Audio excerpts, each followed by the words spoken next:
They hate when you elevate. They stacking up losses, I'm handing them out, yeah, I had to go delegate. It feel like I'm floating, I'm lost in the moment, I swear I could levitate. They never believed that I would really fly, I had to go demonstrate. I had to set them straight. They hate when you elevate, elevate, elevate. They hate when you elevate, elevate, elevate. Yeah, they hate when you elevate, elevate, elevate. They hate when you elevate, yeah. I had to elevate. I'm way too fly, yeah, I'm feeling myself. Ain't no chance I'm coming down, no. Got a soul view to myself, yeah. Why would I give it up? Why do they wanna come take my place?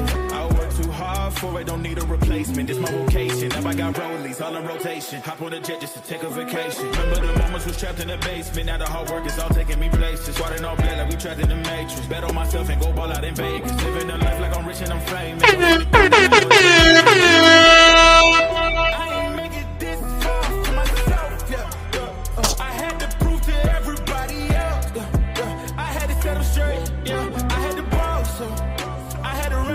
I know. They hate when you elevate. The second of losses, I'm handing them out, yeah, I had to go down. Let's get it, let's get it, let's get it, let's get it. Good morning, ATP. Clap it up one time for yourselves. We back at it. It's Tuesday, News Day. We back at it again. We doing what we do. Man, shout out to everybody. You know, hope your weekends were great weekends. You know, this is my weekend. You know how we carry it. We work the weekend wraparound shift, but you know, always staying in tune with what's going on in the space. Salute to the people who are in the building. Salute Joseph Johnson. Ray Davis should be here shortly. Any minute now. Any minute now, he should be in the building. Hold on one second here. Let me make sure. I think this is, there he is. There he is. Davis. I'm not going to cuss. You know what I'm saying? Ray Davis in the building. Salute. Good morning. Good morning to everybody in the building. So much boxing to talk about. Ray, how you doing, man? How you doing? Good, Clay. I had to make an entrance, man. No doubt. No, I called you a little earlier. You didn't answer the phone, so I was like, what's going on? And then I forgot. I let it slip my mind to put that link. I'm like, God, let me send it to when he wakes up. I know you. Yeah, let me tell you, my brother. Sometimes I be turning my ringer off due to circumstances because my phone be blowing up. You know what I mean? When I get home from work. Right. Like that's it. Yeah, the connection's back, Ray. The connection's bad. Yeah, man. You're studying, you're moving around, you're freezing, you're doing all that. You're doing all that. Yeah, you might want to go out and come back in, man. It's bad. It's pretty much locked up at this point. It is what it is, right? Come on back in. Go out and come back in, Ray. You know what I'm saying? Make that connection better. There he is. Anyway, guys, what's good?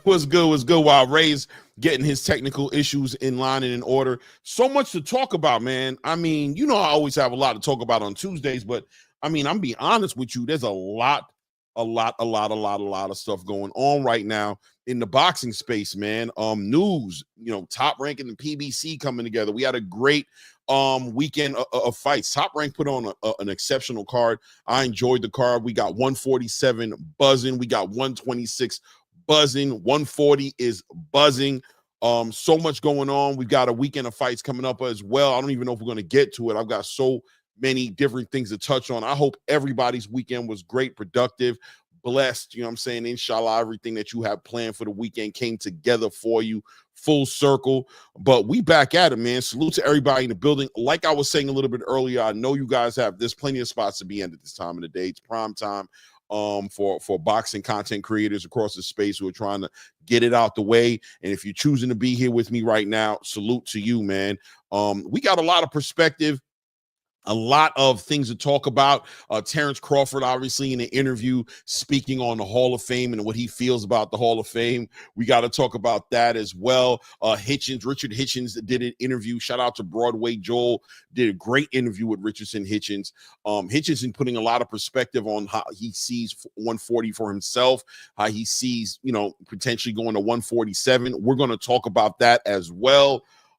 Brian Norman, Michaela Mayer, Shushu Carrington. We're going to talk about Tiger Johnson as well. Delonte Tiger Johnson made his debut at 147 pounds this weekend. Listen, man, we might have a new player. We'll talk about Tiger Johnson as well.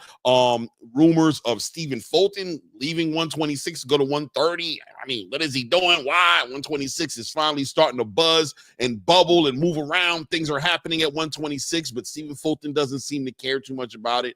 Wants to still continue to move up to 130. It's no secret he wanted to, but we'll talk about that as well because I don't know, man. Is Stephen Fulton staying? I don't know, man. How does he feel about 126? Maybe he didn't feel as powerful. Maybe he feels like he'll be stronger at 130. I'm not too sure, but that's what the rumor in the street is. We'll talk about that as well. I'm gonna double down and touch a little bit on this David Benavidez situation with the Dimitri Bivol situation. I think I'm starting to get ideas and understandings of how these handlers are working a little bit better. And, these fighters kind of need to step it up for themselves and kind of step out in front of their own careers and speak for themselves. We'll talk about David Benavidez as well.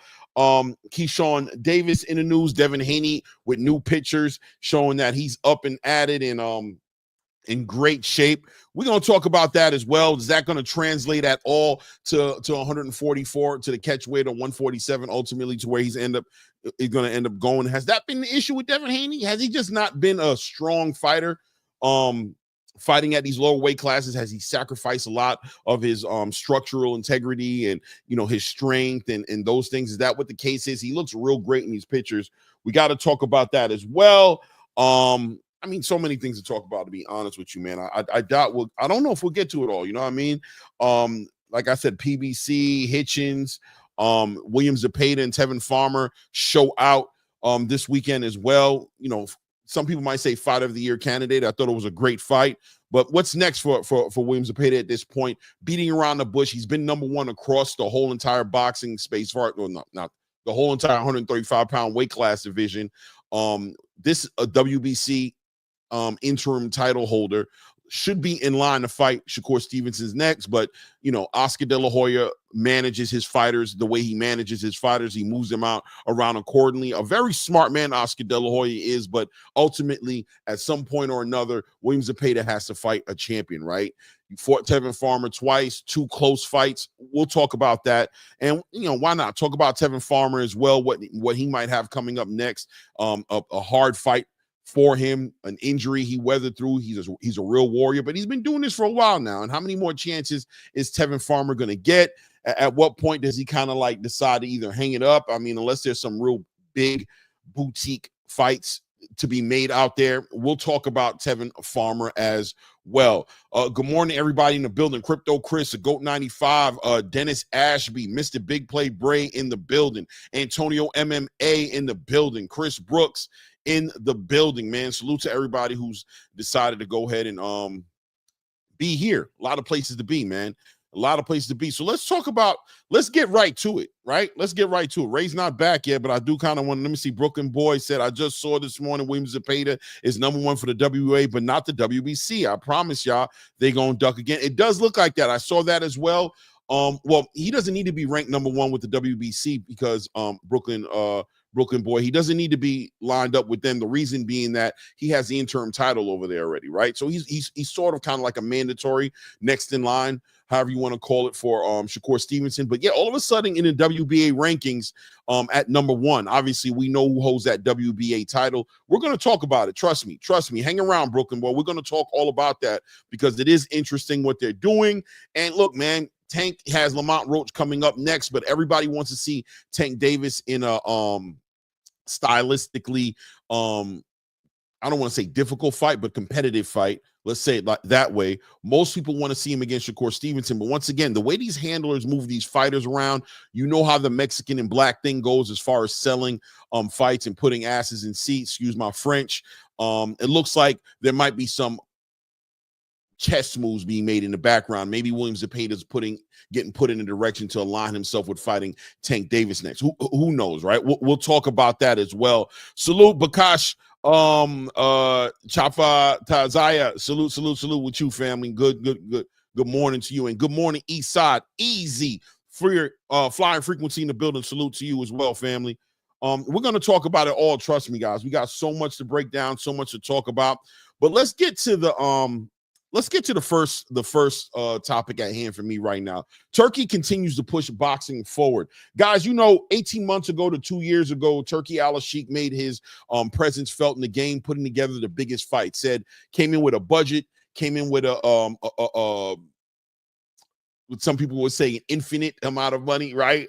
But I would say, metaphorically speaking, basically showing that he really had no issues with spending money to make the biggest fights in the space. He came into space and he said he was going to shake it up. He started to do what? Bring all the promoters together on the same platform, put fights together that some would say, a lot would argue, we would never see without an investment from a Saudi Arabian front or from a Saudi Arabian fund or from boxing enthusiasts such as Turki Alalshikh. He said he was going to cross all the lines and bring the promoters together. He wanted to see Undisputed. We saw Undisputed win the heavyweight division. We saw a rematch between Tyson Fury and Alexander Usyk. Great fights. We saw Undisputed at light heavyweight division. We saw, and it looks like we're heading to a trilogy fight between Beterbiev and Dmitry Bivol. Fights we would have never seen before. Turki Alalshikh brought to the table. And ultimately, what was the goal, right? He wanted to push boxing forward, put boxing where it used to be a long time ago. And guys, if you've been watching boxing as long as I've watched boxing, you know that throughout this era, we've seen a lot of fights that we've missed out on. Why? Because of across the street politics, right? The idea that you're not where you're supposed to be, you're signed to the wrong promoter. That's why these fights can't happen. And ultimately, it's watered down the sport. A lot of casual fans kind of stepped away from the sport because of the lack of structure that the sport did not offer us in comparison to like the UFC or any other sport that's in the space. There's always been rankings. There's always been an understanding of who the best was. We're in a boxing space now that has, for all argument's sakes, 5 sanctioned body belts, 4 recognized. How many champions can there be in one division? All these different things. And when you're not getting the best fighting against the best, well, the sport seems to lose a little bit of the zing, right? The interest stylistically in seeing great fights is always there, but not knowing, for new fans, casual fans, it's kind of hard to keep up with it. So Turkey brought that element of structure back into the space where the best, we're going to fight the best as long as you can put it together, as long as the promotional companies were going to come in and work together. He was going to eliminate the whole idea of the money not being there, right? You don't sell, you don't put enough asses in seats, you don't sell enough pay-per-views. That whole entire real commercial, casual approach to boxing, he wanted to eliminate that and just basically give absolutely no reason for the best fighters to fight each other. The space was shaken up. The promoters cooperated at first, and we know as of recent time, Turki Alalshikh has gone ahead and announced a new league with Dana White being the head, I guess, of the rollout of this new league. He linked up for TKO with Nick Khan and Dana White, put a whole lot of money in that, and wants a whole new league with no sanctioning bodies, 1 belt per weight division. He wants to lower the weight class divisions down, and the boxing space got shook up. Mauricio Suleiman pushed back. If you listen to interviews with Bob Arum, if you listen to interviews with other promoters in the space, even the Eddie Hearns in the space, who kind of, started to feel a little nervous now seeing that Turki Alalshikh was moving with that energy. But what ultimately ended up happening and what was going to be the solution to deal with what Turki Alalshikh was bringing to the table? Well, I told you guys already, the free market always wins, right? The fans, the customer always wins in the free market, because when you're competing for the fans' attention, when you're competing for what the fans, for the fans to come and watch you and not watch, somebody else, there's only one way to do it, and that's to put on the better fights. It's to come together and and concede, compromise, and understand that if we're going to keep American boxing at the forefront, then what's going to happen? The promoters are going to have to come full circle and come together. Now we have news of Bob Arum announcing potentially a new union. And I put a question mark at the end of that because, listen, it's not foreign. PBC and Top Rank and these other promotional companies have worked together in the past to put fights together, but ultimately not consistently enough, right? Bob Arum being interviewed by Sean Zytel communicates to the space that, you know, he's going to be doing a lot more fights, cross-promoting with the PBC, and ultimately shaking the space up. Everybody's like, here we go. I've seen some content creators posting their thumbnails. Oh, Bob Arum and you know, Al Heyman are coming together to take Turkey down. Listen, whatever motivates the space doesn't bother me much. As a fan of boxing, I'm here to see the best fight the best. So however we got here, I'm going to say I'm happy we're here, right? That's the most important thing to me, is that we are here right now in a space to where Top Rank and the PBC are starting to realize that the across the street politics, a toxic mentality, a real toxic mentality that brought us to a point right now to where Turki Alalshikh would step into the game and threaten to take away boxing, as some people might want to look at it, away from these promoters, and, you know, infuse a lot of money, infuse a lot of marketing and staying power into the space, and pushing boxing back up to the forefront to where people want to see it as the most exciting, entertaining sport in the space. So that's what we're hearing right now. Bob Arum announcing that he's going to be working with the PBC a lot more on the back end, and an understanding, of course, that Top Rank is going to be moving away from ESPN, from what we understand. They'll be looking for a new home. I guess rumor is in the streets that it'll be at the Zone.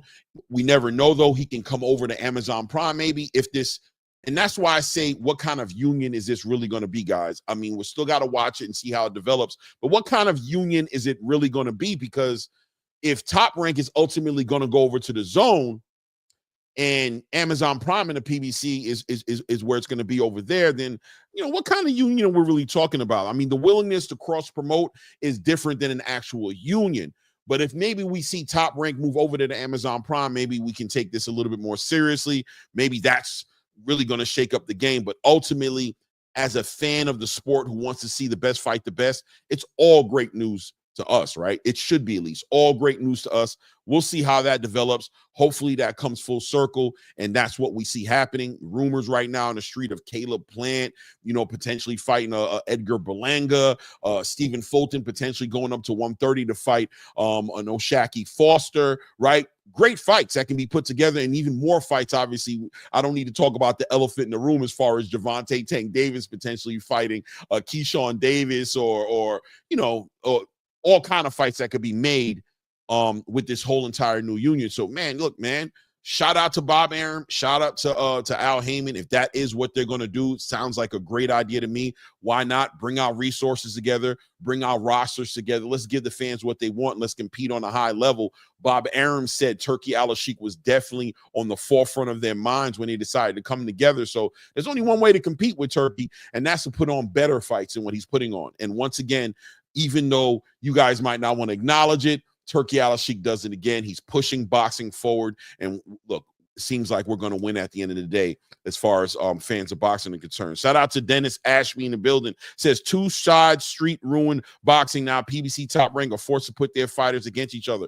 100% Dennis Ashby. That's what it comes down to, right? That's what it all comes down to when it's all said and done. I know people will find small victories and an idea that they're going to take Turkey. I'm going to be honest with you guys. I don't think none of these guys are taking Turkey down. You're just not going to take down that type of staying power. And by staying power, I'm talking about money, right? I'll get right to it. I'll cut the fat. I'm talking about money. When you're talking about money in boxing, when you're talking about money and prize fighting, let's keep right. Money and prize fighting, those things go together like syrup and pancakes, peanut butter and jelly, ham and burger, however you want to look at it. That's not going anywhere. That's always going to continue to be a movement. But I told you guys before, and I'm going to keep on saying it, right? Free markets are the best thing for the customer. Multiple restaurants on the same street is the best thing for you as a customer if you're looking to eat the best food. Multiple clubs is the best thing for you if you're looking to have the best club experience. And multiple viable boxing promoters in the space is a legitimate way for the boxing fans to get what they ultimately are looking for, which is the best fighting the best. We win, and who's going to complain about that, right? So we'll watch it. We'll see how that comes into play. D1, JBT, D1, the Angry Man, salute to you, family. Good morning, good morning, good morning, man. Mr. Big Play Bray says, PBC about to put Tank on the corner and make him fight top-ranked guys, make both companies money. 100%. It's about the money at the end of the day, Mr. Big Play Bray, right? So Tank has to get ready to fight to fight some big fights as long as he's in the boxing space. They're starting to become a very, very small window and a very small amount of tolerance for fights that don't make sense. People want to see the best fight the best. The boxing fans are aware of what that looks like. They've gotten a taste of it with Turki Alalshikh putting out those fights. So the pressure is there for Top Rank, PBC, Golden Boy, Matchroom, Queensberry, Rockstar, whoever your favorite promotional company is. If you have one that you're loyal to that way, they're all feeling the pressure to do what? Put better fights on for you. We win when that happens, and how can we complain, right? So we'll watch it and we'll speak on it.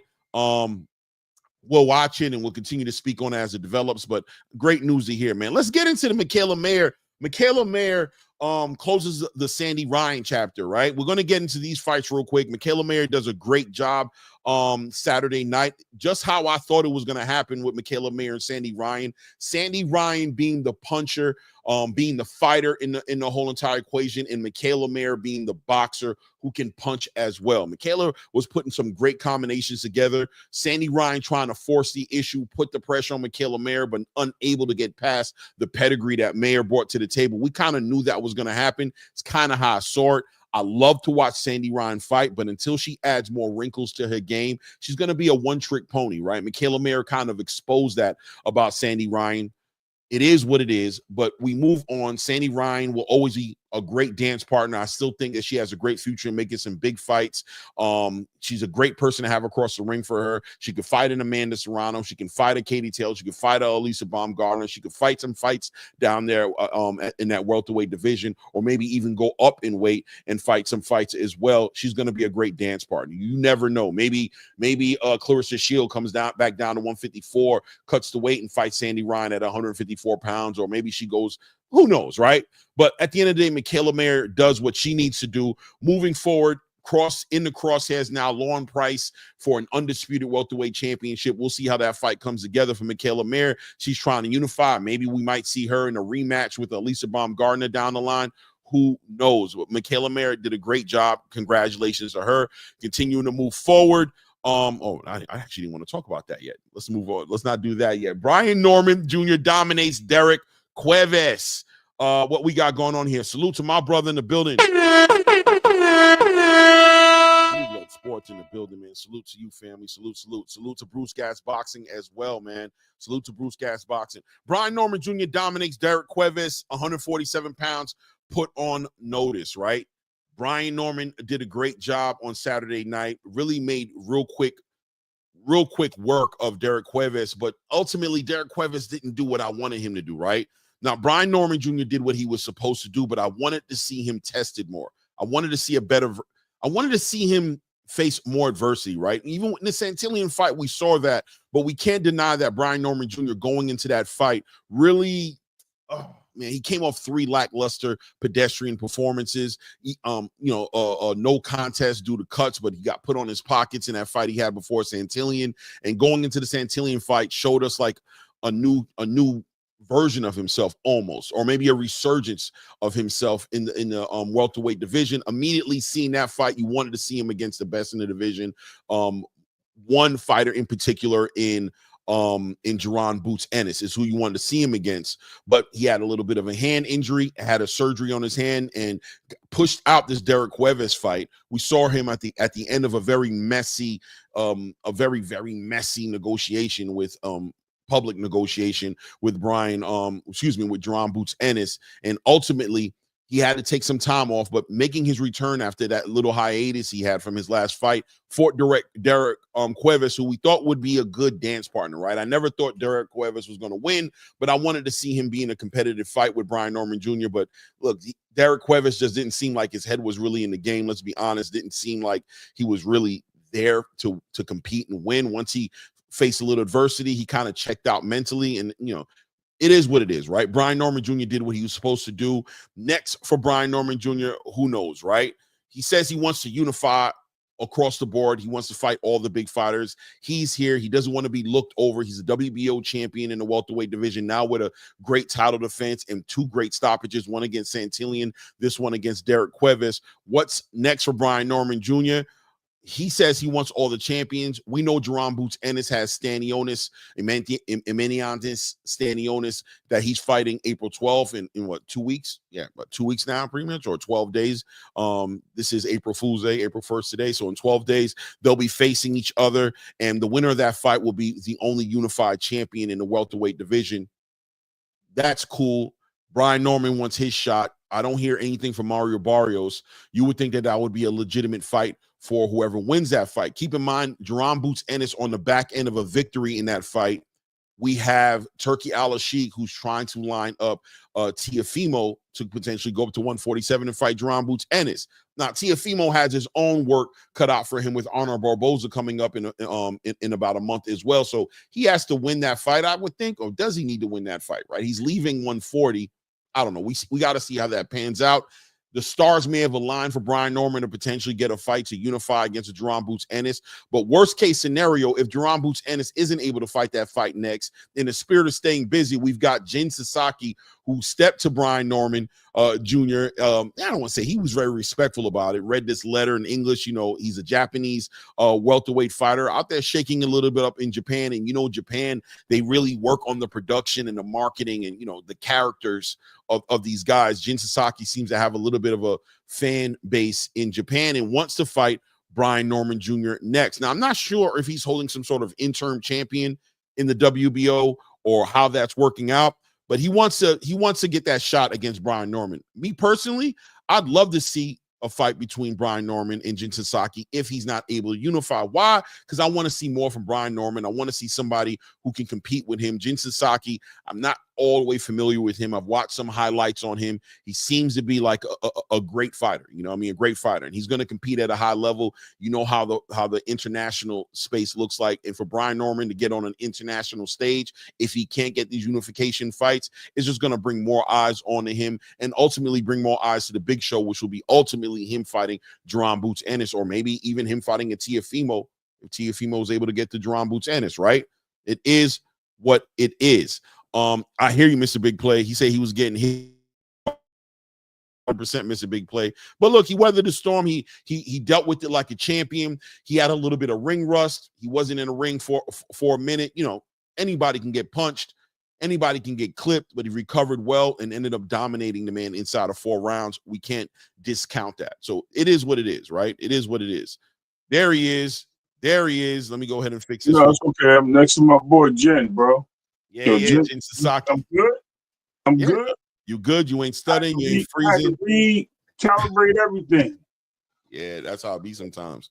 Yeah, no, check it. Jin Sasaki, all right. He got a beard on him, but other than that, bro, he get hit too much. I don't think he elite yet. He ain't in the elite class. So right now, I think Ron Garcia knocked him out by plucking him with his pinky toe. Right. Now he could definitely get plucked. He could definitely get plucked. But look, at the end of the day, in the spirit, I don't know. You're right, though. I agree with you. I watch his highlights, and you know what I mean. He likes to fight.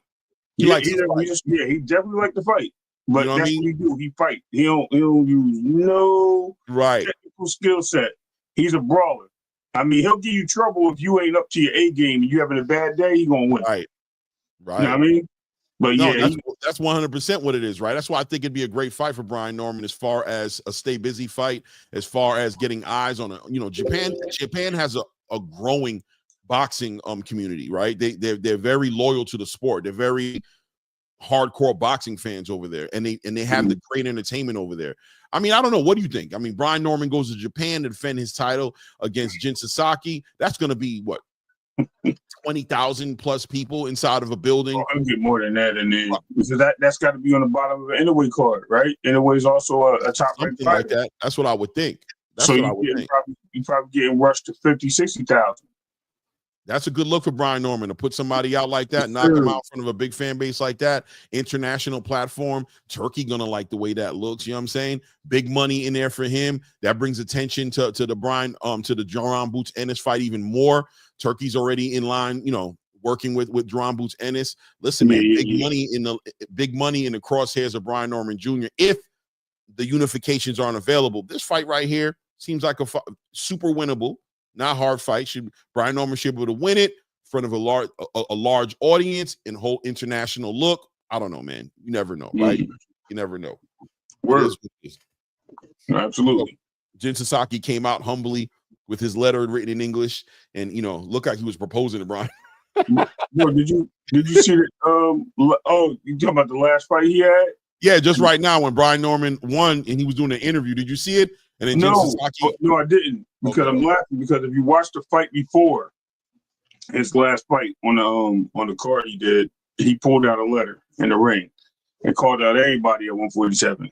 Yeah, he wants to talk. He knows what it is. Norman, though. He did start with Brian Norman. What does he hold some sort of interim title? He has a I don't know if it's an interim. I think that's why I posted this graphic up here. It's like the Asia Pacific WBO championship. Like they got regions. Right. So it's whatever's over there. Like I don't know if it's the Pacific Asian or Pacific or Asian Southeast or something like that. It's something because Australia they share the belt with Australia. They share with like Malaysia, India, that region. So of the world. It is what it is, right? It is what it is, man. But I think this is a great fight for Brian Norman Jr. I know people aren't talking about it a lot, and it's like, who is this guy? What are you talking about? Listen, man, I happen to think that he'd be a great fight, entertainment-wise. You know what I'm saying? I'm not saying, you know, he's going to beat Brian Norman. I'm not, you know, I don't think he would. I'll be honest with you. I think Brian Norman handles him pretty handily, but I know that he's going to come to fight.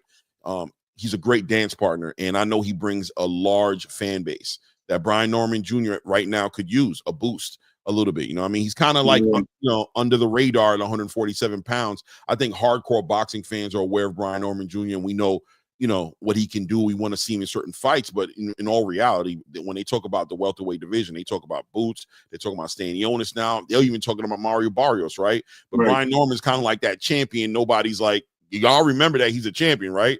That he's there for unification as well. So a fight on a big stage against Jin Sasaki, I believe the Japanese, you know, however they finance those fights out there, would put a nice little bag behind him, you know what I'm saying, and behind that fight.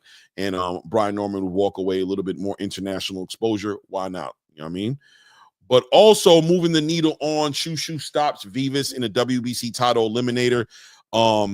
We know Shushu, I've been talking about 126. I've been talking about Bruce Carrington for a while now. He was looking for that fight that was going to go ahead and just kind of, you know, push him into that conversation.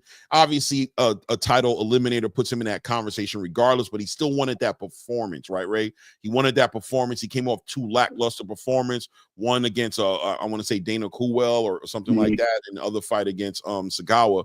Both of them went the distance, and you know, he didn't look his best, right? But like Shushu said, you can't knock everybody out, but knockouts help, right? Knockouts sell your brand a little bit, market you better, make you must-see boxing. Look, he didn't fall short, right? Against Vivas in this title eliminator, was able to let Vivas be aggressive, that right fighter. Once again, when you have those dance partners that come to fight, when you have those dance partners that don't come and hold any shorts, you have an opportunity to look great. You look great. Yep. You look pretty good. I mean, you know, there was some shaky moments, but I think he was letting Vivas open up a little bit offensively on there just to kind of like lull him into a false sense of security, and, you know, walked him into some nice, nasty inside work, got the guy out of there pretty quickly. What do you think about Shushu right now, 126, right? Man, let me tell you something. This dude need to hurry up and move up. But because he got to move up, he need to take care of business, right? He talking about unifying, being undisputed, doing things that's unheard of in the division. But to me, he said he want to chop that tree, man. But he didn't want to mention the tree in his post interview. He said he did it before. I don't never recall mentioning Espinoza before. But hey, I'm all for it, bro. Listen, go do what you got to do. I think the biggest thing is Shushu did his thing. He definitely handled business. He went shopping and brought home the bag. You know what I mean? And he cashed in on his supplies. So at the end of the day, Shushu did his thing. He came in there. Jeez, it was a nasty knockout too. I mean, shout out to Shushu for that weed knock drop boy. But yeah, man, Shushu just needs to make the fight before I get it. He's a boxer, man. Let's make the fight though, because Top Rank is now talking about certain things. We'll get to that later. Oh, definitely. We're definitely going to talk about that. Yeah. So now opportunity is right there, right in the palm of his hands. You know what I mean? So let's see it happen, man. Like I said, Shushu did his thing. No doubt, man. Look, he did what Mike Tyson said, right? He called out the names, right? He said the names. Shushu said the names. Say the names. Say the names. Say the names. And he did exactly that, right? Ripped the page right out of Mike Tyson's book and called out the whole division.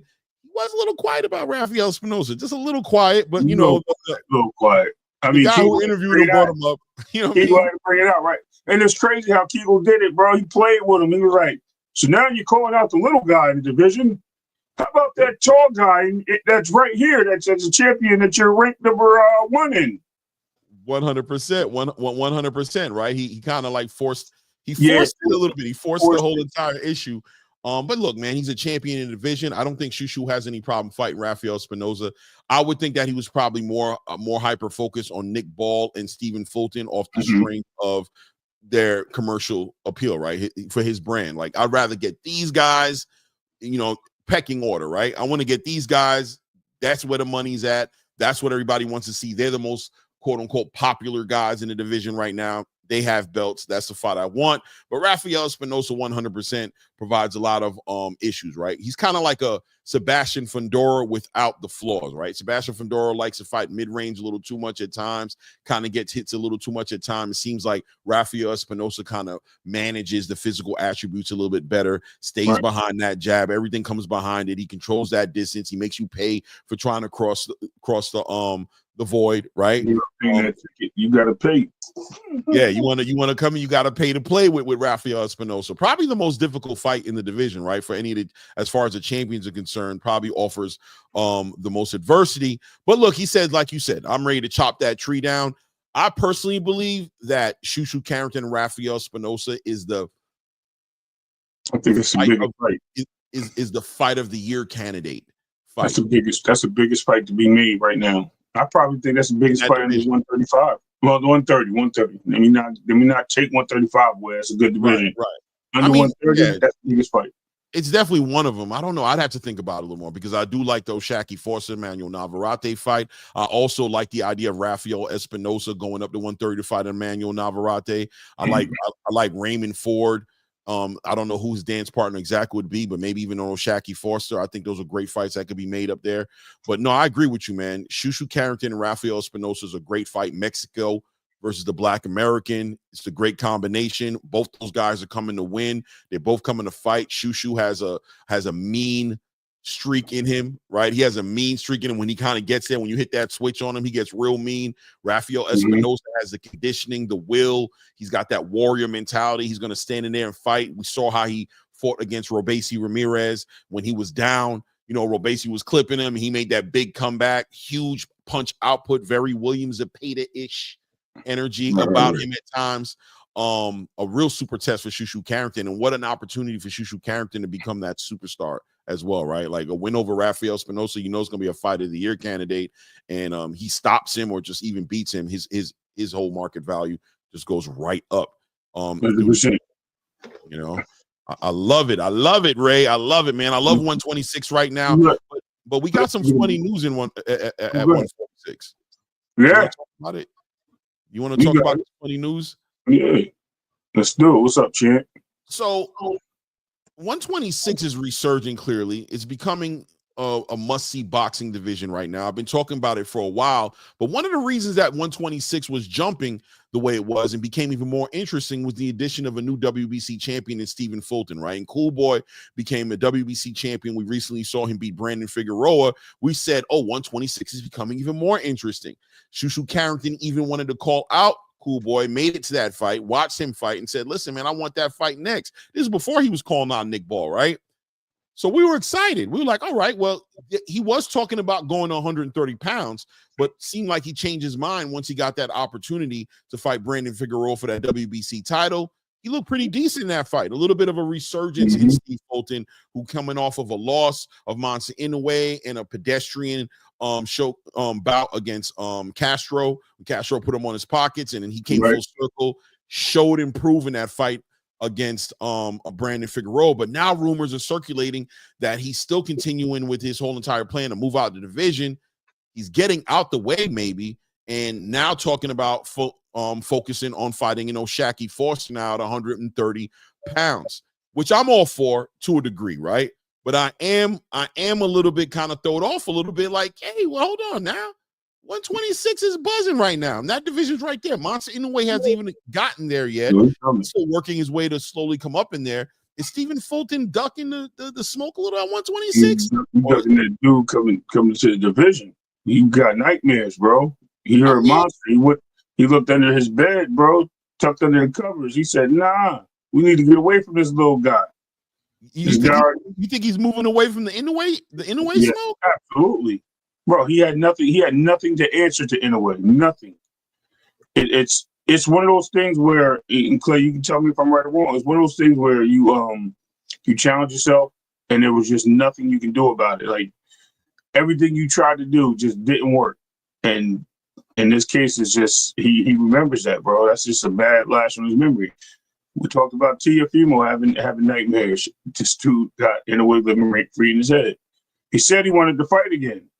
If he wanted to fight again, he would have took it there. But you know, he's a smart guy. You know what he's doing is he's moving to 130 because it's safer for him at 130 to fight it anyway where he doesn't have to rehydrate so much and lose so much weight. He's a little stronger there. So if he does that fight, he wants to be comfortable. He's not comfortable at 126. Him going after we did see him get clipped by Castro, right? So I don't know if the punch resistance, I was talking to somebody yesterday about that, and I said, do you think Fulton's chin got cracked by Monsa Inoue? Is he just not the same fighter? Does he not have the same punch, the ability to absorb shots as he did after, like Monsa Inoue, put him down, but as soon as he made his return, he got sat on his pockets by Castro, and he got buckled a couple times in that fight. I think that fight kind of changed the trajectory to 130, right? Because that fight was supposed to be the stepping stone to get to 130, but he looked so pedestrian in that fight. But then he came in before Brandon Figueroa.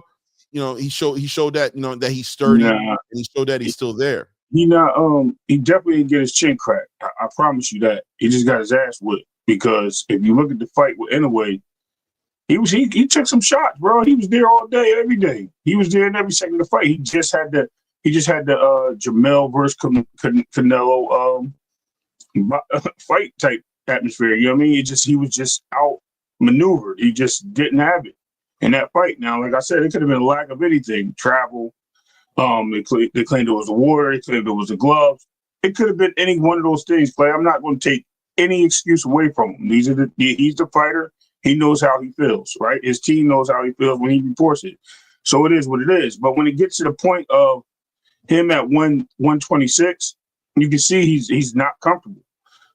Moving to 130, he already announced that he wanted to go to 130 after the first fight. You know what I mean? He's going to make a quick run up there. You know what I mean? Because he felt that he feels better at 130. He's just there for a short time. He's there for a short time. He got his belt. Ain't nothing wrong with him moving up. But he's running into the Lions Den now, right? That's how I see that, and that's what I'm wondering, right? Because that's where it comes into play. Because now once you go into that Lions Den, and you start calling out the man, I think the best fighter at 130. I don't care how old he is. The dude sees everything. That dude's eyes wide shut. Even when he blink, his eyes is open, man. He see everything. I'm telling you, and he throws back. He's very good at counter. Maybe he sees something in a shot that we don't see. You know what I mean? Maybe he does, but I just don't see him beating O'Shaquie Foster, bro. Like, there's no way. Maybe another champion, but not him for sure. Yeah, he's definitely stepping up for sure. And of course, on the back end of this whole entire top ranked PBC potential unification or union or understanding or however we want to call it, it does seem way more realistic, right? I'm gonna be honest with you. You know me and my theories. I'll jump into my conspiracy theories a little bit. I'll speculate and I'll go in the direction of if this union is going to happen between the PBC and Top Rank and it's going to be official, I'm not saying sacrificial lambs, but we're going to have some volunteers to step across step out there and kind of make the big fights. And this is a big fight for the PBC and Top Rank to be able to come together with a top ranked fighter like O'Shaquie Foster, PBC with a Stephen Fulton fighter, be able to come in and put that out there. It kind of does the PBC and Top Rank unification justice. And I'm sure there's money in there for Stephen Fulton. But once again, I am hard pressed to watch him leave 126 right now. 126 right now seems to be just prime for some of the biggest fights. But you know, this unification, this coming together of Top Rank and PBC probably provides Stephen Fulton with an opportunity to get at a big bag of money. He's a prize fighter first at the end of the day. So him leaving 126, I would think you'd get paid more money to fight an O'Shaquie Foster than to defend the title against a Shushu Carrington or to even unify with anybody on that roster except for maybe a Monster Inoue who's not even in that division yet. Nick Ball pay. Nick Ball will pay, but once again, that's Turkey money, right? That's Turkey. If the story and the rumor is true, I don't think it is, but if the rumor is true that Turkey and that Top Rank and PBC are actually coming together to as an opponent, as somebody on the other side of the street, if that's the new side of the street as far as in comparison to fighting over in the Turkey card, Nick Ball is a great payday, but that doesn't help the Turkey and Top Rank situation. That doesn't help the Top Rank and the PBC situation. Now it helps out Stephen Fulton, but the handlers' vested interest or best interest doesn't always align, it seems, with the fighter's best interest, right? It doesn't seem to always align. And we'll get into that conversation a little bit later as well, because I think that might be happening to David Benavidez right now with this whole Samson Leibowitz, Dimitri love triangle, Turkey thing going on. We'll talk about that as well. But okay, so Fulton moves up to 130 pounds. He's fighting O'Shaquie Foster. How do you see the fight going? I already told you, man. Listen. Fulton's a good boxer, bro. I think they're probably both great. They're probably about the same in talent of boxing. The difference is the defense. And I think the defense is a little better on the O'Shaquie side. I think he sees more punches coming in his direction. He's a better counter puncher. He sits in the pocket and waits for you to throw it. He double jabs on you. He throws the hook right after. O'Shaquie is waiting and he lures people in. He has power when he wants to use his power, but he likes to outbox you. He's also a bigger fighter than Stephen Fulton. Stephen Fulton's he's all been a 5'4", 5'5", you know what I mean? Where O'Shaquie's probably about more like 5'6", 5'7". So he's a bigger fighter ultimately, longer reach and everything. So, and the veteran skills pay off. Being too, right? Right. You would say being a veteran and somebody especially at the division for a long time, bro. And some people chase certain fighters away, aka Shakur Stevenson, because they both were at Top Rank, and he wanted that fight with Shakur for the belt. And apparently, even though they're cool, apparently he forced that fight. Bob didn't want that fight. They kind of forced him out the division. But whatever the case may be, I just think he might be a little too much. Now, he could be a little older because what is he, 34, 33, something like that? He's 30-something for sure. Yeah. So, being that he's a little older, maybe Fulton's just at the right time with the right pickings. You know what I mean? Like, this might just be his time to go up there and do it. But you also got another guy up there calling him out, and the guy that called him out at 130, Raymond Ford. So does that fight happen first? You see what I'm saying? There's so many lines across. You know what I mean? It depends where they sit Raymond Ford and the sanctions and stuff, and if they're going to cross that street now because they're a merger, like we were just mentioning. So, but it is a good fight, man. Either way, it's a fight that should happen.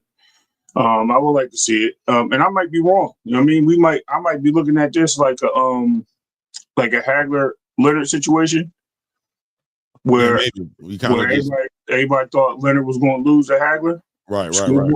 Cool Boy might go up there. Actually, we didn't call him Scooter. May go up. That's corrected.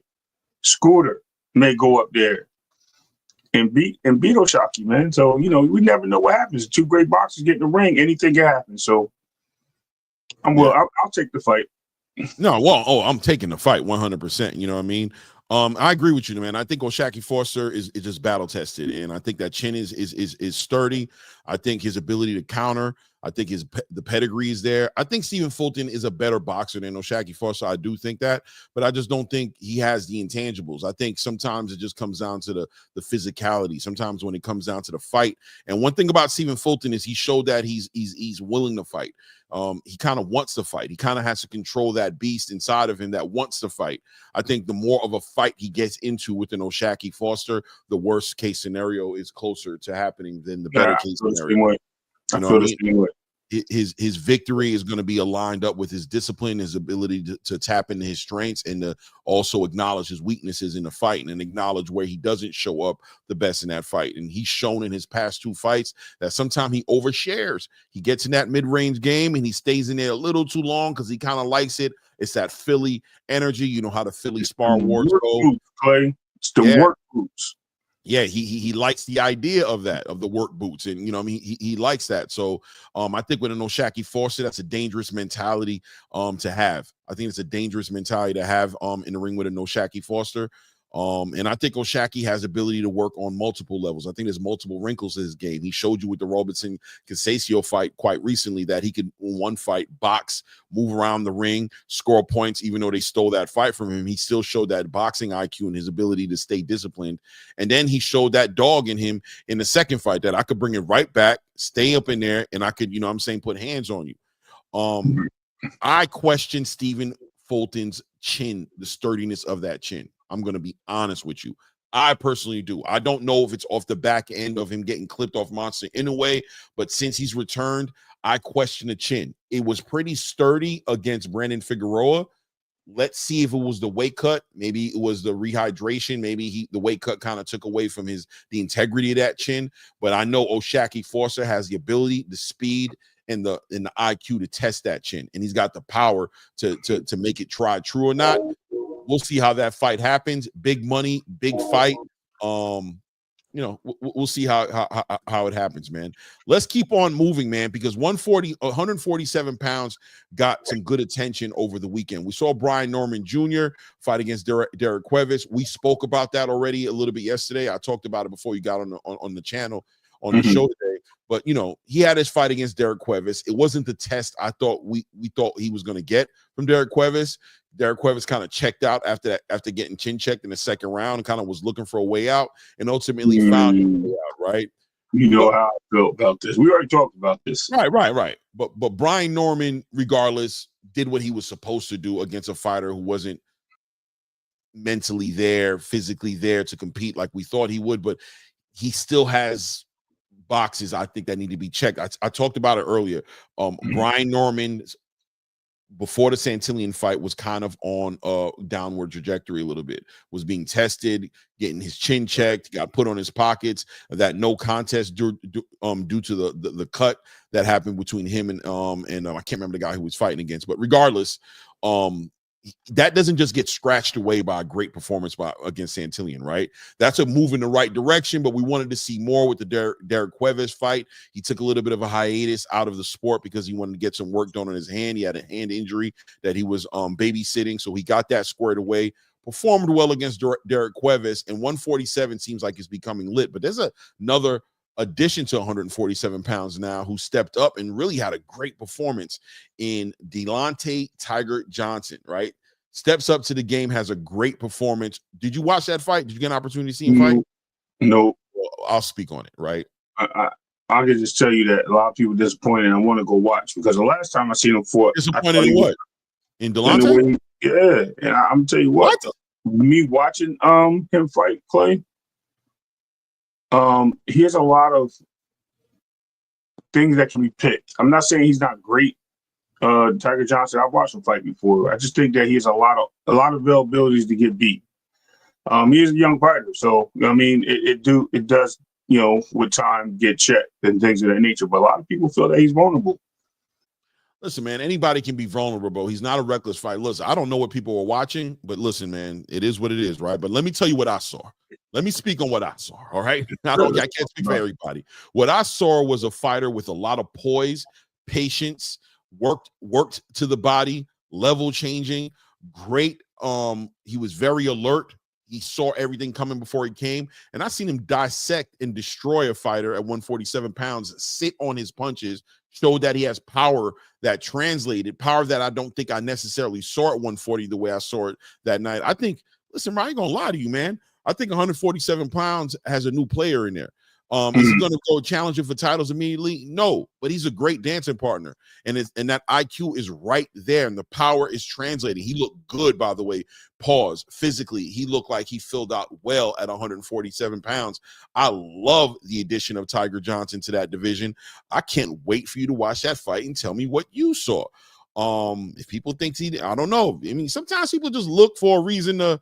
They just look for a reason to cut a fighter down, bro. They just want to, make it not a big deal, make him not a big deal. It is what it is. I love what I saw from Tiger Johnson Saturday night. Can't wait to see him again.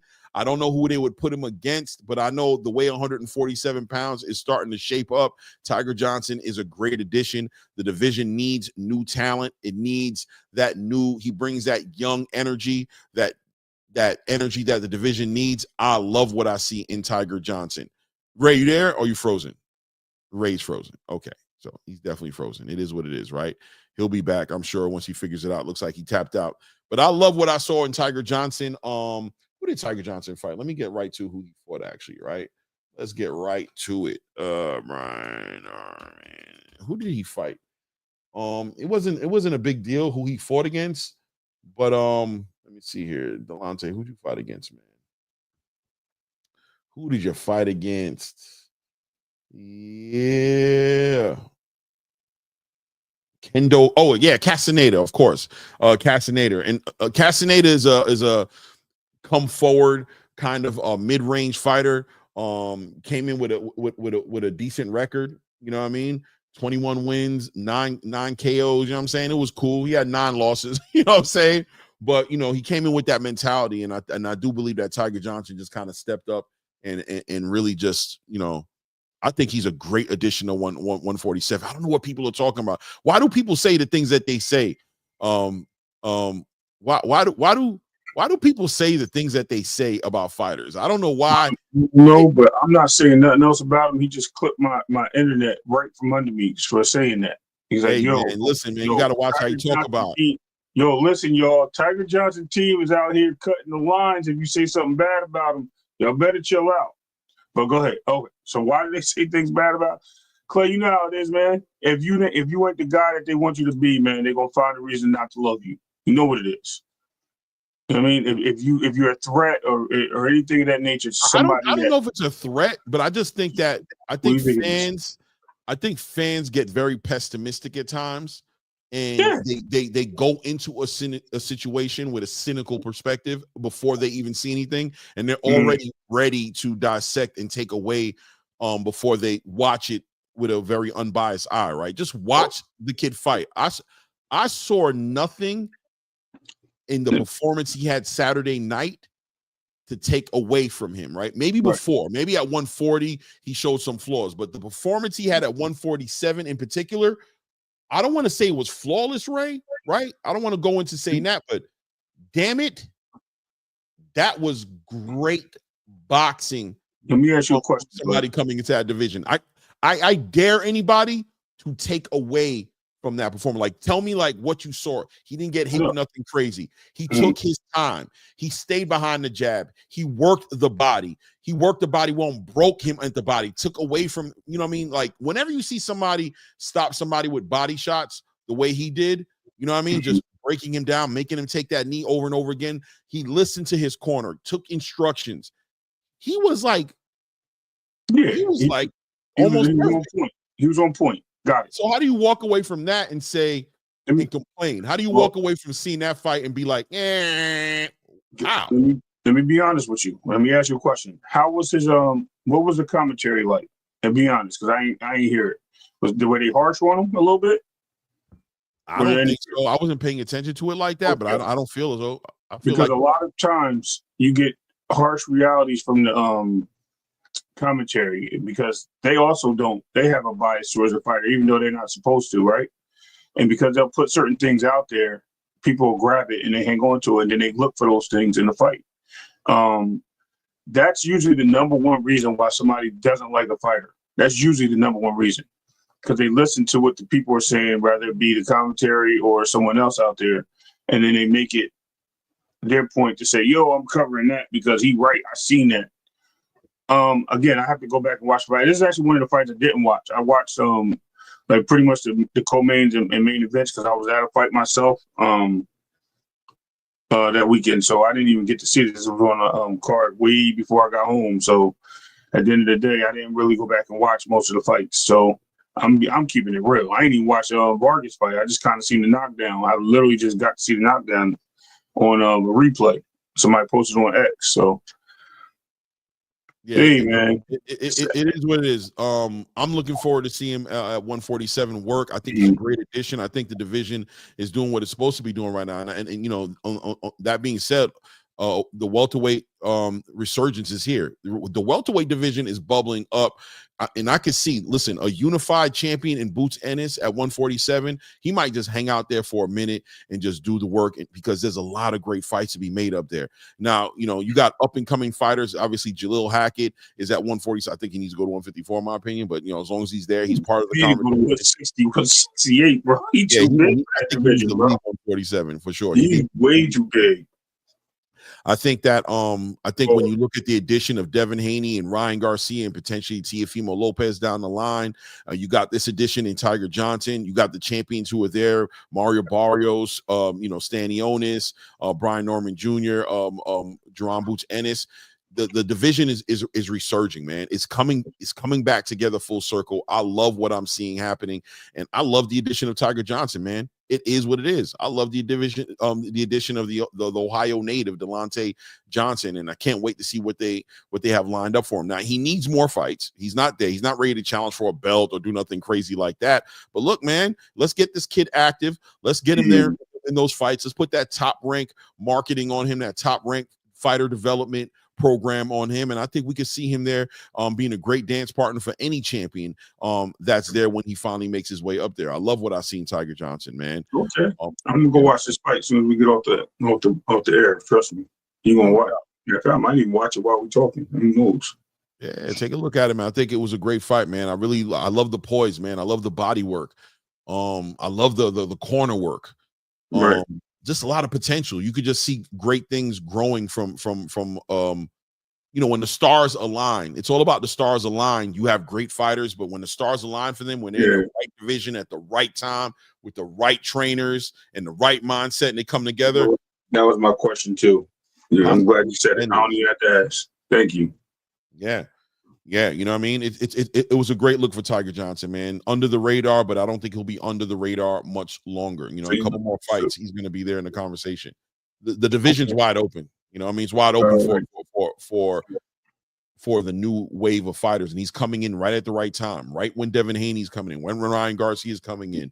You know, maybe Jose Ramirez. WBC. Sorry, y'all. Maybe a Jose Ramirez might pop up in there. Maybe, you know what I mean? Maybe a Hitchinson might pop up at 147 as well. And we'll talk about him as well, because he had a great interview. Shout out at Broadway Joel, I believe his name is. Did a great interview with Hitchens yesterday, I think it was. But a great interview, man. Hitchens spoke a lot about 140, about the IBF, about 147, about Gary Antoine, about Sabril Matias, about Cambosis, about Teofimo. I mean, he talked about it all, man. I love interviews like what I just saw. So you guys go check out Broadway Joel. It's a relatively new channel, but man, great production and a great interview, man. Great job to Broadway Joel. But moving on, Devin flexes new gains, puts out a picture showing what he's been up to. You know what I mean? This past Ramadan, fasting, but obviously, you know what I'm saying, working on something, man. The kid growing up in front of our eyes, Energy looks right. Looks like he's taking this fight coming up with Jose Ramirez very serious. Post some pictures up there. And what do you think about the new and improved? Yeah, I keep telling y'all, man, this dude is in my opinion, and a lot of people want to criticize me for this, and this guy is definitely the fighter of this generation. I know people hate it. They say it. He's the most talked about, the most hated, but most celebrated, in most opinion, because he's brought up so much. He's always in shape. People look at him when he's like not in fight shape, and they think he's like super fat because he wears 20 different sweatshirts and things of that nature and walks around like, because he's trying to stay at a certain weight. But to me, I think of our generation, and everybody thinks I'm crazy, not ours, this generation. Let me be clear, of boxers. I think he is the name that's low key knocking on doorbells. I think once he gets back on his win streak or whatever, if he gets past Ramirez and then he moves on to Ryan and defeats Ryan, beats Barrios, whatever the case may be, he's going to be the force to be reckoned with. He's going to be the guy that people want to challenge because, one, he brings the name and he brings the accolades with him, being an undisputed 135 champ. Everyone's going to always complain about his chin and things of that nature. Being chinny has two different meanings to some people. Some people mean to get hit, you fall, you're chinny, or you get rocked, you're chinny, or if you get knocked out and you just don't have your senses from getting hit, you're chinny. I don't really care. They're all boxers, and any punch can rock you. So at the end of the day, people run into the cabinet when they left the door open and got knocked out. So I don't want to hear nothing about being chinny. I think Devin's coming out here. He shows his physique. He shows his bravado and says, look, man, y'all sleeping on this kid. I'm coming up here and I'm making this work. I am back. And I think this shows him mentally back to where he needs to be. He wants to get back in this ring with Ramirez. He wants to show the world that he's back. And I think once he's back, we'll see a different Devin. Once his confidence starts going back, bro, we're going to see a different animal out of this kid. Really, like the Regis animal we're going to see out of this guy. What's a finishing move? So, I like what I seen in picture, man. I don't know. My question is it going to translate? You know what I mean? And we'll get those questions answered, May 1st, right? We'll get those questions answered then. But ultimately, what I see here in this picture is somebody who's not slacking one bit, who's not cutting any corners, and who's very motivated to show out and doesn't want to leave any questions once he steps into that ring. He wants to know that he's 100% solid and fully vested and present in that present moment against Jose Ramirez. It would be interesting to see that power translate for Devin Haney and see if that power were able to muster up some kind of energy at this catch weight of 144 and ultimately kind of pave the way to the big fight between him and Ryan Garcia, pending Ryan Garcia, of course, getting his victory over Rolly Romero on May 1st as well. But yeah, man, I'm happy to see Devin Haney in great spirits, obviously, and focus and taking his career very serious, man. Let's see what he does. Now, did you see that little sparring clip they posted of him punching the dude in the face? I think they posted on his page. All right, somebody posted on Twitter, on X. And I'm like, man, this guy still got that right hand down. Like, I couldn't help myself but to comment on it. Like, he's got it. I don't know, because of his technique, the way he throws his jab, Clay. He was out of range. Don't get it twisted. He was out of range. He had dude thinking about, this. But he's got to keep that hand up, man. It's like a bad habit. He's been working on it the whole time. He gets in a sparring match, and was the first thing I see on the picture. And they were talking about he's back. There was whoever it was giving him a are you talking? Was that the one where he kind of like threw the bow and arrow jab again? Yeah. You see it? He had like the teal gear on. Mm-hmm. Like, yeah. I'm like, bro, you got to keep that hand up, man. Like, like that's what they're looking at. Everybody's going to criticize him for that defense. They're waiting to see that if he's going to adjust. Man, listen, man. It's show and prove time. That's what it comes down to. What happens in the gym, sparring, this picture right here, the punching bag work, the mitt work, the whole entire idea is, none of those guys are punching back with any type of real bad intentions. And none of those guys are looking to clip you. And none of those guys are wearing 8-ounce gloves when they're fighting you. So we'll see May 1st what happens with Devin Haney. I'm rooting for him. Let's see him make this comeback. I want to see this rematch with Ryan Garcia and kind of get those questions answered and close that chapter between them so they can move forward and do whatever they got coming next, right?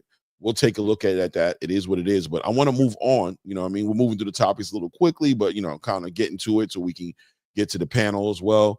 And let's talk about it, man. Terrence Crawford speaks on the Hall of Fame, and he has opinions. Man, what's up, Terrence? He's got opinions on the Hall of Fame, what it takes to be in it. He has his own criteria on what it takes to go into the Hall of Fame, and recently was in an interview on Pound for Pound. Shout out to Pound for Pound with Kamaru Usman and Henry Zepeda, MMA fighters, UFC legends, both of them champions. Henry Cejudo, a 3-weight class, 3-time champion. He was a champion in 3 different weight classes at the same time. And of course, Kamaru Usman, who had a very long run as a welterweight champion in the UFC, have a show that they have. They invited Terrence Crawford to the show, and Terrence Crawford really relaxed in this show, really open and just speaking about everything, quite frankly, kind of wore his emotions on his sleeves and didn't hold anything back. He was confronted with a question about Errol Spence and, Errol Spence's viability as a Hall of Fame fighter. Shared basically that he just didn't think he was there yet, that it was more work for him to be done, and that everything he did, he basically contained and did inside of a division, the 147 weight class division in particular, and that, maybe he had the red carpet treatment a little bit, kind of had all these fighters given to him at the right time and questioned his viability for the Hall of Fame. Now, I want to go on record to say that I think Errol Spence is a Hall of Fame fighter. Me personally. But listen, man, Terrence Crawford is well within his right to have his opinion on what he thinks it is. And, his criteria, he's one inside the ring. He probably has more of a legitimate opinion on it than me or you, what I'm saying, being that he's in there earning all these accolades. But more importantly, I think he trolled the whole boxing space. A lot of people looking for a reason, always been looking for a reason to kind of throw shots and shade at Terrence Crawford's accomplishments. Maybe a little bit of that came out in the interview. Maybe his resentment a little bit for, everything he had to go through in order to get this fight with Errol Spence, and for him to have that kind of performance, just kind of be like, I told you guys, he wasn't everything you thought he was. He wasn't on my level. And maybe that bled a little bit into the answer a little bit and came out like hate a little bit. But what say you? Where do you stand on it? How did you feel about the interview? If you don't mind. But here we go. Ross Scott said, explain how Spence is a Hall of Fame fighter, if you don't mind, brother. Listen, I think his influence in that division, I think him being half of what they were considering a Marvin Hagler versus Sugar Ray Leonard rebirth of a fight. I think what he was able to do against Kell Brooks, against Danny Garcia, against Eugenio Ugas, the Sean Porters. I think he made some great fights, and he unified the division and would have been the undisputed champion outside of Terrence Crawford. It's almost safe to say nobody else was nowhere near getting in his way of becoming a champion, even on the back end of a horrific accident that would have ended 9 out of 10 fighters' careers. He was able to come back and run through Danny Garcia, run through Yordenis Ugas, and ultimately, suffer what he suffered in front of Terrence Crawford. I think he never really had an issue with fighting the best, but I also understand the idea of great fighters doing great things. He never got an opportunity to go up to 154 and, become a champion in that division, at least become a 2-weight class champion. And I think Terrence Crawford was more so focused on the facts of it all, right?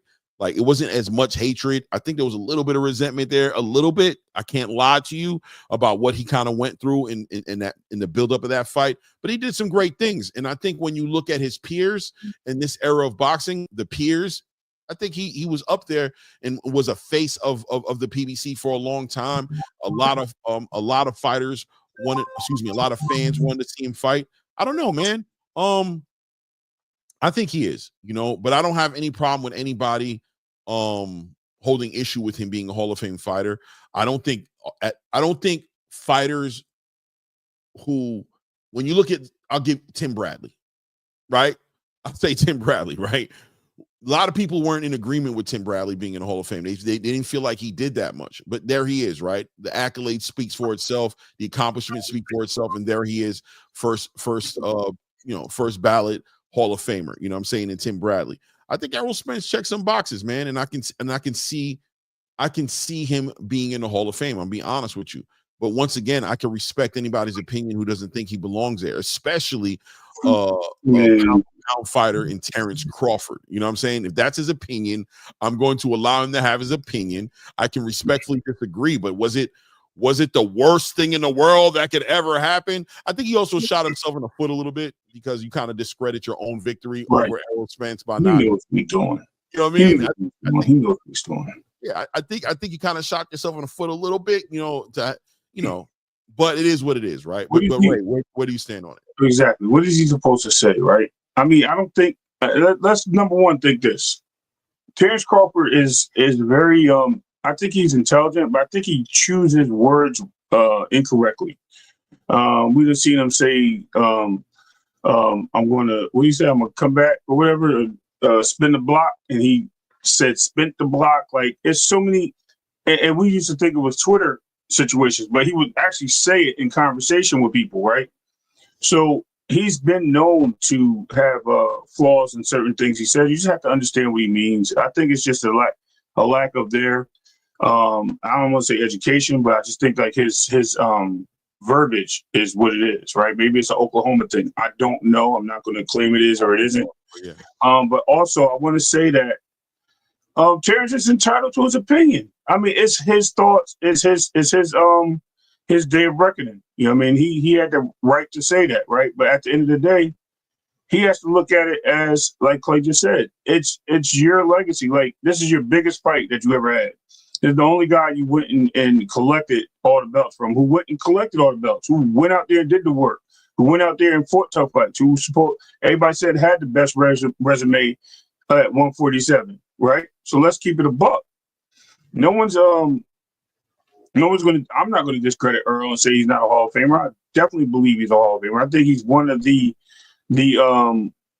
best fighters of that generation. I mean, he was avoided by his own stablemates for many points on out.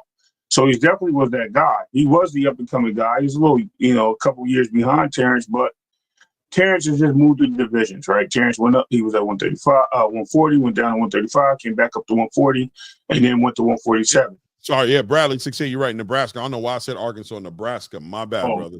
I said Omaha, but it's okay. I got you. I might have said, yeah, who knows? I don't know. But anyway, regardless, So I think he definitely is. He's biting off more than he can chew in situations, and some people do that. And I think he's throwing shade at the people, right? Look at the fan base that Earl has, and don't get it wrong, Clay. I think this is a play. A lot of the people that hate him are Earl fans, and they just won't stop loving Earl no matter what, and including myself. But I ain't gonna say love him, but I respect him. You know what I mean? And I think too many people are hurt on Earl losing that fight, especially the way he did. They made excuses for Earl. They gave reasons for Earl. They did a lot of things. So when I think it comes down to Bud winning, people hate the fact that he won this fight. They really hate it in the way he did. So he beat him worse than any other fighter that he ever beat. They didn't say it was steroids. They didn't say it was busted glove. They didn't say so many different ways. So I think what he's doing is he's taking shots back at the people that literally took shots at him. And I think he knows we all know who these people are, right? I watch him. I even were in conversation with him. I think this is what he was saying. Like, yo, listen, y'all give this guy all these accolades. You guys shut down my resume. You guys said this. You guys said that. You know what? What the hell did he do? I went in there and lit the match on this motherfucker. Boy, excuse me. He lit the match on him and put him out, bro. Like, he ain't nobody. He's not a Hall of Famer. So I think him doing that is just trying to spark a fire. At the same time, he's giving his opinion on what he thought from his fight. And he's entitled to that. And like I said, I don't agree with it, but I understand. You know what I mean?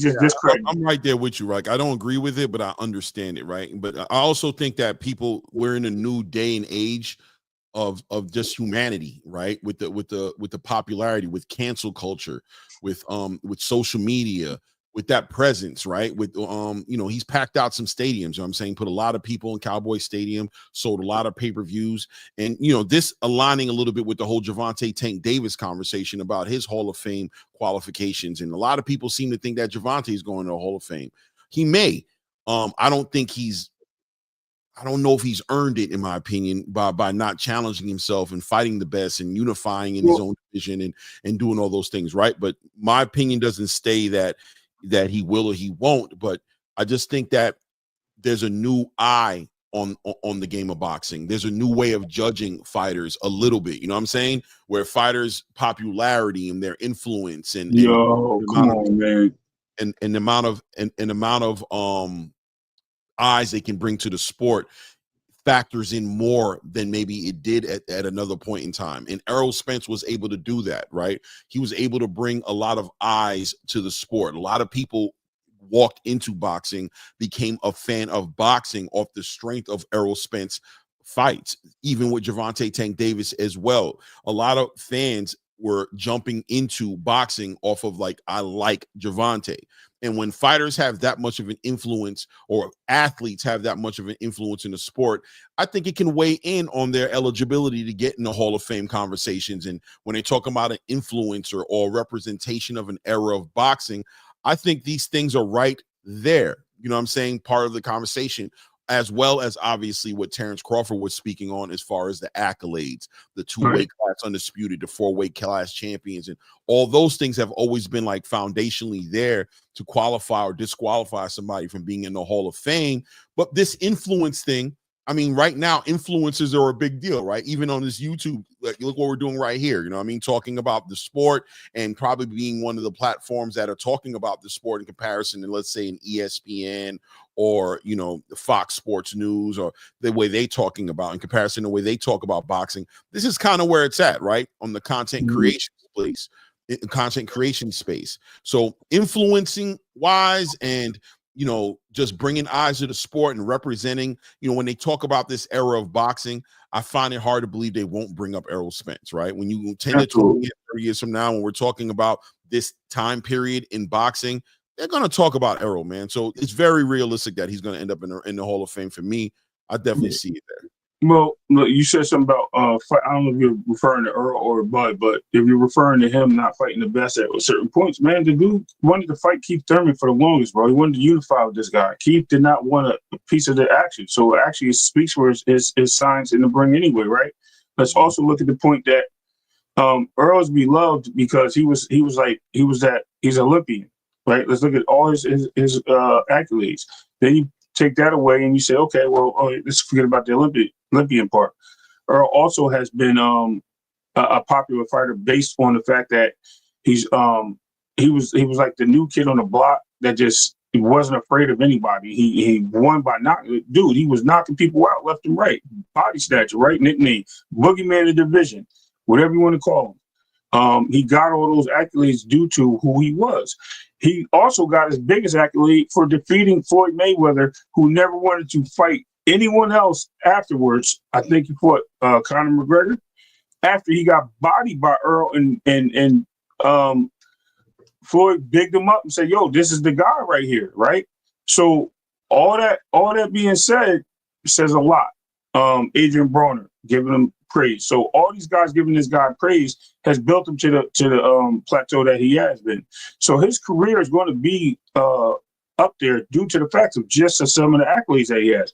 Now, as far as the one loss he has, if we're going to take that away from one loss because he looked bad in that loss, then we have to do that for a lot of fighters, right? There's a lot of fighters that got bad losses.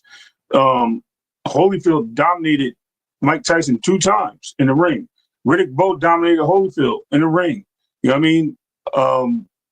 There was Tommy Morrison beat George Foreman, God rest his soul, man. Rest in peace, George. But he beat him bad, bro. And are we going to take that away from these guys? No, we can't. We got to keep it moving. You know what I mean? Yeah, Leonard Bunny, Lamont Peterson. I know you're going to throw his resume out. Don't forget Alejandro Barrera, too, man. It's funny. But at the end of the day, no, I got it. I'm with you, Clay. I'm just saying, I was going to mention some of the people, but yeah, listen, they're legitimate PBC fighters. They all had decent records. It wasn't like they were in the gutter. This is the difference of the Floyd Mayweather era. Everybody wants everybody to be 31-0 when you fight them. And unfortunately, it's not like that. So we got to really kick it the way we got to kick it. But at the end of the day, man, salute to Earl. He's a Hall of Famer, in my opinion. I understand where Bud's coming from. You know what I mean? He's pushing back a little bit on the fan base. And I think he's also, he believes what he believes. So for me to tell him to believe otherwise is not my place. So shout out to both fighters, man. Maybe we get to see him do it again one day. Maybe not. It is what it is. Yeah, man. At the end of the day, the man gets his opinion, man, and listen. He's definitely going to be he's going to be a first ballot Hall of Famer, in my opinion. In his own right, he went a different path than Errol Spence, right? He kind of got it out the mud in his own way. He went through multiple divisions. He became a champion in multiple divisions. He became undisputed in 2 weight class divisions. And obviously, we're not even talking about whatever the potential is of this fight he has with Canelo Alvarez coming up in September. Just him being in that fight and involved in that bout, which I think at a minimum is going to be a fight of the year candidate, if not Terrence Crawford potentially winning and making history. He's kind of got a different perspective, in comparison to his own journey. And if he's comparing his journey to Errol Spence's journey, he has every right to have his opinion, man. The man challenges himself and is shown to be, unbeaten and never proven to be wrong when it comes to what he does in the ring. Ego is part of it too, right? Ray? Like at the end of the day, these fighters have egos, man. This is what you got to tap into one more thing. Go ahead. I'm going to make a comparison. So where was the same people that said Diego Corrales was in the Hall of Famer after he got rocked and beat up by Floyd? They were both undefeated. Diego was the bigger fighter, planning on moving up, and got rocked. Floyd just came up. But nobody ever cried that Diego was not a Hall of Famer. Just saying. Same situation to me. Yeah, I mean, I think it, like I said, man, everybody has their opinion. Everybody has legitimate arguments. Even in this chat right now, there are people in here who don't believe that Errol Spence is a Hall of Fame fighter. A lot of people think that. This isn't just about being either a Terrence Crawford fan or an Errol Spence fan or vice versa, a hater of Terrence Crawford or a hater of Errol Spence. This is about criteria. That's what it's about. People have their criteria, right? We don't know the exact criteria for somebody to go into the Hall of Fame, right? We don't know what all these guys who are voting these fighters, and we don't know why Arturo Gatti got into the Hall of Fame. We don't know why Tim Bradley got into the Hall of Fame. We don't know, you know what I'm saying? Why you just said his name, bro. I'm having a brain fart. Diego Corrales. Diego Corrales. We don't know why Diego Corrales got in there all the way. You know what I'm saying? We don't know. Everybody has a criteria. Many Paziazza got into the Hall of Fame, bro. Yeah, shit. We watch fights and we don't know what the judges are judging, right? So, everybody has their criteria as to how they're judging a situation. But I do personally think that it's hilarious how the boxing space, kind of just, what the hell? He's hating it. It's ridiculous. What is he talking about? I do think it's kind of funny. They moving the needle, man. Like I'm sorry, Clay. I'm glad you did that. I apologize, but look, now I got feedback, right? Because now on the other end for Bud's side, let that man have his opinion. Why do you got to hate him? Because he feels some type of way. That's why he said what he said. I'm telling you, I started looking into this, Clay, and I'm like, yo, he's saying this because all the pushback that he's been getting from Earl is nobody else fans but Earl fans. They talk about Madrimov. He's scared of boots. They was talking about he ain't never want to fight Earl. He ducked Earl. I was one of them at one point, right? All these different things and different points that people have been pushing at him and throwing at him and saying he's garbage, this and that. He didn't want to fight Thurman. This right here is him saying, you know what I mean? Like it's like this, what do you call it? The slap back or the, you know what I mean? Or whatever you call it when you get to pay somebody back for something. You know what I mean? What goes around comes around. This is him doing his part of that, right? So he's now throwing his back in their face because they kind of insulted his boxing ability and insulted his championship pedigree, all for one person. And that person, like they've been discrediting him, and they are in a frenzy, Clay. I'm sorry, I get it. I get it. Go ahead, bud. Rock on, bro. I'm with it. And it is what it is. Everybody has their criteria, you know what I mean? But we'll move on. So news comes out about Caleb Plant sending a contract to Edgar Berlanga. Caleb has a fight coming up towards the end of May. I believe around May 30th, same card, if I'm correct, as Jamal Charlo's return.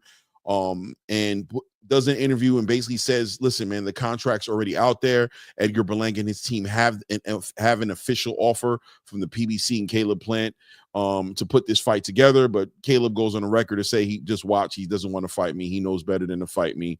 Edgar Berlanga, we all know, is a free agent right now, just finished off his contractual obligations with Matchroom and wanted to test the waters and test his value coming off of a fight with Canelo Alvarez. People could look at it how they want.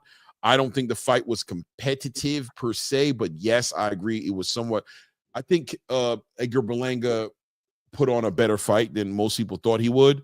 I thought he could have, he kind of did his own version of a Jamel Charlo to a degree. He didn't run per se, but definitely went into survivor mode at one point in the fight. But he's been riding this wave, right? Edgar's been riding this wave ever since he fought Canelo Alvarez, and now he's a superstar. He wants the biggest bags of money. He's been turning down fights. Ultimately, we saw him fighting a complete, I don't want to say a nobody and disrespect that fighter, but just somebody who nobody was aware who he was, came in with the crazy dad bod, with the crazy mushroom thing going on with his body. It was crazy, right? What we saw him do, but ultimately, he's a free agent now. We know that there's been smoke there between Edgar Berlanga and Caleb Plant ever since the Canelo Alvarez. What was it? What was his last fight before Edgar Berlanga? Was it Jaime fight? Was it Jaime Munguia? Yeah, Jaime. Yeah, it was Jaime Munguia, right? So ever since they were there out for that fight, for the build up to that fight, they kind of had a little bit of bumping of the heads. And ultimately, Edgar Berlanga just thinks he's a superstar, right? And Caleb Plant sends out the offer. Edgar Berlanga flexes his A-side privileges. And I do put a question mark on there because I think this A-side privilege thing is become very toxic in the boxing space. The way people just want to flex that as a way to negotiate at times. I don't know how and why Edgar Berlanga feels like he's the A-side to any of these fighters, except for possibly like a Diego Pacheco, maybe. You know what I'm saying? Like, and I say that because there's arguments out there for Diego Pacheco to maybe be the A-side as well, but I'll give Edgar Berlanga that and say, okay, fine, an A-side against Diego Pacheco, maybe even a Christian and Billy, right? But when you're talking about Caleb Plant, when you're talking about Jamal Charlo, when you're talking about these fighters, no, sir, I don't personally believe you've earned that at all. But once again, like I've said before, Edgar Berlanga putting himself in a corner, kind of isolating himself and personally self-freezing himself out of some of the biggest fights. I think the mentality needs to change or it's going to be very complicated for him. But where are you at with this scenario, with Caleb Plant sending that offer? What's the likeliness of Edgar Berlanga taking this offer, in your opinion? This is the person that says, I'm really trying to think and put this in the right perspective quick. This is a good one. This is a good one. This is the college basketball player that swears he could beat the best NBA all-pro basketball player. Right. This is exactly. And he says, yo, man, I put my money where my mouth. Matter of fact, he need college basketball. There's a dude from the streets that just be running the daggone cages, bro. He be out there dunking on anybody, got the little handles, he spin and do all this. I said, man, I'll go to the NBA, smoke these dudes. Somebody said, put the money where your mouth is. NBA dude stepping up to the table and say, yo, man, I got $1 million on it that I'll beat you. Nah, I'm that guy, bro. You got to bring more than $1 million. You're going to have to play on my court. You're going to have to do this. You know what I mean? I'm flashy. Look at me. I got the J's on. I got the new shorts that nobody got. Matter of fact, I even got a sponsorship and they ain't even out there yet. They coming from China, whatever. I don't really care. Just throwing it out there. But listen, man, Edgar Berlanga is living in a fantasy world. It's a shame that we're telling him this and he just doesn't want to believe it. Nothing wrong with that, bro. Let him have it. Let him have his flex. You know what I mean? But you know whatever they say, right? You build that wall and it gets knocked down. Don't get mad when it's down. Make sure you use the right cement and the right bricks, because you keep using them foam bricks that you use in elementary school, preschool, and build your little castles. Yeah, they're gonna get knocked down. This ain't Lego City, baby. You know what I mean? Now you're in the real world. You're in the real business of boxing, and I think Caleb Plant has withstood some of the best fights I've ever seen in that division. I almost said heavyweight, but in that division, at 168. Edgar Berlanga just got on the scene, and he hasn't beaten not one person. Like I just told you, the dude looked like Grimace from McDonald's, bro, that he just beat. Like he was shaped like a damn purple dude. You know what I mean? Like, come on. And he beat him, and then he thinks he's the man. Like, you're a big shot. Yeah. You know what I mean? Like, yo, you can flex all that all you want, man. But at the end of the day, you got to get in that ring. And who's to say he may beat a Caleb Plant? He may get back in there and feel comfortable after withstanding a couple punches from Canelo and get back in the ring with Canelo and win. Who knows? Lightning can strike in a bottle. But at the same time, it's far-fetched, and nobody believes it. It's like Jay-Z said. We don't believe you. You need more people. I'm sorry. That's exactly where it is with this dude. 100%. Yeah, man. I agree with you. Everything you said, man. Everything you said. I just think Edgar needs I don't know. He needs a reality check. You know what I'm saying? Great dance partner, great fighter when he wants to be. You see the potential in him. You see what he can do in the ring, but the outside of the ring stuff is bleeding into everything, man. And this whole idea of A-side and superstar and all these things. I don't think. I'm sorry, Edgar. I don't believe the boxing space is on the same page as you. I don't believe the boxing space sees you that way. I can clearly see yourself that way, and the people who support you see you that way. But I don't know if that translates into packing out stadiums and being the A side in these negotiations. And I got something else to add to Edgar Berlanga's whole entire situation as well. Edgar Berlanga, I'm hearing rumors of potentially trying to entice Turki Alalshikh to give him one of those 3-fight deals, one of those opportunities that he sees Teofimo, Devin, and Ryan Garcia getting. I'm going to tell you right now, it's not going to be at 168, brother. If you're going to get the opportunity, which I don't know, maybe you very may well get. It ain't going to be on 168. I'm going to tell you right now. It's going to be at 175. Correct. It's going to be David Morrell. It's going to be David Benavidez. It's going to be Bivol Beterbiev. It's going to be Caleb Smith. It's going to be those big fights. It's going to be the biggest fights possible. It's going to be the hardest fight you ever had in your career if Turkey gets involved in it. So be careful what you wish for, is what I would say. Because he might even get Hot Rod up there, bro. Hot Rod might chip him up. Listen, bro, be careful what you wish for. Yeah. Matchroom may move you accordingly and put you in front of, the right fights. Maybe even, Golden Boy would do that for you, because I know Oscar likes to move his fighters in the right direction and do whatever he needs to do. But ultimately, when it's all said and done, you get in that conversation with Turki Alalshikh, ain't no duck in the smoke. You're going to get the bag, but you're going to get the bag on the back end of the hardest fight you ever been in. And when it comes to him developing as a fighter in the ring, I don't know if he's been afforded that. I don't know if he's been offered the best fights for him to develop into the best fighter he can be. We've seen how he gets when the pressure goes up. He gets real messy and real nasty and real dirty, right?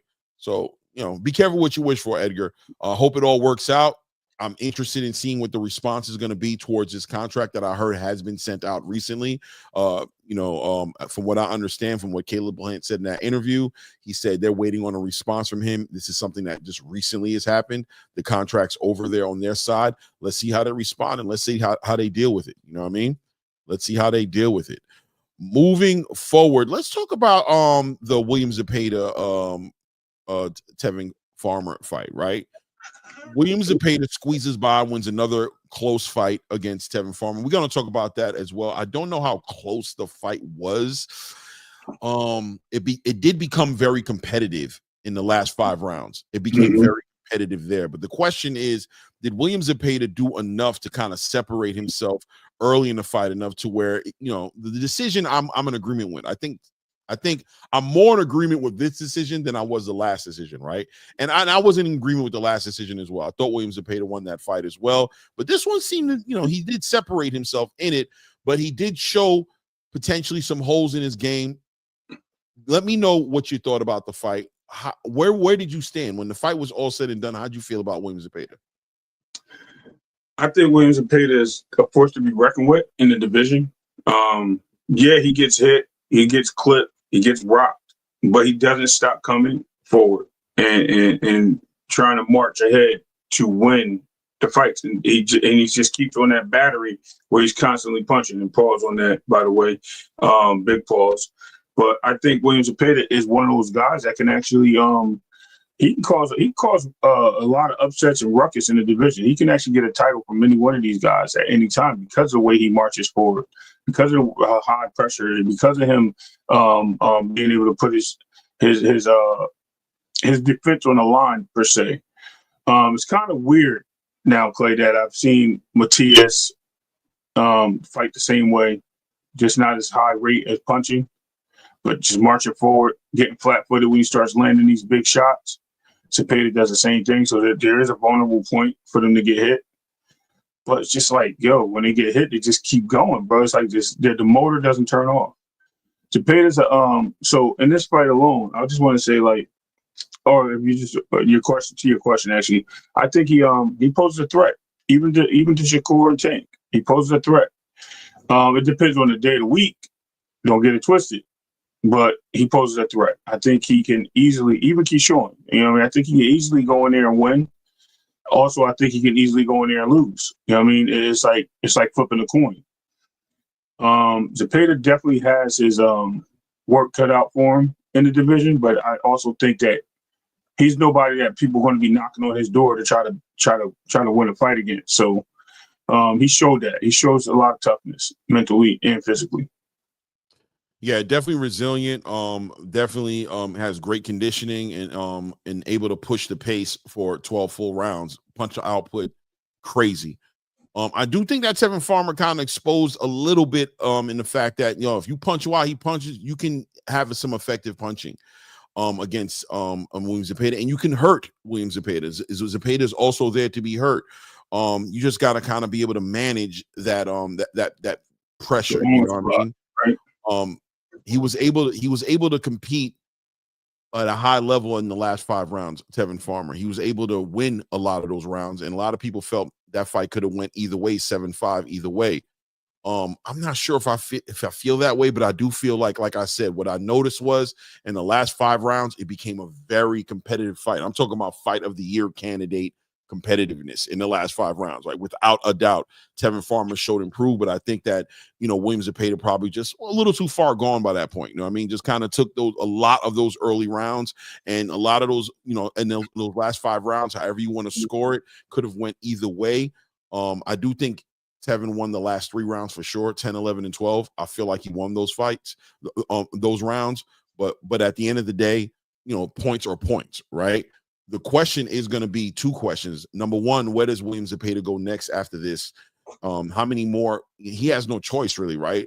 We woke up this morning hearing that they actually rank him number 1 in the WBA sanctioning body right now, and he's holding an interim WBC title. So once again, the sanctioning bodies, boxing as we know it, very not consistent with their own rules, doing things all the time that just raises eyebrows. But now you have Williams Zepeda right there in the same, coincidentally, I'm sure, in the same sanctioning body as Tank, where Tank Davis is the champion, and they put him number 1 there, right? They rank him number 1 over there above Floyd Schofield Jr., and he's also holding an interim WBC title.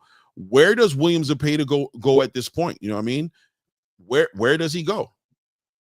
He, first of all, I want to touch base on something, what you just said. So a lot of people are criticizing him for the fight with Farmer. Let's ask ourselves this, Clay. One question. Now, when everybody really think about this, how many people you think take on what Farmer did and push back? I don't think a lot of fighters do. I think you have to be really mentally strong. And I don't care how tough you are in the ring. If you haven't seen it and you haven't been in that type of fire, you're going to be uncomfortable. And it doesn't matter who you are. So a lot of people thinking, oh, well, because it's Tank or it's because it's Shakur. And I like those fighters, and I think they win. But at the end of the day, have they seen that type of pressure? No, they have not. That type of pressure causes problems for anybody, especially if you're not used to it. I think Zepeda coming from Farmer having that type of background where he could sit in the pocket and he changed the game plan and push back. I think that helped him. As far as Zepeda and where he goes at this point for a championship, it depends on who he picks. You know what I mean? He's still number one in every sanctioned body, Clay. They just listed him as number one. You know, once he became champion, he came off the board because he was number one across the board before, right? Once he got that interim title, they took him off the board, which is strangely enough, they put him back on the board, which you just touched in. How the hell do they do that? I don't know. You know what I mean? The rules change for different people. But that just tells you that they want to see a big fight with this guy. This guy is at the point where he deserves a big fight, and it's time for him to move up into a position where he gets a chance at a title. Now, as far as Keyshawn, I think will be his toughest test. I think Keyshawn actually has the height advantage, and I think he has the ability of staying at a range of a Zepeda and counter. Tank, on the other hand, Tank starts slow, and you can't start with somebody like this slow. And unless you're going to take the body shot and hit him with the uppercut in the body, and it could Tank get that done with the onslaught. I mean, we just seen how he did with Roach, right? And Roach had the pressure on Tank. You know what I mean? Putting the pressure out there. And I think he's faster than Roach with his hands, Zepeda. So, I mean, where does he go? I think he takes a Tank fight. It's a big payday. I think Oscar has seen this picture before. He's been on this movie before. And I think he's going to move that direction. I think he requested him be set to the WBA for that reason. They're trying to avoid Shakur because I think Shakur is a real big threat as well. And they don't believe that he can beat Shakur. They've been avoiding him for a long time. But I think Tank would be the fight to get Zepeda in line for. He did call out Tank in 2 fights ago before Farmer. So we'll see what happens, Clay, from there.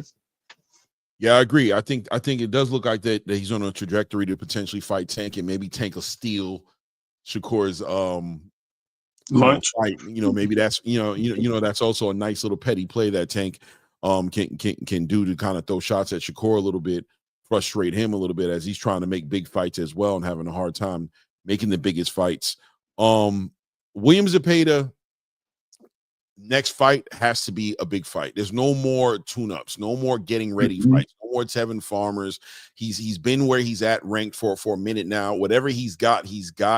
Hopefully Coach Panda and Oscar De La Hoya has had whatever boxes they need checked in order to have the courage or the faith in Zepeda to push him forward to the big show.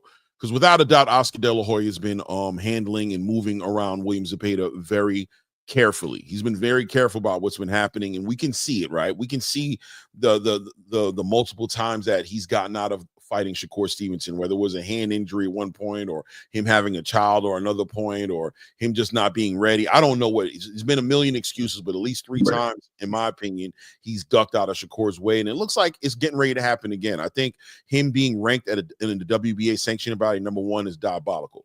I think it's diabolical. Not for nothing, just that you're holding an interim title. I think it's a telling move. It's a super telling move. You see it. It's just like, what? He's number 1 all of a sudden again. He was number 1 there at one point, but you guys removed him off the list once he became an interim WBC title holder. And then just recently, now you throw him on that WBA list and you put him at number 1. And obviously his interim title doesn't eliminate him from being ranked in other sanctioning bodies.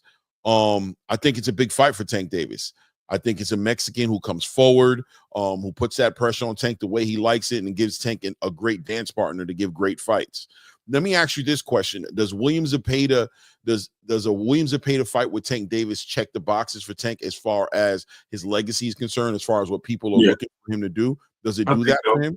I think so. I mean, in my opinion, William Zepeda is he's a good dance partner. He's probably one of the best non-champion boxers in boxing today. He's been feared, quote unquote, by a lot of people prior to this fight. Oscar's been trying to get him big fights, quote unquote, for the last 3 years, and nobody wanted to fight him. Zepeda, to me, you know what I mean, it took me a while really to catch on to Zepeda because I never really got to watch him fight. And then when I started watching him fight, I was like, this guy's got a high motor, bro. This guy don't stop punching. This guy throwing, I mean, he's upwards. I think he had a fight where he broke a record, like 1,700 punches in a fight, bro. It might even been more than that. Don't quote me. But the guy doesn't stop. And when your offense is your best defense, in a case like him, and you can take a shot on the chin like he does, you know what I mean? Yeah, like I said, he gets rocked, but it doesn't stop him from coming forward. He just leans forward and just keeps punching. It's two things that can happen. Be the Ferrari running to the brick wall or the train crashing through the wall.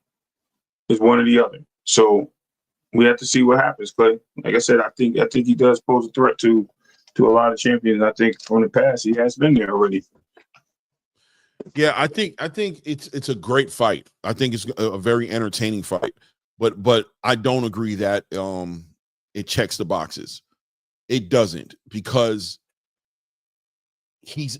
William Zepeda falls into the category of a stylistically favorable fight for Gervonta Tank Davis. They like that come forward, you know, the team, and I'm talking about they being the PBC, Tank's team. They like that William Zepeda fight. People want to see him fight against Shakur or Keyshawn Davis. They want to see Tank fight in front of certain fighters for a reason, man. There's an absolute reason as to why they want to see these fights. And not fighting these fights on purpose and then doing a move like this, having William Zepeda all of a sudden became ranked #1 in the sanctioning body in the WBA in order to line this fight up, just once again just shows that the handlers are at work, right? And that they're avoiding certain fights and stylistically in favor of certain fights.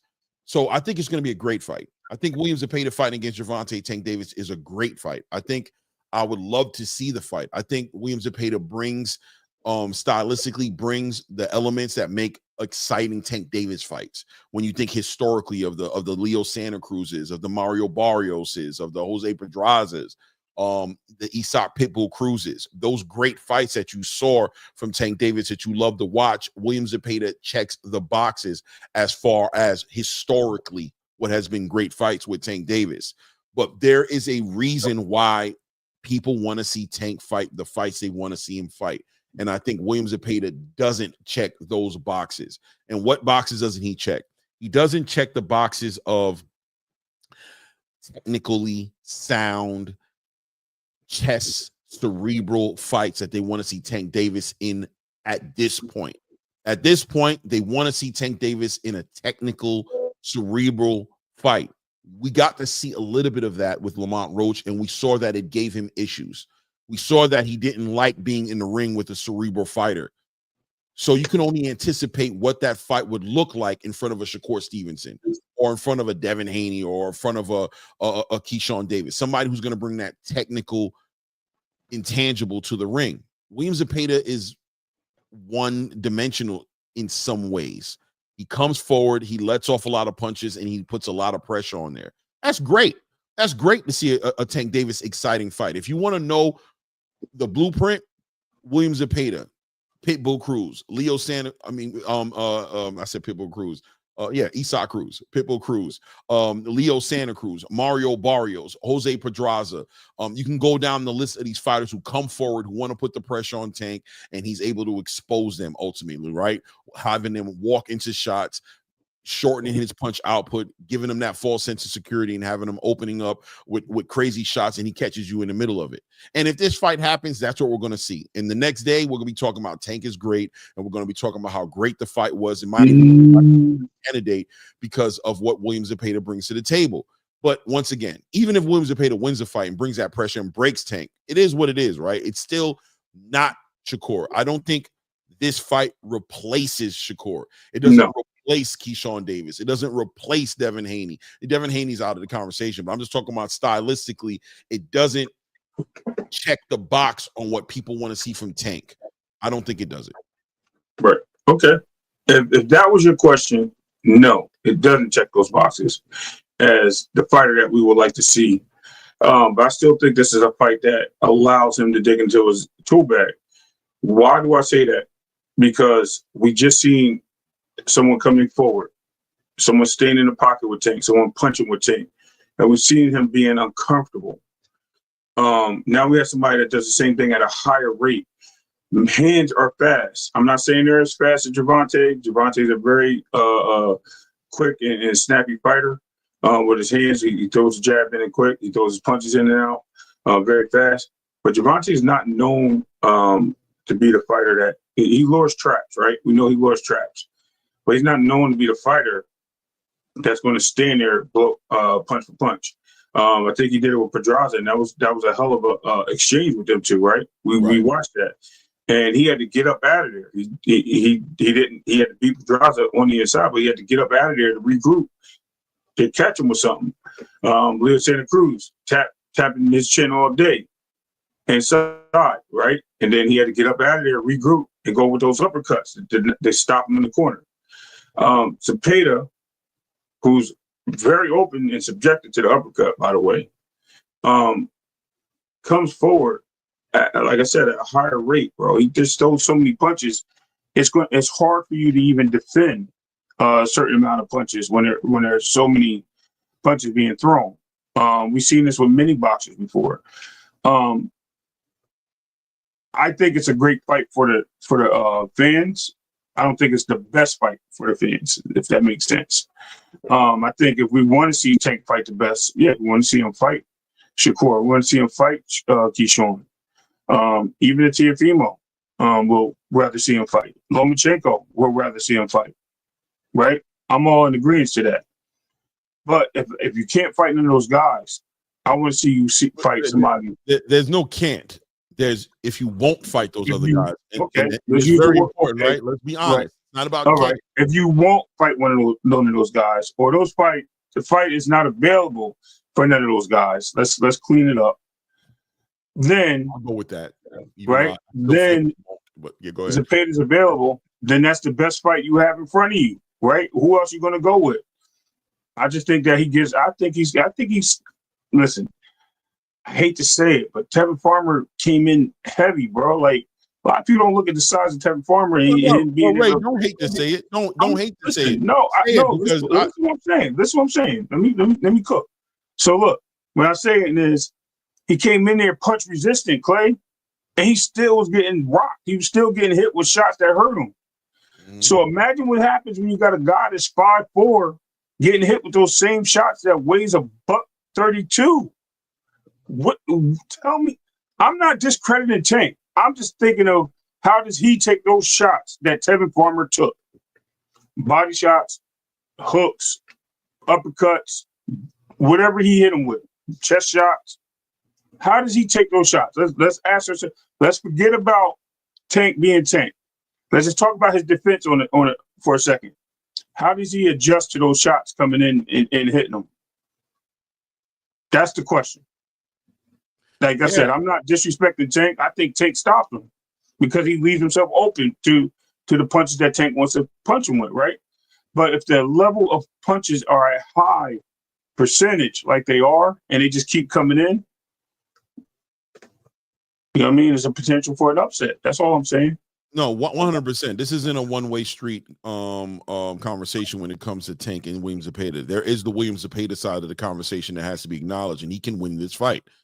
But once again, and you know what? And if he did win this fight, it would be kind of a shame. You know what I'm saying? Because ultimately, the fights that people want to see, and this game that's being played, this fighter selection, this game that's being played right now with Gervonta Tank Davis on making the biggest fights being the most difficult, nail pulling, teeth pulling, you know what I'm saying? Negotiations that these fights just can't come to fruition, right? They can't come full circle. The contract can't get sent out. The offer can't be made. Like it's just always one Asterisks, one excuse after another excuse. It becomes frustrating to watch as we watch plainly in front of our eyes pieces being moved strategically in order to not put him in the fights that the only fights the fans are asking for, and constantly searching and looking for somebody else that will check the box, that will fill in the space other than the actual blatant fight that everybody wants to see. The tragic part about it, Ray, is it ends up a lot of times in you losing against the wrong damn fighter, right? You end up playing the game, and boom, you get hit with a shot and you get stopped, or you lose a decision. And now the fight that everybody's been wanting to see, that all the buildups been for, loses all kinds of steam. Instead of right now being like, okay, Tank had the biggest amount of money. He's made great money in his fights. He's packing out the place. He has it. Fight the damn fight that everybody wants to see you fight. Just fight the damn fight, bro. Stop making it about some other nonsense. Because I know the fan base, as soon as they see William Zepeda get announced to potentially fight against a Tank Davis, they're going to be like, oh, this fight, they're going to meet. But that's not the fight that people wanted, right? It is what it is. Once again, go on the record to say that William Zepeda and Tank Davis is a great fight. Stylistically, and the reason it's a great fight is because, repeat my words, historically, it's been the great fight. And I say that with a little cynicism in my voice because we've seen this shit before. Okay? We've already seen it. So, yes, historically, on paper, that's a great fight. But it's nothing new to people who've been watching Tank fight for years. It's nothing new. It's just another flat-footed Mexican stepping forward, throwing punches, putting pressure, and Tank's main objective and job is going to be to time it out properly, punch in between his punches, lull him into a false sense of security, get his rhythm down, and then try to knock him out, which makes for great entertaining boxing. It makes for great entertaining fights. But I'm sorry, guys, if it ruffles your feathers, it just doesn't check the box that we want to see get checked. It doesn't push the button that Calvin Ford is talking about pushing. It doesn't do it. And it doesn't replace it, in my opinion. And I think history will speak bad about it when they look bad if he does not fight one of these fighters, man. I think it needs to happen. I agree with that. 1,000%. So it is what it is. One more question on this opponent thing with Tank and Zepeda. This is just the typical. You're frozen. It is what it is. We'll give Ray Davis a minute to kind of figure out what's going on over there. I do want to tap into another point in the conversation here with the new unification, reunited, and it feels so good. Ladies and gentlemen, Ryan Garcia reunites with Derek James. Yo, Tank cut my line off, bro. Listen, man, there's a lot of powers that be in this boxing space. By the way, everybody in the building, shout out to everybody who is here. Please take a moment to make sure that you did hit that thumbs up, hit the like button so we can get in the algorithm. And also, if you haven't subscribed to the channel, what are you doing? Take a moment, take a breath, take a sip of your coffee, hit the subscribe button, hit your notification so you are increasing your chances of being notified when we drop these lives every Tuesday, Wednesday, and Thursday morning at 11 a.m. We're right here building with boxing with you guys, man. It is what it is. Right? Tips. Yeah, salute with tips. But segueing into the next topic here. Ryan Garcia reunites with Derek James. Guys, you guys know, and Ray, you're aware that he was working with Eddie Reynoso for a moment there, him and Teofimo Lopez. But Eddie Reynoso was focusing on Scroll. Yeah, well, he's focusing on Skull, but I think more importantly, he's focusing on Canelo, right? Because Canelo just signed a huge 4-fight deal with Turki Alalshikh for hundreds of millions of dollars on the table. He has a fight with Terrence Crawford coming up in particular in September. And Eddie Reynoso said, listen, I need to focus on my champion. I need to focus on my breadwinner. Teofimo's had to move on and go find himself a trainer. And accordingly, so has Ryan Garcia. They both, Teofimo and Ryan Garcia, have fights that same weekend that Canelo's fighting William Skull on. So he's moved on. He's gotten back with some of that old school. He got his old thing back with Derek James.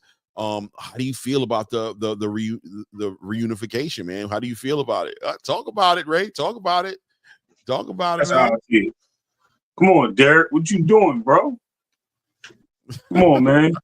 Yeah, that's the dance he was doing, Clay. Ooh, yes, sir. Uh-huh.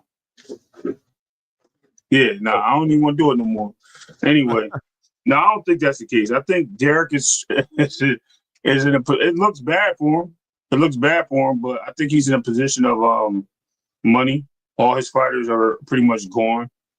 I think at this point, Derek is looking to have somebody in his stable that's going to bring recognition to his gym.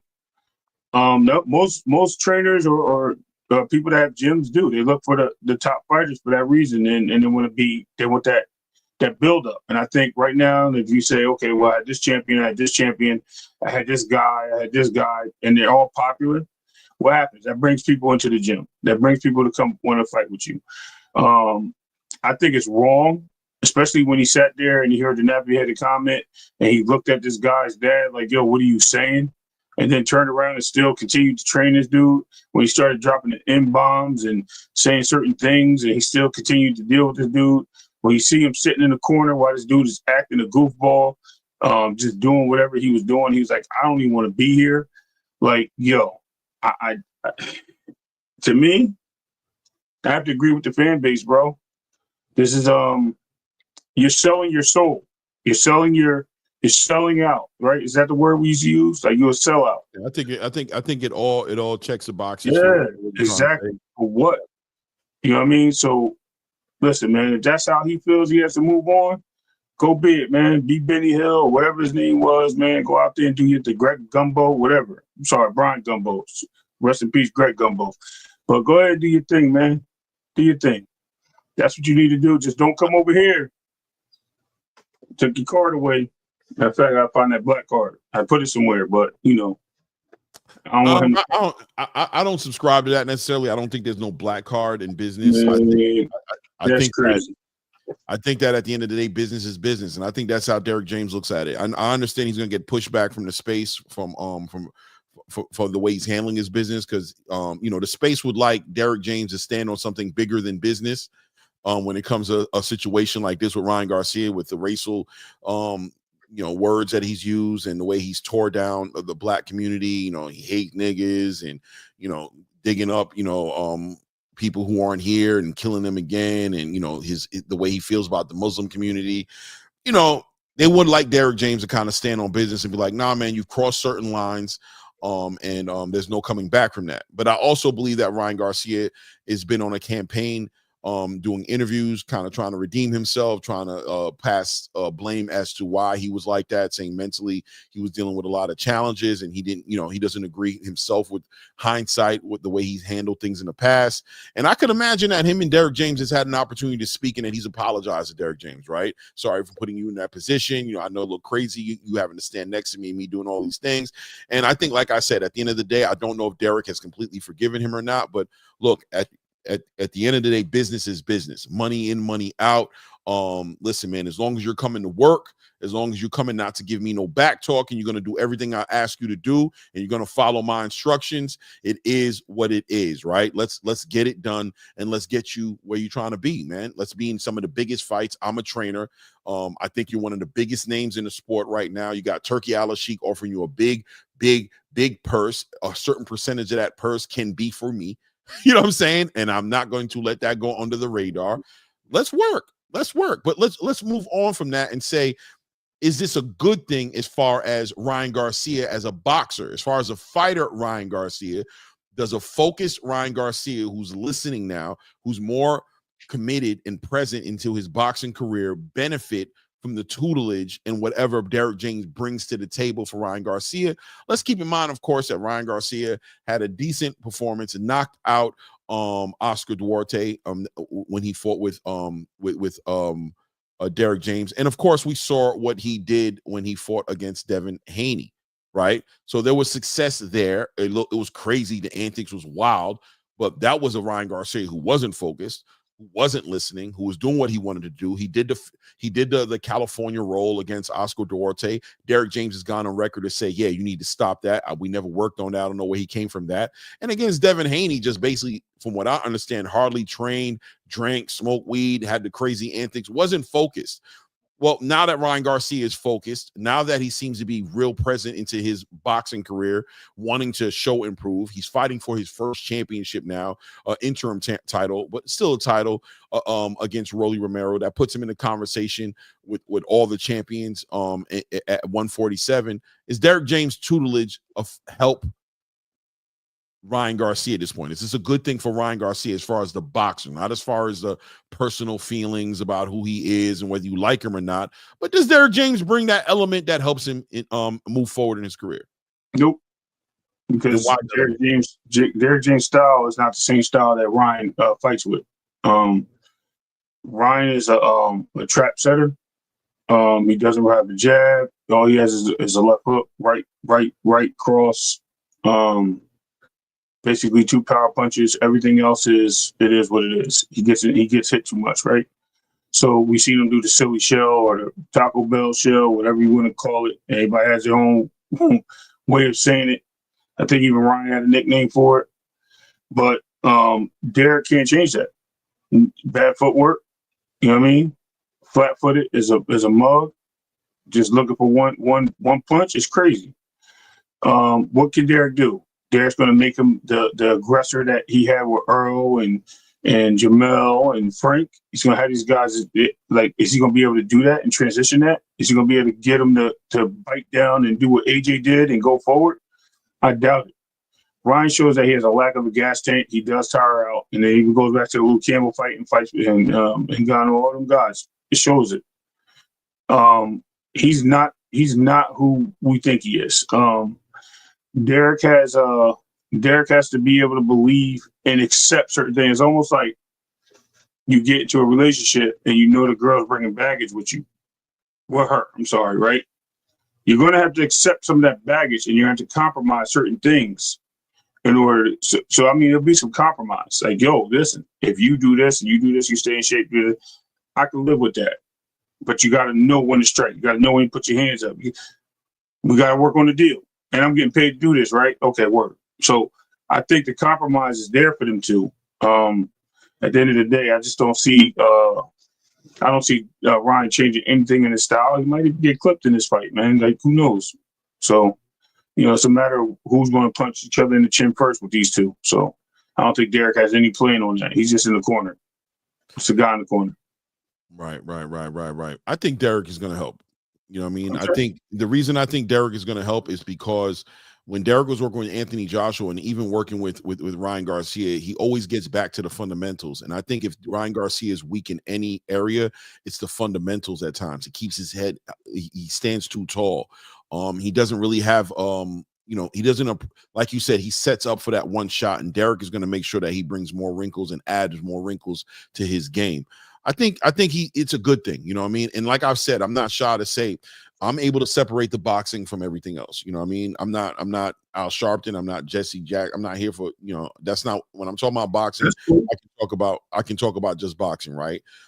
Do I like Ryan Garcia? Not in particular, bro. You know what I mean? He's clearly rubbed me the wrong way with a lot of us. I happen to be Muslim and I'm a black man. You know what I'm saying? So trust me, I get it. You know what I'm saying? But at the end of the day, as far as boxing is concerned, as far as his performance is concerned, I think James does bring some elements, some intangibles to Ryan Garcia that I think he's in actual need of, right? Eddie Reynoso was able to work with Ryan Garcia at a high level. We saw how he did against Luke Campbell. We can give Eddie Reynoso his flowers for that in the early part of Ryan Garcia's career. But he did digress. He went away from those things when he left Eddie Reynoso, and it wasn't until honestly he got with Derek James that he started to show some inklings of a return. You know what I mean? Now his mental space was toxic and it was messed up, and I'm sure it gotten away with a lot of the things that Derek James wanted to do with Ryan. at the end of the day, Derek James is a try-true trainer of the year, I think 2 years in a row. I'm not going to forget that. Although he's had a bit of a choppy last couple of years, I think he had a little bit of work overload a little bit, dealing with all those fighters in his stable. And I think he spread himself a little thin. But I think if given the opportunity in the ear and the ears, I think Derek James is a great trainer. One thing about Derek James, though, is if you choose to not be present, he'll let you not be present and he'll collect his check. That's one thing I've noticed about Derek James. He will let you run your show. If you want to run your show, very similar to how Joe Guzman did it with Ryan Garcia, Derek James is right there, and he'll sit back and allow you to play all the games and be antic-driven and not listen. And if you want to show up late to training and you don't want to be on time, you don't want to do everything, he'll let you, write your own check to an ass whooping. But if you listen, I think Derek James brings a lot of benefit to the table. And I think it's a great trainer for Ryan Garcia right now. I think maybe the best trainer can be up for discussion as far as who the best trainer would be. But listen, man, Derek James is not he's not ashy, man. He's a great trainer. And I think he's going to bring that wrinkle to Ryan Garcia's game, and Ryan becomes better for it. Having Derek James. That's what I believe. But we'll see. And even when he did fight Fortuna, when he was with Goosen, he still didn't use the jab. Bro, he walked him down and just threw hooks, body shots. He parried, he parried shots and things of that nature because he was ranging. He was just using a rangefinder. He wasn't really utilizing the jab. He doesn't use the jab. He stands tall, chin up. It's just so many flaws, bro. Derek James is not going to fix that. No, and Eddie Reynoso, you said he was at his best when he was dude, that was even worse when he was at Eddie Reynoso. He was only with Eddie Reynoso because that was all stable talk. That was Canelo, Oscar, and Ryan. Even when Canelo left, Ryan stayed. You know what I mean? So they're all on record of saying he's worse when it comes to training. Now, hopefully he takes it seriously. If he takes it seriously, things can change. He has to pick up where the pieces left off and where things are. But no way, man, do I see Ryan doing anything different. Maybe he won't do the silly shell, right? Maybe. But maybe he'll throw pop a jab out there too, because he's at somebody equal range. I don't know. All I know is Ryan has been historically known to look for that 1-2, like I said, that right cross and that left hook. He lives on that. He'll even throw the right hook there sometimes, right? But he's not a guy that throws uppercuts. He's not a guy that utilizes his jab to close distance. He's just a guy that just measures and swings. He's almost like a guy that just a bully. He waits for you to come outside and he just decapitate you with one swing. Somebody's like, he's just not that guy, bro, to me. He's never been. Footwork terrible, defense terrible. It's just, you got to fix that. This guy's, 7 years in the game? He's still doing the same crap, man. I don't know, Clay. But look, that's your opinion. That's mine. It's cool. He's found success in whatever he's doing. He's found success when he lost against Gervonta Tank Davis. I don't think when it comes to Ryan Garcia, it's about changing him. I don't think that's what you should do with somebody who has something that's tried true as Ryan Garcia. That left hook is tried true. It's not about changing him. Derek James isn't going to change, but can he add? Can he add wrinkles to his game where at this point in the game where Ryan Garcia is at, fighting the biggest fights, if he gets in the ring with a Jerron Boots Ennis, or if he gets in the ring with a Stanionis, or when he gets back in the ring with Devin Haney, when he's challenging himself the way he's getting ready to challenge himself moving forward, he needs to be able to adjust. He needs to be able to meet adversity with solutions, and he hasn't shown us the wrinkles to his game that way, to where he's able to adjust. I think he needs the fundamentals. I think the fundamentals will get him out of certain situations. But as you stated, time will tell, and the way he performs in the ring will speak louder than what we can predict happening in the future. But once again, the addition of Derek James can't hurt. In comparison to other trainers that he's had, this is probably one of the better ones. Eddie Reynoso, Derek James, I'm saying Joe Goosen had moments. I see, I can't remember, I guess Next Generation Combat brought up the way he performed against Fortuna. You know what I mean? Mm-hmm. But still, I think when you talk about the better trainers he's had, Derek James falls into that category. I like the addition, man. I want to see what what ends up happening. You know what I'm saying? Right. And like I told you guys before, I'm really intrigued to see this Ryan Garcia. I'm intrigued on seeing this chapter in Ryan Garcia's career, because it does seem, and I say seem, I hold that word, and you know what I'm saying, I gave that word the respect it deserves, because it seems as if he's embracing boxing and he's talking about becoming a promoter. He's talking about winning the whole tournament, becoming a champion, getting all those accolades. He's shown a little bit of, he's acknowledged the mental health issues that he's dealt with. He's acknowledged how it's gotten his way and how toxic it was for his career. So I'm interested in seeing the mentally clear, present Ryan Garcia in boxing, because at one point in time, Ryan Garcia was who you want. You know, he was a prospect with a lot of promise, man. I just remember that. You know what I mean? I remember that old Ryan Garcia and who he was, man. I want to see what happens, man. I hear you. What's this, his last fight with Golden Boy, or there's one more after this? This might be it, or the one more. Okay, because I was gonna say, I think he's almost out of his contract, and maybe it is a good move for him. Who knows, man? Like I'm just not buying it, though. I'm just not buying it. We'll have to see. This is a battle of the Hook clan. You know what I mean? You got this dude over here throwing right hooks, this guy throwing left hook. So we'll see. We'll see who lands first. They might knock each other out. That'll be a first. Yeah, you never know. You never know.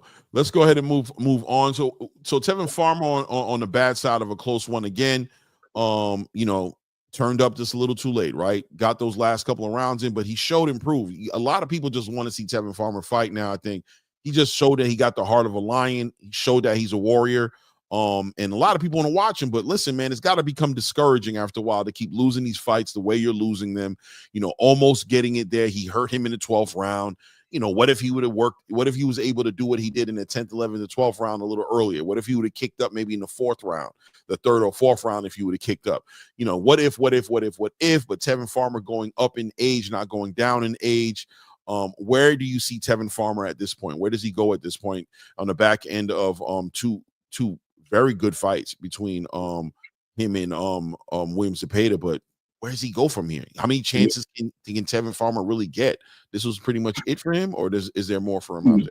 I think there's more, and I think this is an opportunity for him to make paydays for himself. I think a lot of people believe that he's getting short end of the stick on a lot of these fights. I think he also showed something that a lot of promoters will like. Even if he's just fighting somebody that they're bringing up or whatever the case may be, he shows grit. He shows toughness. He shows something that a lot of these fighters don't show. He shows that he's going to prepare your fighter for the next round, for the next fight. And hey, listen, at any given day, he's not a knockout puncher, but the guy has hidden power, right? These things that came from nowhere. So I like what we see with Tevin Farmer. I think he's just been on the wrong end of a couple of decisions. I think the fight with Maratala, he definitely won. I did have him losing both fights to Zepeda. I just thought just the output of Zepeda just kind of won him the fight. But if there, and he raised the bar. Whenever you ever seen Tevin Farmer throw 700 and 800 punches, you haven't. So him raising the bar to meet a challenger shows that he has something in the tank. Like, it shows that he has a different skill set based on the opponent, and he brings something new to the table. Experienced boxer, well-rounded boxer, definitely should eventually start coaching or doing something, because he could teach a lot of these young boxers some of these things. And I just think that he's just a guy that just weathered the storm a little too much and left the arena and came back. And just the repercussions of it is just, it's not treating him fair. But hey, man, so my hat's off to him. Tevin Farmer's a warrior, and I'm always accepting for that, man. He's like the young Holyfield. No, without a doubt, man. And I agree with you. I think people aren't talking about it in the right way. I think he has a lot of fights that he can do, but I understand he was a little discouraged on the post-fight, but I think there's money on the table for him. I think you're right. I think there's money on the table for him to fight some fights, maybe even be the A side some of these fights. You know, I could see him fighting an Andy Cruz. I could see him fighting an Abdullah Mason. I could see him fighting a Floyd Schofield, or fighting a I could see him getting fights in victories in these fights could put him right back in the conversation. You know what I'm saying, of getting a shot at the championship. I think 135 is in need of a Tevin Farmer energy, of that warrior mentality. And I think he's still there, man. It depends, obviously, where he is mentally. If he's checked out mentally, maybe it might be over. And one thing about it, when a fighter has a foot out the door, I always like, listen, as much as I might see it in you, if you don't see it in yourself, that's the most important opinion in the conversation, right? But Tevin has a lot of great fights. Gatekeeper could be the name we give to him. I don't want to demote him in that way, or if that word has any type of bad connotation to it, I don't want to use it. But I think in this case scenario, a Gatekeeper does kind of fit the situation, but I don't think in a bad way. Listen, I think he did a lot of hard work fighting against Raymond Moratala and fighting those 2 fights with Tevin Farmer. I mean, with William Zepeda. And I think it'd be a damn shame to see him not benefit off of it. Although he didn't win the fights, there were moral victories in each one of those fights. It's the reason why he got the rematch with William Zepeda, because how competitive it was.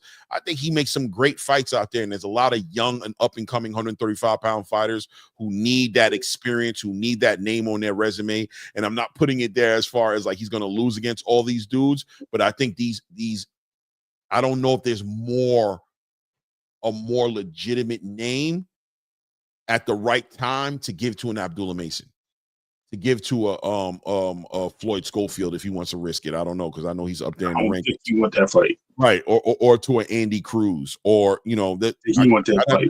Run my mind a little bit, but there's a lot of fighters out there at 135 who could use a name on their record, like Tevin Farmer, and I think that he get paid very well. I think he can get paid very well to do it, man. So yeah, hopefully Gabriel Flores would be a good fight for him. Yeah, there's a lot of fighters out there looking to make their bones, man. So let's see how he carries it. Hold on one second here. I'm paying my. Yeah, no doubt. But anyway, I think there's a couple, like you said, there's a couple of fighters. I mean, I don't want to see him with Abdullah Mason or Andy Cruz, because that can go either way. And I don't think that's the type of fight you want to have him lose to be a stepping stone for some of these prospects and guys early in their careers, as them too. And you also don't want to see them guys get derailed, pause, by Farmer, because they get in the ring with him, and it's just it becomes that guy that just knocks you out. You want him to fight somebody that's going to be like willing to test themselves, but already is like on the brink of, it's no risk reward for them. Like they're still in competitive states. These guys, Andy Cruz and Abdullah Masons, are prodigies. They're guys that they're trying to put into the front of the line, which actually, if you look at the rankings, they're already in the front. They're headlining. You know what I mean? These guys they're looking to put into championship fights and only keep them at a certain level. Tevin Farmer doesn't fit that criteria because he's upset written all over him. You know what I mean? So you don't want to see him in those fights where he can really, like I said, knock them off the tracks. And next thing you know, they got to start over. Their career is done. Or people say, look, we knew he wasn't that guy. So yeah, you want to see him. Like I said, there's Edwin De Los Santos. There's I know he's fighting Keyshawn. You have he about to run into a championship fight right now. Right. I'm just saying, you got like guys like him. You got Sam Snopes. You got, like I said, you got Gabriel Flores.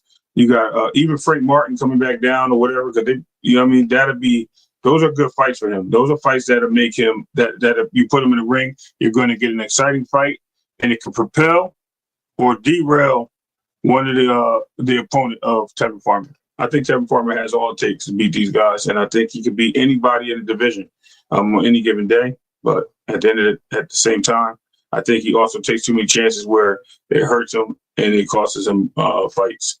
So it's a good challenge, though. It's a good challenger for everybody in the division.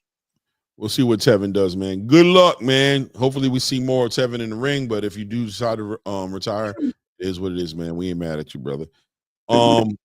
So I'm gonna I was gonna say glaze pause, but I'm going to go just real quick over this topic right here.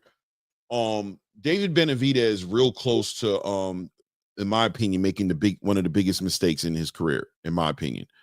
What do I know, right? What do I know? But the way I feel about this whole entire David Benavidez, Dimitri Bivol, Turki, Samson Leakowitz, somewhat of a love triangle. I think that the person who's getting screwed over here the most out of this whole situation is David Benavidez. And it really starting to feel like he's getting caught up in PBC politics, in Samson Leakowitz politics. And what do I mean by that? I mean that there's a need of control over fighters that promoters always have, right? And I think Samson Lenkowitz might be a little bit too much in bed with the PBC and not enough in bed with David Benavidez, right? I think that at the end of the day, what's best for David Benavidez in this situation may not be what they think is best for the PBC. And I think that's kind of like David Benavidez needs to kind of like see that and kind of like put his foot down and make a decision that's going to benefit him. I'm not sure where you're at with it, right? But I can see in the light heavyweight division right now, I can see David Benavidez not fighting Dimitri Bivol when he has an opportunity, not fighting Canelo Alvarez to where lights being shined on David Benavidez as far as his team not activating that WBC mandatory. And I'm going to say that David may not be aware completely of how this thing has been playing out, but if something's going to be activated, it's going to be on Samson Lenkowitz. And the question has to be, why didn't Samson Lenkowitz push forward and activate that mandatory? Now you're doing it again with Dimitri Bivol. Now you're activating it, and you're once again doing what? You're taking David Benavidez's opportunity to get to become a champion, to earn it in the ring, and to have a name on his resume as Dimitri Bivol, an undisputed light heavyweight champion.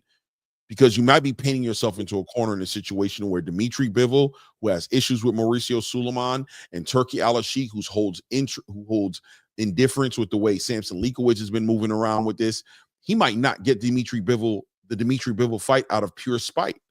Out of pure spite, it might not happen. And at the end of the day, sorry, fellows, mom duties. Is that a female? Bub, you a female? Oh. Yeah, you learn something new every day. I don't know. That caught my eye right there. I did not know that. But where are you at with this as far as with this David Benavidez, Samson Lenkowitz? Is this handler situation getting out of hand? And you see it happening even with Tank Davis to a degree, right? The fights that he should be in, he's not getting in, and people want to put all that pressure on Tank, but at the same time, and the pressure is warranted, because no matter how it is, Tank can make the decision. He can put his foot down and kind of get things to happen. Him choosing to allow them to move him that way, the accountability still falls on his shoulder at this point. Once you left Mayweather promotion, it still falls on your shoulder. But David Benavidez and the way Samson Lenkowitz is moving him, it doesn't seem like, and I can give two specific scenarios that is showing that shows and prove what I'm saying. The first case scenario, well, I'll give you three. The first case scenario is going to be the way the Canelo Alvarez negotiations were handled ultimately by him moving up to 175 without officially activating that WBC mandatory. The second thing that exposes it is David Benavidez spoke about Dimitri Bivol and Artur Beterbiev in that situation and how he looked at it. He already vocalized and understood that if Dimitri Bivol won that fight, that he expected there to be a trilogy. He expected them to fight the third time, and he also went on record to say that he respects that and would respect that. So what did he respond by? He said, listen, if that fight ends up going into a trilogy, what I plan on doing, according to him and Jose Benavidez Sr., his father, he said, we're going to go ahead and move up to cruiserweight to fight Zurdo Ramirez and make a big fight up there to become champions if that fight doesn't. And then we'd be willing to cut the weight, come back down to the light heavyweight division, and fight the winner of the trilogy between Beterbiev and Bivol. Then he was invited to go to, so that's the second one. Then he was invited to go to Saudi Arabia, right? He took the flight. He took the invitation, knowing that he was getting ready to see a fight that he himself picked Dimitri Bivol to win. He thought Dimitri Bivol was going to win, so that means he anticipated a trilogy. So why did he even go down to Saudi Arabia to go ahead and have a conversation with Turki Alalshikh just to fly away from that situation and choose the email, the I'm going to strip him of that belt and take that belt off of him route when he didn't express that? What changed in that trip to make him just take that next flight out of Saudi Arabia to come back to the States, and all of a sudden Samson Lenkowitz is talking about there was a confusion, this, that, and the other, and, you know, David Benavidez will not fight his next fight without being champion, this, that, and the other. He won't fight Caleb Smith as an interim champion again, this, that, and the other. What changed in David Benavidez's perspective on that situation? I think it was Samson Lenkowitz. I think Samson Leakowitz gave him that phone call. Maybe even Al Heyman got involved in it. And I think it changed the whole entire trajectory of where I think David Benavidez and Jose Benavidez were comfortable going in the direction they were comfortable going. I believe, not to be long-winded, just to say that I believe David Benavidez went to Saudi Arabia trying to make a fight happen. And I think something changed and he didn't make the fight happen and he left early, and something bad enough to make Turki say, I'm not interested in putting that fight together no more between Dimitri Bivol and David Benavidez. Where are you at with it at this point with everything that's happened with this?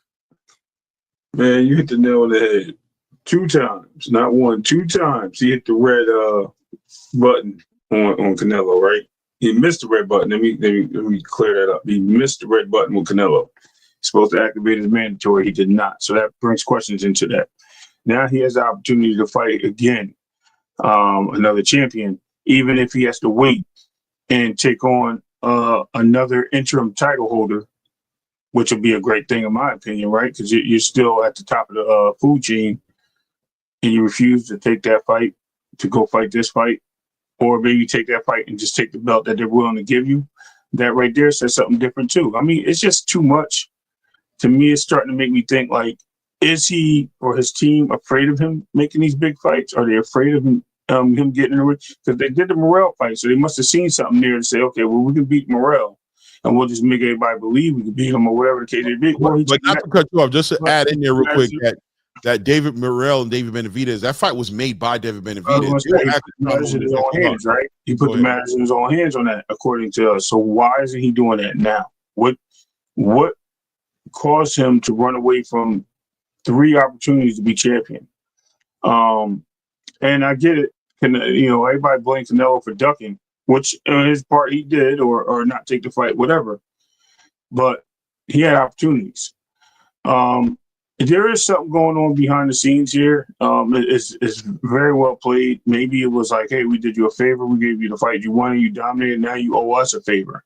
Maybe maybe that's what came back his way. Maybe he's getting strong-armed, whatever the case may be. Who knows? I mean, no disrespect. Doris tied up in the Brooklyn basement. Quote of Biggie Smalls. We don't know what's going on, but something ain't right in this picture. Hopefully he gets out there and he does the right thing. And it's just, bro, opportunity's there. It's knocking. You want the big fights? These are the big fights. These are the money fights. I don't care who it is. These are the money fights. And then and the crazy part is, and what I don't understand what Samson's doing is, there's not even a purse bid on this fight. They just want, they just want to force it a different direction. Really just want to force a different direction. And it even caused Bivol to say, I don't even care anymore. I don't care about that. It really caused him to say that, take the belt. So, like, I don't get it, Clay. It's so much. There's something going on that we're not seeing. It's definitely right in front of our eyes in plain sight, but we're just missing what's going on because there's something not right there. Something definitely not right there, and it's telling. And we'll find out. I mean, what time everything rebuilds itself, but this is crazy work, man, in my opinion.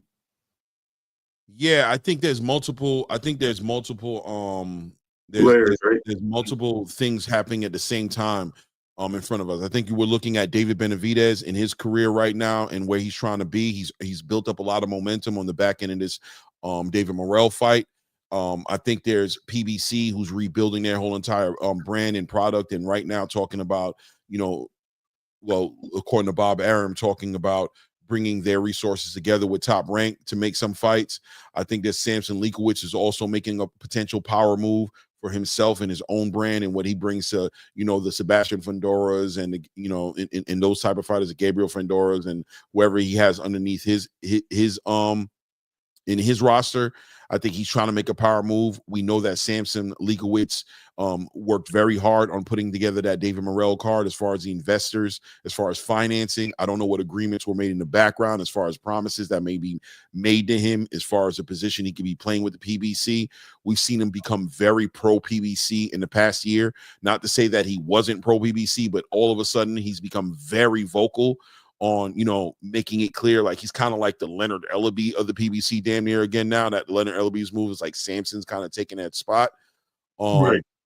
And it's kind of interesting to kind of see like how David Benavidez is being moved around, right? Because on multiple occasions with David Benavidez, we've seen him speak a little bit too fast and express how he feels, and then we've seen him have to retract how he feels about moving to do something else. We saw it with the Jesse Hart situation. If you remember, if memory runs me correct, he was talking about fighting David Morrell and put the whole space on notice about fighting David Morrell. And then a day later had to retract that and said, oh, it looks like I'm going to be fighting Jesse Hart. Then thought about it. A couple weeks passed by and said, nah, bro, I want to fight David Morrell. You got me looking weak out here. They talking about I've been ducking his guy since 168. Let's make that fight happen. He has his own people reach out and make that fight happen. Once again, just kind of showing just a little light, shedding a little light on him not necessarily being on the same page as the handlers, right? As the handlers. Then we see the same thing happen again right now with him flying to Saudi Arabia, doing those interviews. He spoke about how he was willing to fight Caleb Smith if Bivol won against Beterbiev, right? He thought that was a great fight. We know that Turkey made a very lucrative offer to David Benavidez to fight Caleb Smith, according to what Samson Leakowitz communicated, said there was a very lucrative offer. And, you know, if you're talking about a lucrative offer made with Turkey, we know the number can be phenomenal. $10 million in North, right? North of $5 million for sure to fight an interim fight off the strength of Turkey saying, after this trilogy, you'll get the winner of this. And here, David Benavidez gets an opportunity to potentially become an undisputed light heavyweight champion, beat a fighter in Dimitri Bivol, who already beat the fighter he's been trying to fight in Canelo Alvarez. This would have done great things for his career. But what happens? All of a sudden, a last-minute change again. Whatever David Benavidez thought was going to happen when he took that 14-hour flight to Saudi Arabia to go and talk to Turki Alalshikh changed just like that. He had to get on a flight and leave Saudi Arabia in a way to where Turki Alalshikh took it personal, right? He said, listen, you know what? I'm not even interested in David Benavidez versus Dimitri Bivol no more. I'm retracting and pulling my bid out. I won't be getting involved in that conversation. And then Samson Leakowitz becoming extra aggressive all of a sudden. All of a sudden, Samson Leakowitz is talking about what Turkey's doing is not going to work. And, you know, he doesn't sell any pay-per-views. He started throwing shots at Turki Alalshikh. Where did this come from, right? Now you want me to believe that David Benavidez would rather become an email champion and defend his title against Caleb Smith or whoever else, rather than fighting against Dimitri Bivol for the undisputed light heavyweight championship of the world, or even a better BF, whoever wins. I don't believe it, man. I'm not necessarily subscribing to that, man. I don't know. You know what I mean? No, word. You know, I think he's being mishandled. Yeah, shout out to my boy Lex up in the building. He wants his son gonna do an interview with us, Clay. He gonna tap in with you on IG, by the way. Don Lex, 1421, just to shout him out. Yeah, another up and coming prodigy, bro. This kid is great. Like, when I tell you he's good, I've been watching this kid since he was like 10 years old training, bro. Another one. But yeah, on the topic at hand, everything you said is true. Like I said, it's listen, man, something ain't souping, Clay. That's what you said, right? Say it in Creole again. When the soup ain't souping or something. I ain't saying Creole, but yeah, something in the soup isn't souping, man. There it is. All right. Okay. That's it. Right. Exactly. And when we know something like that's going on and taking place, we have to look forward to why. And like I said, we're looking forward to why, because we don't have the answers, right? It's all questions being asked. Some people speculate and paint narratives, whatever they want to do, give their opinions on why, but we don't know why. Some people will say, well, the PBC and Bob Arum are about to make all the big fights happen. They're merging on Amazon, whatever. But there's the biggest fight is out there right now. This is the third biggest opportunity that you had to make a big fight. Again, and then you talk about moving up to fight someone else, and you're talking about coming back down, and you talk about staying here and dominating the division, and you talk about going back down to maybe force a fight with Canelo again. There's just too much going on, and like I said, I don't know what's going on with Samson. It's definitely a management thing. I don't know if it's the pride of PBC behind these guys and whatever. It's leverage. It's leverage, Ray. I think it's right. It's the PBC and Samson Leakowitz wanting to leverage influence I think in the spirit of bringing this brand back up, right? In the spirit of Turki Alalshikh taking the sport where it's gone potentially without them, because they've stood their ground, and respect to them. They stood their ground, and they haven't jumped on board the way Top Rank did, or the way Golden Boy did, or the way Matchroom and Queensberry did. They stood alone, but they're realizing and seeing, and I don't care what's being said, right? Like Bob Arum and all of them could throw as many shots at Turki Alalshikh and what he's doing, right?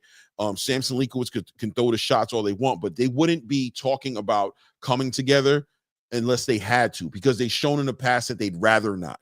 Right? They showed in the past that that's not what they want to do. So the fact that they're doing that in this present moment and entertaining it shows you in that Bob Arum has communicated that we're going to be working with the PBC in response to what Turki's doing, shows the fear and concern about what Turki's doing. So what he was doing was that ineffective, wasn't that much of a threat, was it something that wasn't going to work? Like Bob Arum said, I'm 94 years old, I've seen it all. Well, if he's seen it all, then he shouldn't be nervous about what he sees Turki doing. But his experience lets him know, like, these guys will fuck around and do something. I see what they're doing. So they're coming together now, right? So in the spirit of leveraging every bit of resources and assets that they have on their side, that being David Benavidez, that being Gervonta Tank Davis, right? That being well, I don't know who else, but I'm sure there's other fighters, but specifically these two fighters, they don't want to hand them over to Turki. They don't want Turki giving these guys their biggest paydays and putting them in their biggest fights, because this is the last bit of inner strength they have, right? It's like this is our last only thing they can hold on to. It's barbecue or mildew time. Right. So all that makes sense. All that makes sense for the PBC. All that makes sense for Samson Leakowitz. All that makes sense for Bob Arum. Who it doesn't make sense for, in my opinion, is David Benavidez. The fans. Forget David, the fans. I mean, the fans is one thing, like, right? The fans is great. That's awesome, right? It doesn't make sense for the fans. But the fighter, right? I think it's more important for the fighter, because I just think that when it comes to, for example, Gervonta Tank Davis, I'm okay. I understand. He's already he's already into the idea of being the prize fighter, and he doesn't care about these fights happening one way or the other. But David Benavidez seemed to always have been, up until this point, a fighter who was very concerned. The move he made with David Morrell says it all, right? He wants the paperwork and the legacy and the history to reflect the right way on who he was as a fighter. He talks about it. But then you go and do a move like this. You know, right. It is what it is, bro. Listen, hey, man, I hear you. You know what I noticed too? You probably will segue into this, and I've been biting my tongue to say this all day. Listen, man, Turki has done his job. I don't care how you look at it. He's done his job. He just wanted to see these guys merge together and make the fights happen. So at the end of the day, people can criticize him or laugh at him and say, look, they're doing this. They're doing what he wanted them to do. Like, what, you know what I mean? He wanted these promotional companies to work together. Wasn't that his goal? Yeah. Oh, yeah. I already talked about it earlier. I talked about it. I already said I ain't get to tap in, right? Yeah. So many platforms I've been trying to work and getting that out there, but I've just been at work, so it's hard for me to even get that conversation out there. They're painting this picture like Turki's losing. Meanwhile, he came in here with the whole entire Turki's doing exactly. Listen, it ain't about exactly what Turki wants. It ain't about Turki winning, and it ain't about PBC or Top Rank winning. It's about boxing fans winning. And as I said since the beginning of this whole entire Turki thing, I said, at a minimum, Turki's going to light the fire underneath these other promoters to make them give you guys what they need to give you guys and what boxing needs in order for boxing to be at the top of the game. And that's what's happening. It's organic, it's natural, and I'm sure Turki expected this. You couldn't think that this wasn't going to happen, right? I mean, we win. That's what's most important. I love Top Rank and PBC finally coming together to give us the fights. Thank you. But don't get it twisted. If it wasn't for Turki, for all you people, all the Turki people who are hating on Turki and what he's done, if it wasn't for Turki, you wouldn't be having this conversation right now. Because if it was other current promoters in this space, they would never come together, and there would always be across the street politics going on. And of course, combining that with the lack of exposure that Amazon Prime is giving the PBC, combine that with Top Rank getting to move away from ESPN, combine that with Showtime getting out the boxing space, you know, inevitably it can be argued that they were going to come together at some point. But trust you me when I tell you this, Turkey was a big factor in why you see this conversation even being a conversation at this point. 100%. You see who on every you see who's been on the last 2 or 3 promotional banners. Guys, I know we only got but not mean to cut you off. I know we only got a couple people in here right now, but please hit the like button if you haven't done it. Let's help this get in the algorithm. And also, if you haven't subscribed to the channel, take an opportunity to go ahead and do that. All right, go ahead. Right. You know, I'm saying like you see, who's been on a promotional banner for the PBC the last couple of events, right? Because that means you see whose name's been on a promotional banner for the last couple of events for the PBC, right? Don Mayweather, right? Exactly. So that tells you that he's putting some interest into this too. He's trying to invest something into this too, and he's trying to bring. He's understanding, and I think he had some point in arrangement to say, look, I want to see y'all make this money. I can't see this happening and that happening, but at the same time, y'all got to get this done.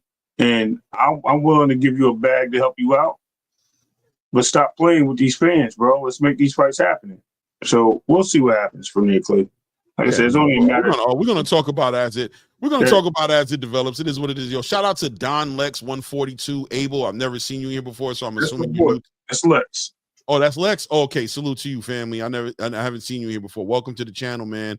Appreciate you. I hope you subscribe. But you put a question here. It says, how do you guys feel about the Times Square event? I think it's a spectacle, and I think it's wonderful, and I think it's great for boxing.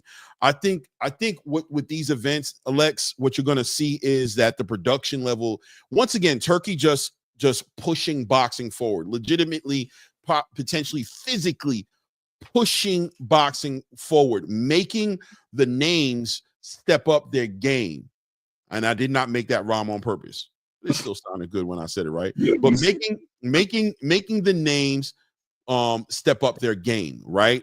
What are we going to see in the New York Times Square event? I think we're going to see production.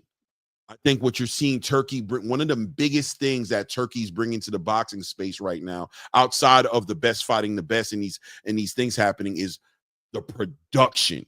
The production has been crazy, right? Crazy, deranged, right? We've seen the production out of this world. We've seen trailers, we've seen the buildups. We saw the Tyson Fury versus Alexander Usyk buildup in the trailer behind that. We saw the great 5-on-5 between Queensberry and Matchroom, and we saw the characters, we saw the thought, we saw the production put in the buildup between Francis Ngannou and Tyson Fury, or actually between Francis Ngannou and Anthony Joshua, even more.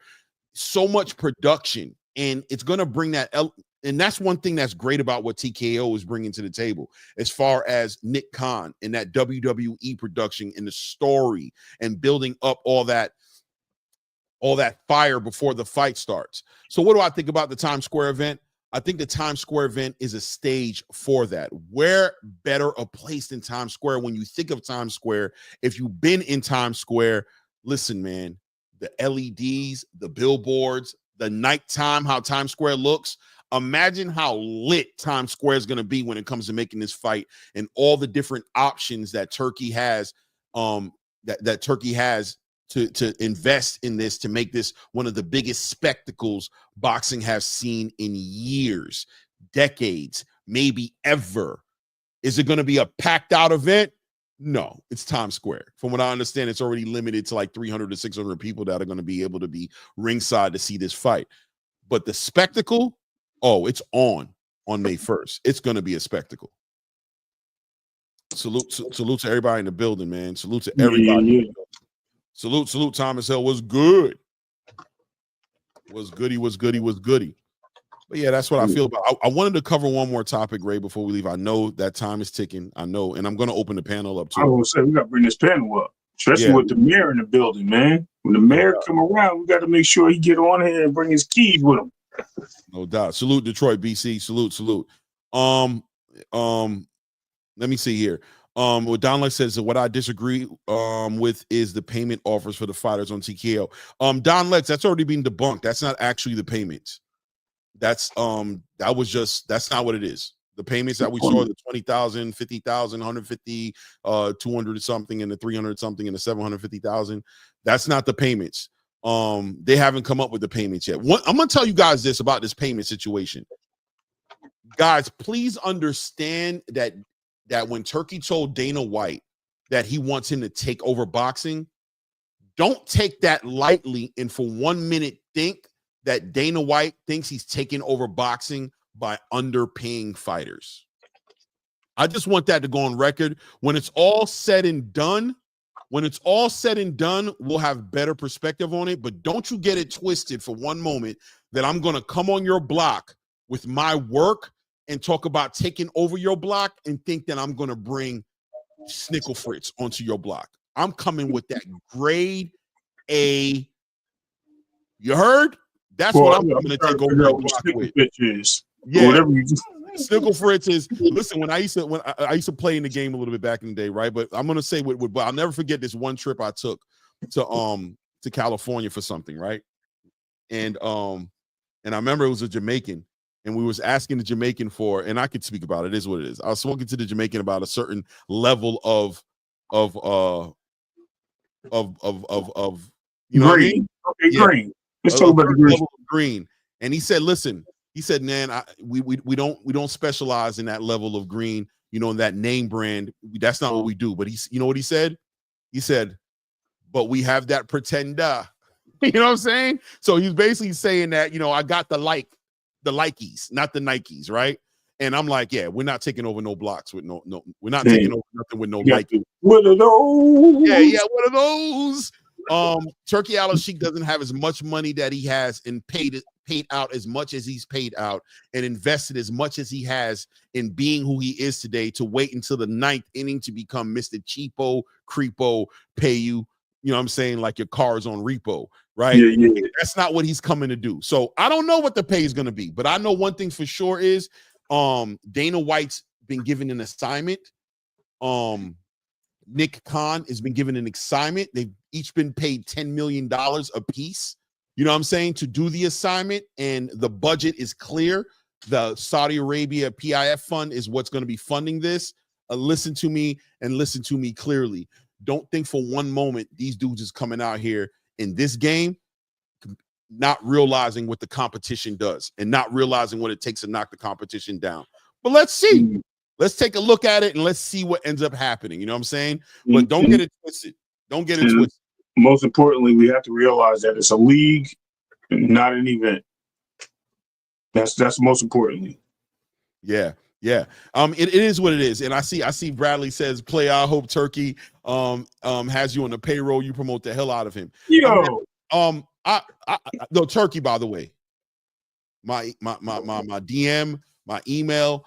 Feel free to tap in, put out the offer. I'm all ears. I'm right here and I'm ready. If you feel like what you see here is something that you can benefit off of and you're ready to follow it up with the biggest bag I've ever seen, it can't come soon enough. It can't come soon enough. It can't come soon enough. I want every single dollar. But that's not the case, Bradley. The case is that I'm speaking towards the obvious. I'm just giving you guys real perspective. Do not think that I come inside of the club, I buy a section with all the bottles, I got all the girls, I got everybody recognizing me as that guy in the club, then all of a sudden I'm popping bottles of Reuniti in my section. Don't get it twisted. That's never gonna happen. You know what I'm saying? We mode out, we Chrissy out. You know what I'm saying? We share that share that what is it called? Shade day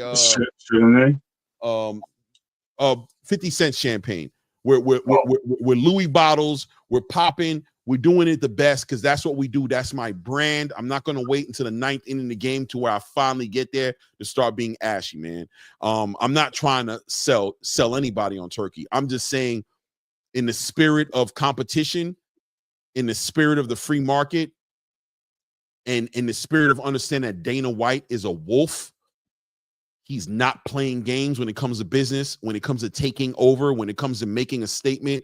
Dana White is mean, bro. He's Donald Trump in you know what I'm saying? He's not playing games. He's not sitting here talking about trying to convince people as to why they should take lower money and letting Bob Arum and Al Heyman and other promoters laugh at him. He's not getting involved in the game for that. He's coming in to do what Turki said, take over boxing, and that involves the bag being right. But let's wait. Let's be patient. Let's watch.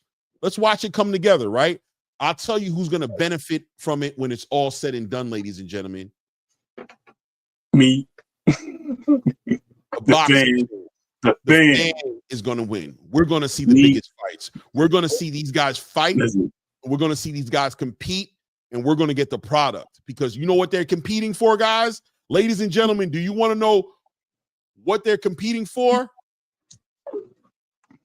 I have no problems with that. Being abroad, who's getting the purses and getting the cars, and this guy wants to be my boyfriend, so he's buying me a Ferrari, and this guy wants to be my boyfriend, so he's buying me a villa in Italy, and this guy wants to be my boyfriend, so he's buying me a house. And guess who wins? She wins. You know what I mean? Pause. You can take it to whatever it is. 3 times, I mean, 4 times. I'm just keeping it 100 though, right? No, it's like that no kid. BB oil. I'll give a better scenario, so it don't got to be paused. No, that's cool. If mommy and daddy want me to love one more than the other, and they're divorced, so if daddy wants to buy me video games and candy and whatever toys I want, and mommy wants to compete and buy me and let me do whatever I want, I don't mind mommy and daddy fighting so much as I did before when I wasn't getting nothing, right? So if the PBC and Turki want to compete, it is what it is. You know what I mean? Let them compete and let us enjoy the fruits of their labor. Okay, better said than the other part, but it's cool. I get it. Listen, it's all good. I'm just messing with you though. That was funny. No, I get it. Trust me, I know. Yeah, absolutely. But no, listen, man. Look, I would love to be on Turki payroll. Listen, if anything, you'll probably be the Ricky Valens of the show because you get picked up everywhere anyway, right? I'm just here to support you, brother. You know that. But yeah, absolutely. We are who we are. I wish I was getting some chips from Turki, bro. Like I wouldn't be here.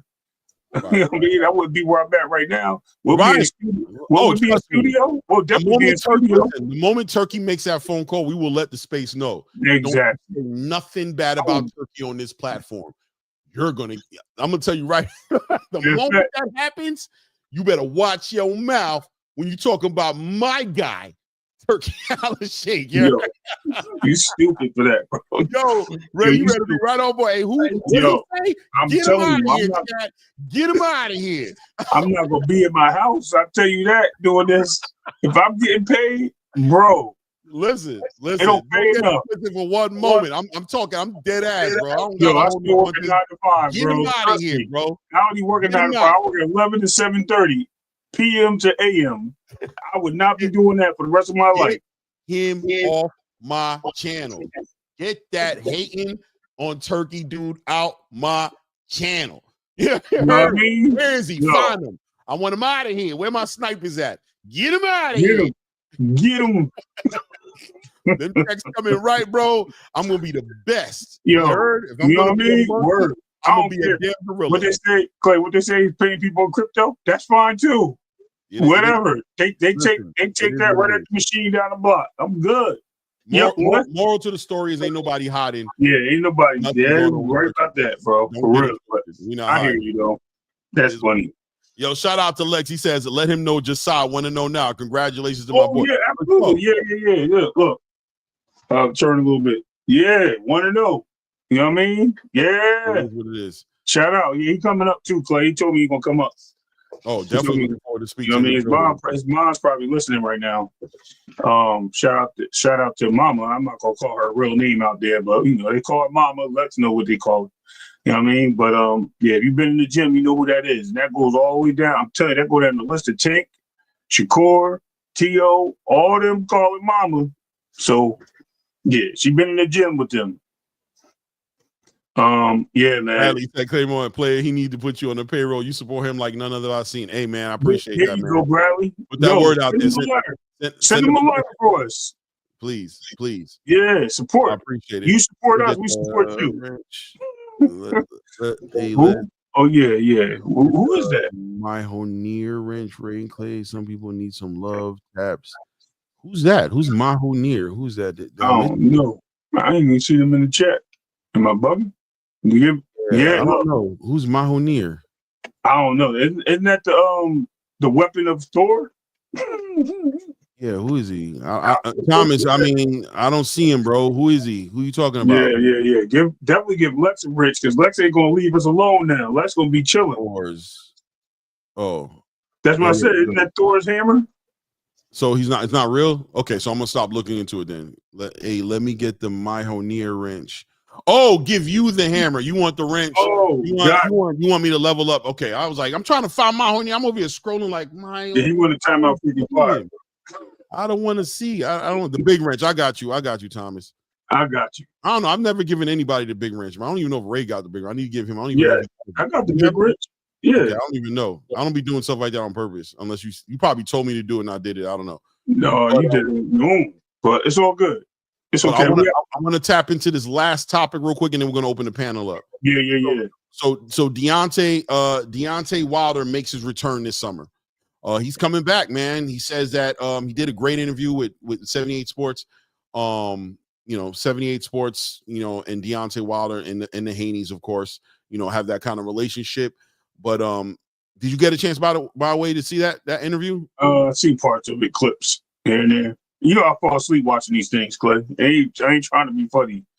I work all night, bro. So when I be watching these, and then I wake back up and I'm okay. But yeah, I caught some of it. You know what I mean? It is what it is. Yeah, I got to watch these at work. When I be at work, I be trying to tap in, but I be on the shows, listen to the late night shows. Right.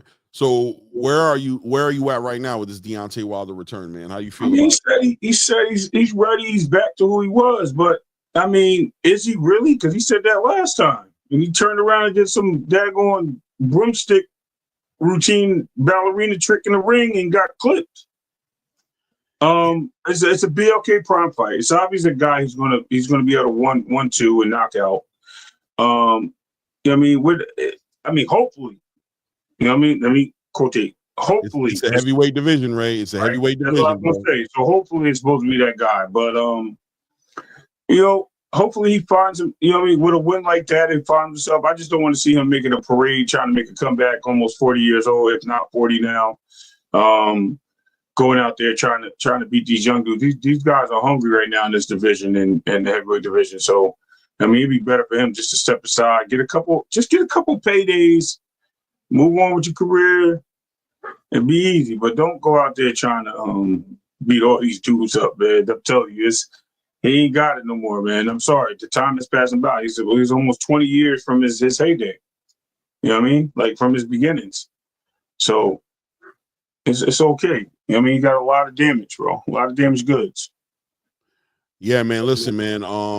Boxing is about timing, man. It's that window, right? I always talk about that window, and that's why we put the pressures on the Gervonta Tank Davises. We put the pressures on. We almost missed a Dimitri Bivol Beterbiev. We almost missed the Alexander Usyk Tyson Fury. And we don't know to this day if we got the best versions of those guys based on the timing, right? We saw what happened with Manny Pacquiao and Floyd Mayweather. We can go through the conversation of these fights. It's not just about the fights being made. It's about the fights being made at the right time. And so when we're talking about a Deontay Wilder, his time, it seems, has passed, right? When you talk about where the heavyweight division is right now, when you talk about Ajit Kabayel, when you talk about Joseph Parker right now, when you talk about Daniel Dubois, even the Moses Atumas of the game, the Fabio Wardleys of the game, when you talk about the heavyweight division right now, where does Deontay Wilder actually fit into that picture, right? I don't personally think he fits into that picture well right now. Now, are there fights he can still make? Can he make an Anthony Joshua fight? I don't know. Anthony Joshua coming off of a loss, he's obviously available to make some fights, but here he is on BLK Prime, right? So obviously the people over there in Saudi Arabia, that big platform, don't necessarily see it yet. And it seems to me that Deontay Wilder may be looking for a performance that can get him back in that conversation. There's no way to know unless he gets in the ring, so I understand it. I'm watching it though with a leery eye. I don't know what the issue was. He said it was a shoulder issue and he had to have surgery, and that he wasn't injury free, and that he was in a lot of pain when he threw that right hand. And we know that right hand was that's what made the bread, right? That's what made the cakes, the cupcakes, or the donuts, right? Was that right hand. He says he feels comfortable right now. He feels better than ever. And, he's supposed to, right? If he's selling the fight and he's selling his return, I wouldn't expect him to keep it 100 as far as if he had injuries he was dealing with, or if he actually wasn't really healed as much as he wants to. He's going to let you know that he's 100%. And he wants his fans to anticipate the best version of himself when he comes into the ring. But what we saw against Joseph Parker, what we saw against Zhilei Zhang especially, wasn't about a right hand or a shoulder that was hurt from what we could visually see. What we saw was somebody who just wasn't himself anymore. Somebody who's boxing that he may have,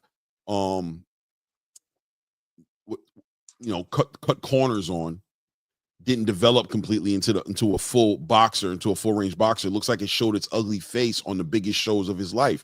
Against Tyson Fury, it showed up. Against Joseph Parker, it showed up. And against Zhilei Zhang, it showed up. It's late in the game for Deontay. And is Deontay all of a sudden going to become a boxer? Because I'm going to tell you right now, that right hand is what that right hand is, but these fighters are up on that now. They know about the right hand.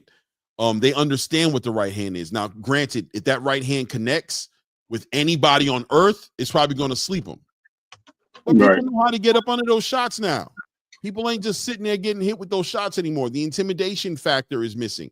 The intimidation factor with Deontay Wilder played, I think, a large role into his ability to deliver that right hand.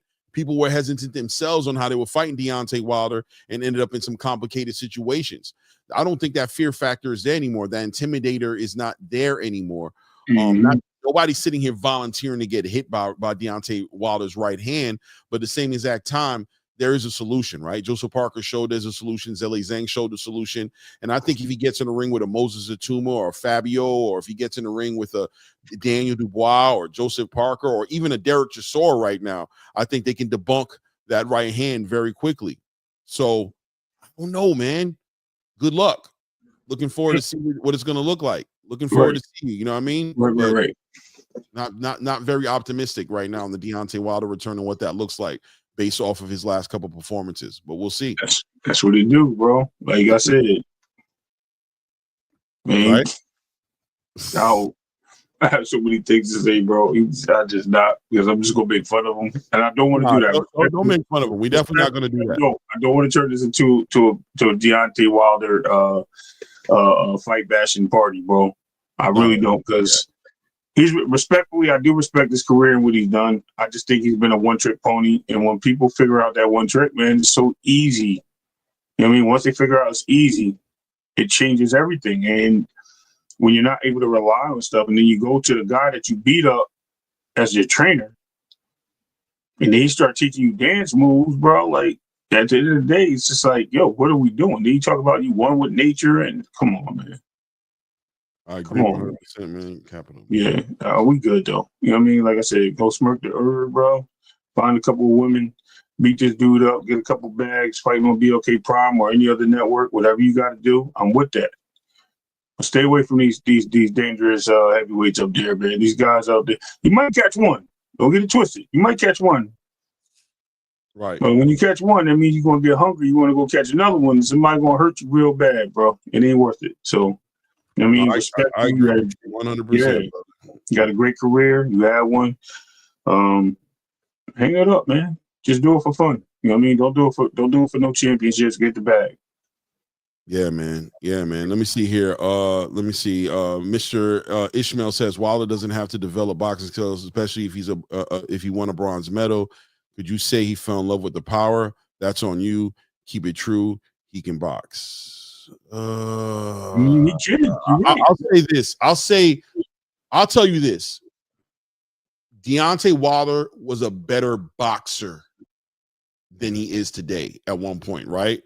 Like you said, he competed in the Olympics and he boxed. He did fall in love with his power, but he digressed because that right hand just worked every time. He digressed. He didn't get better. You hear it when you hear Mark Breland talk about his experience with Deontay Wilder. If you listen to the Mark Breland interview he had a while back, like years ago, talking about the kind of fighter he was in the gym, how coachable he was, how committed he was to getting to the gym on time and working and doing everything that was asked of him, and how he got really caught up in his own ego, and even things he said, right? Like, yeah, I'm not a good boxer. He admitted that. He said, I don't need to be a good boxer. You guys have to be good for 12 rounds. I only have to be good for 1 second, right? So he kind of lets you know that I'm not trying to be a better boxer. So to see him perform the way he did against Joseph Parker, where all of a sudden he was on his jab, and you seen the spin-a-rooney against Zhilei Zhang, and you saw what he was working on as far as that spin move and everything that he was working on, and how he tried to all of a sudden become this finesse fighter. He chose to do that late in the game. He should have worked on his craft. You saw as he went fight to fight, you started to see that he started to steer away from his craft, and he started to depend on that power way too much. The question is, what is the final product? Not what he used to be, not what he was in his heyday, not what he showed us when he was an Olympian and he won that bronze medal, not what he showed us early in his career, but when it's all said and done, Mr. Ishmael, who is he today? And in a heavyweight division that's as dangerous as it is right now, where he can be knocked from his consciousness. Not for nothing, when he talked with 78 Sports, I heard slurs in his words a little bit. I heard him speak. I can see the punchiness starting to settle in, right? I could see these things happening. So you don't play boxing, and you definitely don't play heavyweight boxing. You know what I'm saying? You don't do that. So what's the end product? He said he got a ring with Zhilei Zhang and said, yeah. Did it a Rooney? Yeah, it was what it was. In the ring? Yeah, man. It is what it is, man. Guys, by the way, the link is inside, is right there. If anybody wants to come up and build, I'm cool if y'all don't want to come up and build as well. But let them come. They're gonna come up. Absolutely. We always open up the panel for click the link. So definitely click the link. When the mayor gotta click the link. Because if we don't click the link, we're gonna have to take his keys away. No, I'm just kidding. Yeah, man, it is what it is. Mr. Ishmael says, I ride with the homie, but can't front on your last assessment. I appreciate that, man. Yeah. Yeah, definitely ride with him. You know what I'm saying? I'm riding with Terrence against Canelo. I think I might be, no, I'm getting a lot of company now. In the beginning, years, like last year when I was bringing this up, I had no company. I was all by myself, but I think it was me and Blue. You know what I'm saying? I kind of opened up a little bit. You know what I mean? I can see it. I can see things happening. You know what I mean? But you know what I mean? It is what it is. So riding with Deontay Wilder there's nothing wrong with it, man. I'm rooting for him too, by the way. I want to see him do some great things. Exciting fighter, must see boxing in his heyday, must see. If Deontay was fighting, I definitely had to watch it because I knew somebody was going to the shadow realm, right?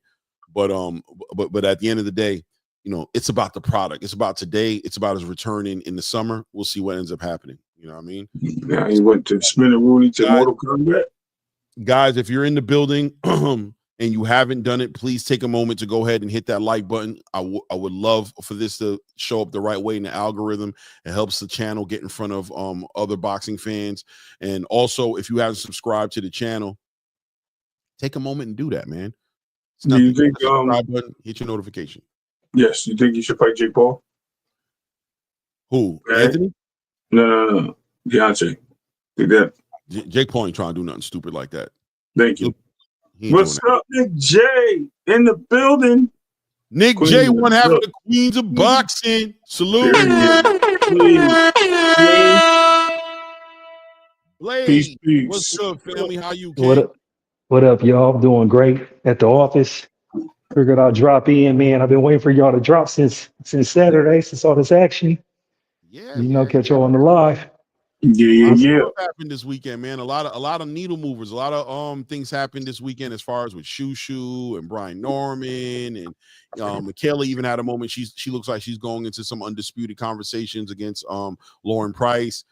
We had Zepeda and Tevin Farmer, of course. Farmer. Yep. We even had Delonte Johnson, right? In Tiger Johnson show improving. He made his debut at 147. So what you feel like talking about? Let's talk about it all. You know, that co-main event with Mayer, particularly Norman Jr.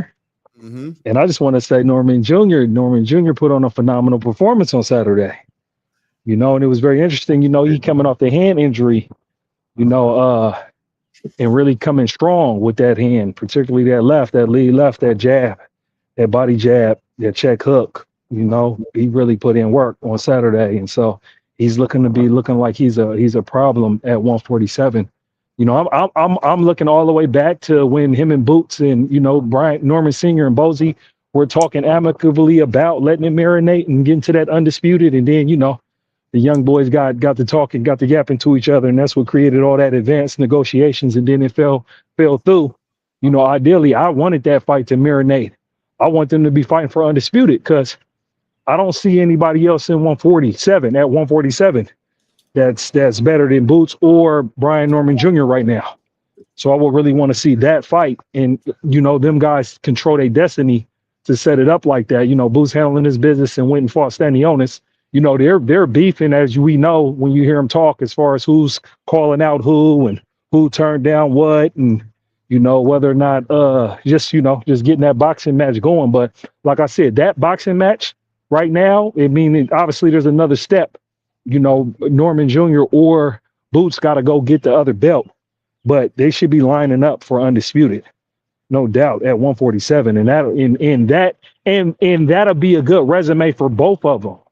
Because in the sense of the argument is that they're saying Boots ain't fought nobody yet, right? And then Brian Norman Jr. is up and coming, youngest champion right now, currently, right?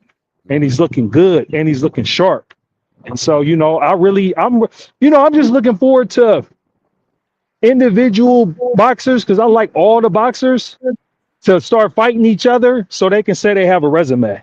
Because if you notice, we got this little dance to where everybody's saying, everybody don't got a resume. Shakur don't got a resume. Tank don't got a resume. You know, Keyshawn Davis obviously coming up. You know, he accelerated fast to get to be champion. So I think he's on track to build a resume, because I don't think he's gonna dodge anybody. You know, as far as if they can set up those particular fights. But that's what I'm trying to see. I'm trying to see all these guys at 140, 147, and 154 fight each other, and I don't care. And so my main thing, though, with the boxing thing with me is, all I'm interested in is unification bouts and mandatory bouts. You know, or you fighting a first or second ranked boxer in your division. You know, I'm tired of these running arounds. You know, that's my metric right now for what I want to see as a boxer. I respect money fights, though, because when you invest in you put your body on the line and you know, to do this sport, and you line yourself up to get the bag by putting on whatever fight you want to put on, I can respect that too. I respect it. I don't put it in the same category as when we talking about legacy and when we talking about the best fighting the best, but I respect the business. You know, as far as, you know, you putting your life on the line to build your brand up and make it that far. So, you know, that's just where I'm at. I'm interested to see what's the next steps is at 147, because it's getting real interesting. If Ryan move up there, if Haney moves up there, even if T.O. might act like he might want some type of smoke up there with them guys, we can get some really good fights with some really good names.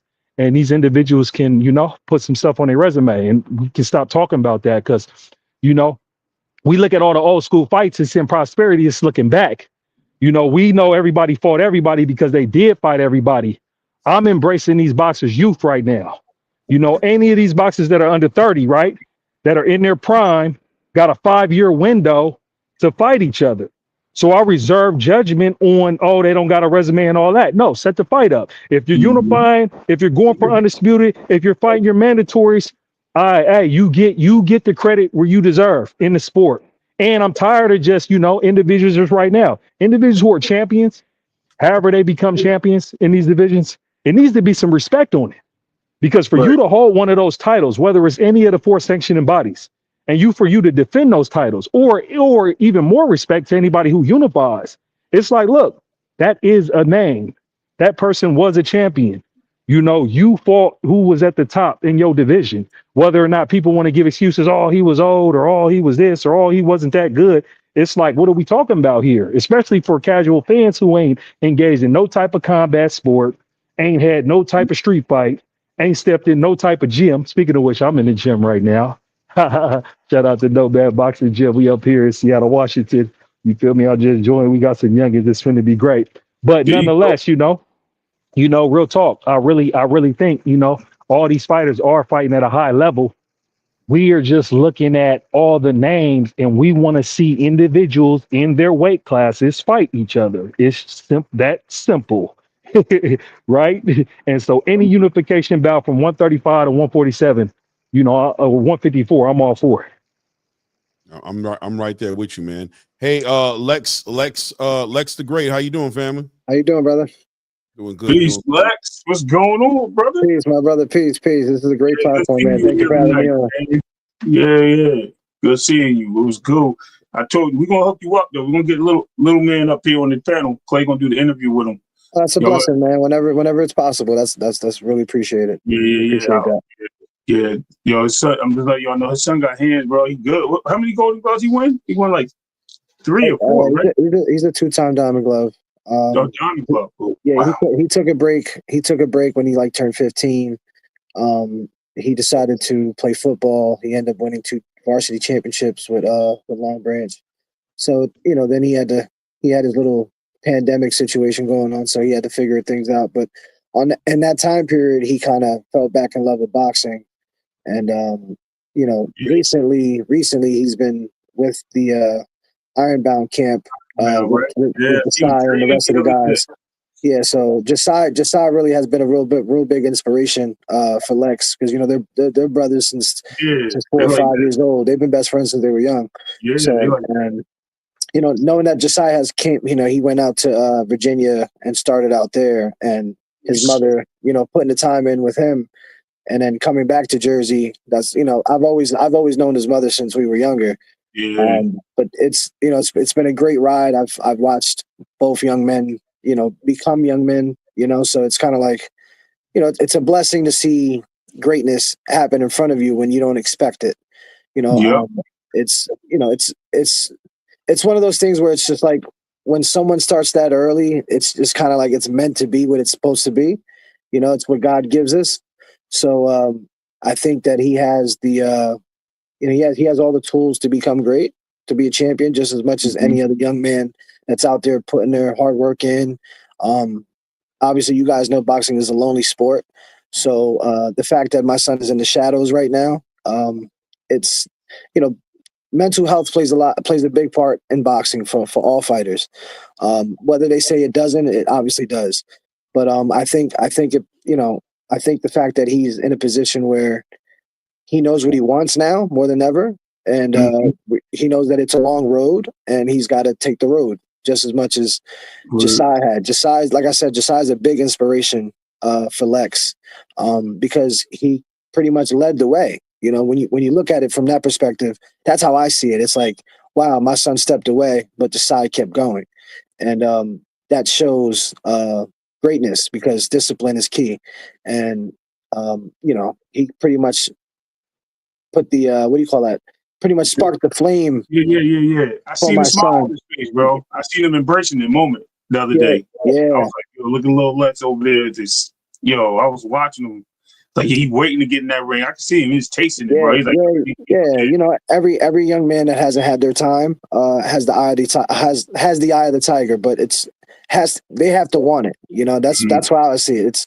You have to want it just as much as these champions, right? These guys, these pros, they become champion, and then they kind of like, they dwindle because the money's in front of them, the fame's in front of them.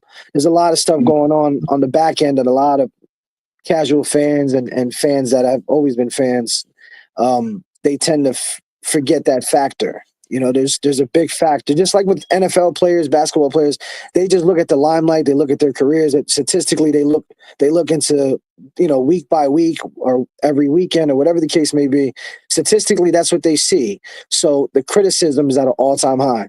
But on the back end, the real fans that really know what goes on the back end, like the boxing community that knows what it takes to get to that point, is where I call it selfish criticism, from a fan. If it's coming from a fan, it's all selfish criticism. Even in the comments, like me, myself, I have selfish criticism. There's some things that I like to speak on that.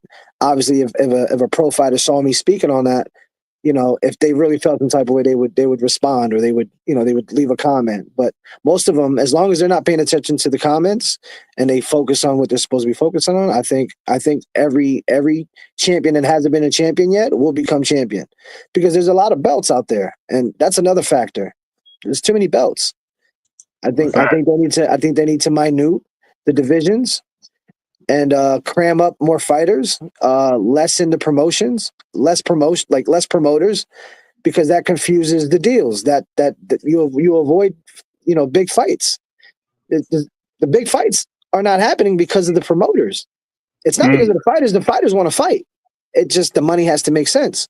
And when you got greedy promoters, it just doesn't help. So that's where fighters become smart. They learn the business, and then they become their own promoter, and then hopefully they get a bigger purse, or they get the perks and incentives behind it. But how rare is that, right? Especially how is it fair? How is it fair for young pro fighters that are coming up? And obviously, everybody has to crawl before they walk. But how is it fair to them when they're just starting and they don't really know the business in and out? You know, and they're depending on these people to. Let me ask you something, Lex. So, as you having your son coming up in the game right now, he's 15, just starting to get a love for the sport again. And he's 22. Sorry to say that he's 22. I thought you said he was 15. No, he said when he got out. No, he stopped. He stopped boxing at 15. Boom. Okay.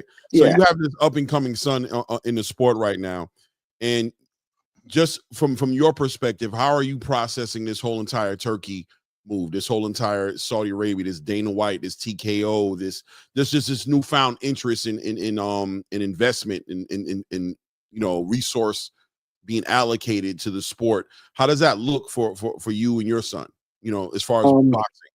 If the way I see it for my son, like if it's a lucrative situation for him, obviously it always has to be in benefit of the fighter, right? Not the manager. Obviously the promoter is always going to make out, but me on the back end, if my son chooses me to be his manager and to manage, obviously, I would set things in place, right, for it to favor him for the most part, just like any other fighter would, any other manager or father that was in their son's corner, to make sure that it benefits them just as much as Bill Haney and Devin, right? Let's just put that out there. Like Bill Haney is the voice of Devin. Like the father's the voice of what Haney does outside the ring. I think Haney does pretty well as far as like gaining purse revenue, things of that nature, because they probably made some good deals on the back end, and they're educated enough to build their own promotion. And that's pretty much kind of like what I would do with my son. So like if we had the opportunity to work with Turk and their promotions and things of that nature, I think that it would probably favor him because he has the look, he has the edge, he's confident, he has all the tools to become champion. I think that plays a big part. But on the back end where it's like TKO, Dana, we all know that Dana has a different reputation when it comes to purse revenue and promoting fighters and things of that nature. He has his own style, and maybe he will change that for the game of boxing. But I still think that, when guys are in that position, it's always in favor for them. They're not doing it just to be doing it. They're doing it because they're trying to maximize, their pockets, right? So my perspective from my son personally, because he's the man himself, so I would let him speak on that.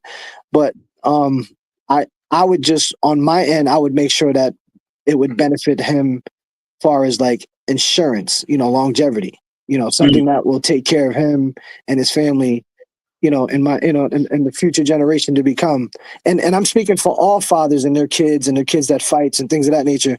I'm speaking for all families. I think that if these organizations are going to do what they're going to do, not only, granted, the money's great, but what about the benefits behind it? They need insurance. They need stuff that's going to take care of them because their brains are getting smashed in. Right. I think we went over this with the NCAA, right? We went over this with the NFL. It's the same thing for boxing. And I feel like they're getting it a lot worse. It's a combat sport. They should be able to get the benefits behind the purse. So, guaranteed. Real quick. So if that is the case, right? Let's just say that you do take the TKO route, right? Is that a good starting point for Little Lex? Like, is that good for him to start in there just to get his career going?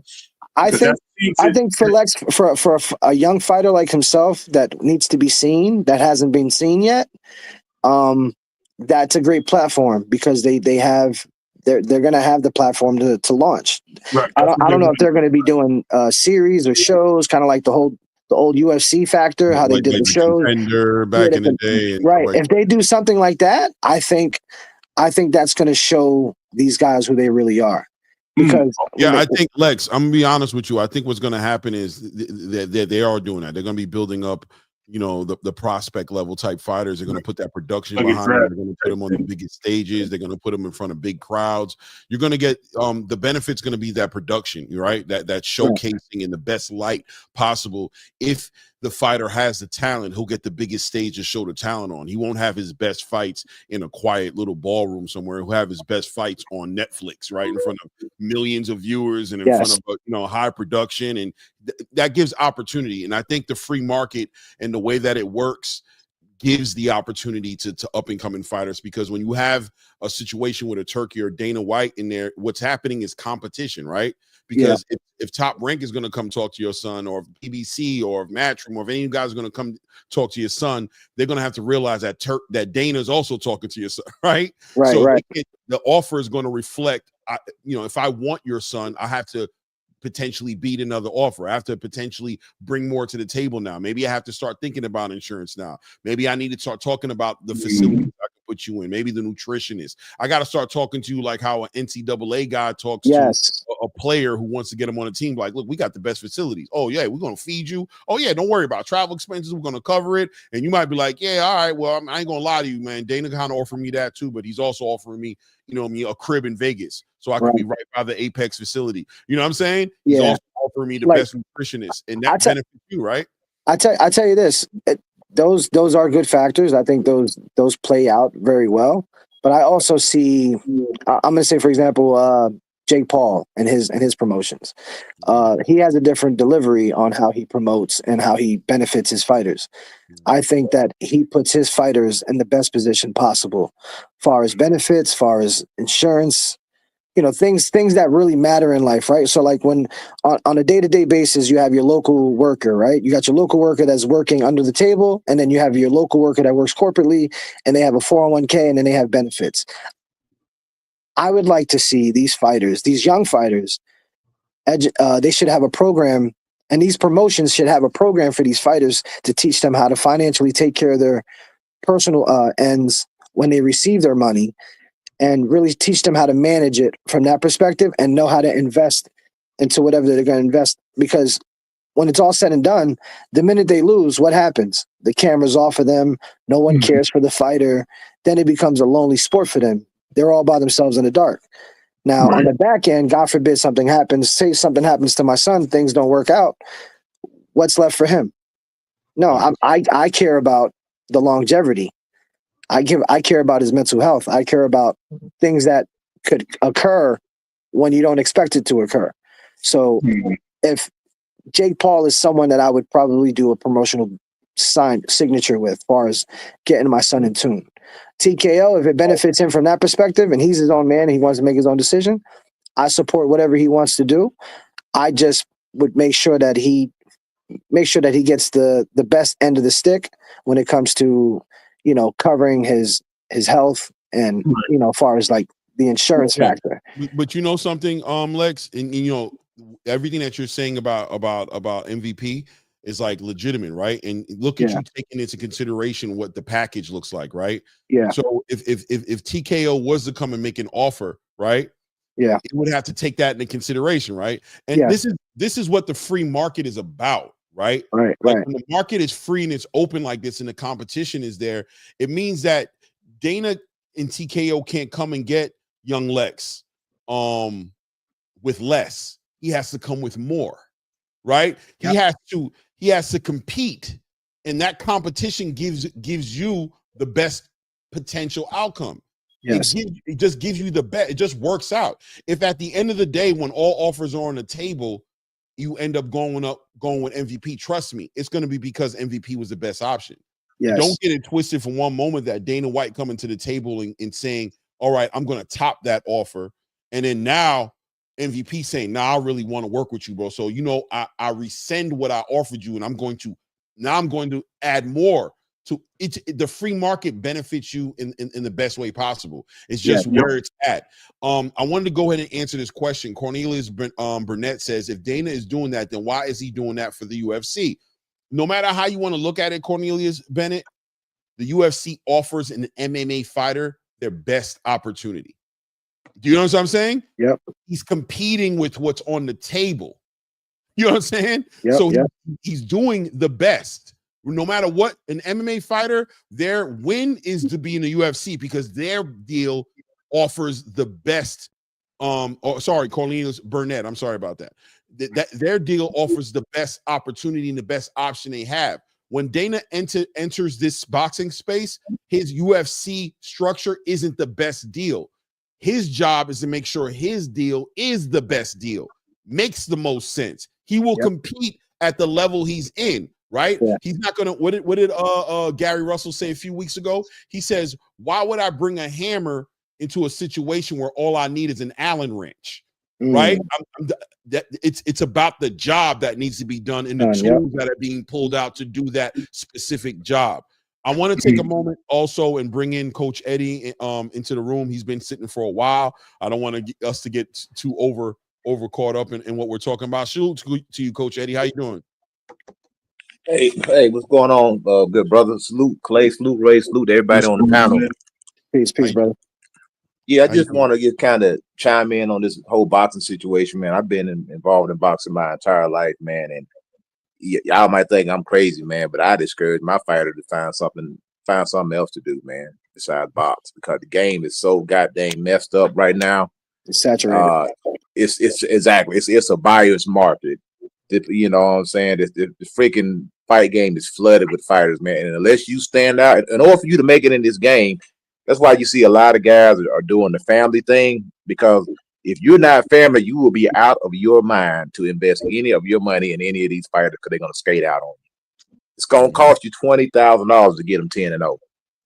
Then soon they get 10-0, somebody's going to take them from you if you don't have any paperwork on them, and that's what happens all the time. That's why you see a lot of guys. It's family oriented, because you best believe a lot of trainers invested a lot of time in Devin Haney, Teofimo Lopez. This is what happened. This is what happened with the fathers. Unless you're a Mayweather, you know what I'm saying? Those guys, they took their kids from the ground up, from the start. But a lot of guys, they get all the training that they need, and once the fighter gets good enough, then that's when the father steps in and start taking over. And you don't miss time with your kids. You don't sacrifice so many hours free training. You know, not even charging these kids a lot of times, and then they just skate out on you. So, like I said, I'm not investing a dime of my money in any of these fighters because I got paperwork on. First of all, second of all, if you don't have connections, you ain't gonna. I mean, you're gonna make money, but you ain't gonna make the money you think you're gonna make. Yeah, you know what I'm saying. Until you know for sure. Yeah, you're not gonna make enough money to support yourself. Muhammad Ali said only 1% of the fighters make enough money to actually support themselves, make a living out of it. That's why 99% of boxers have jobs. You know, I mean, they think just because you make it to TV, you ain't making no money just because you're on TV. You know what I'm saying? It's like it's a messed up game, bro. It's a racket, man. You know what I'm saying? I love the sport, but it is what it is. Coach, and then if you don't mind me asking you, right? If what Turkey's trying to do, if TKO is bringing that element to bring like a league, a professional league, right?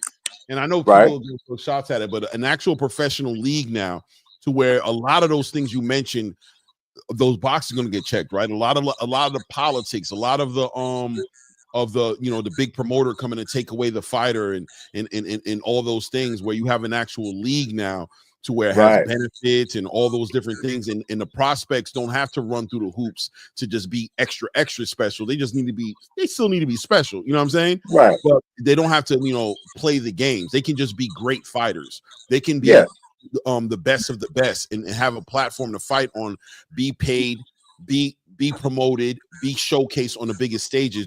Don't you think that may bring back the interest of like the people like you or you know what I mean, the fighters who have kind of given up, being like, you know what, there's a light at the end of the tunnel. There's something to actually aim for. There's a platform that showcases us, not just based on the who you know and the politics, but just off the strength of an actual league. What do you think? Absolutely. I mean, there is a place for this.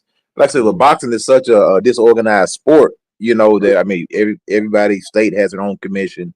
So this is a great, because you definitely can make enough money to pay your bills. Will you ever be, you know, ever be a world champion? Probably not. You know, a person got a better chance of, you know, getting struck by lightning than becoming a world champion. I'm going to keep it 100, man. You know what I'm saying? Because once those guys become world champion, they hold on to the belts. They pick and choose who they want to fight. You ain't going to get a shot.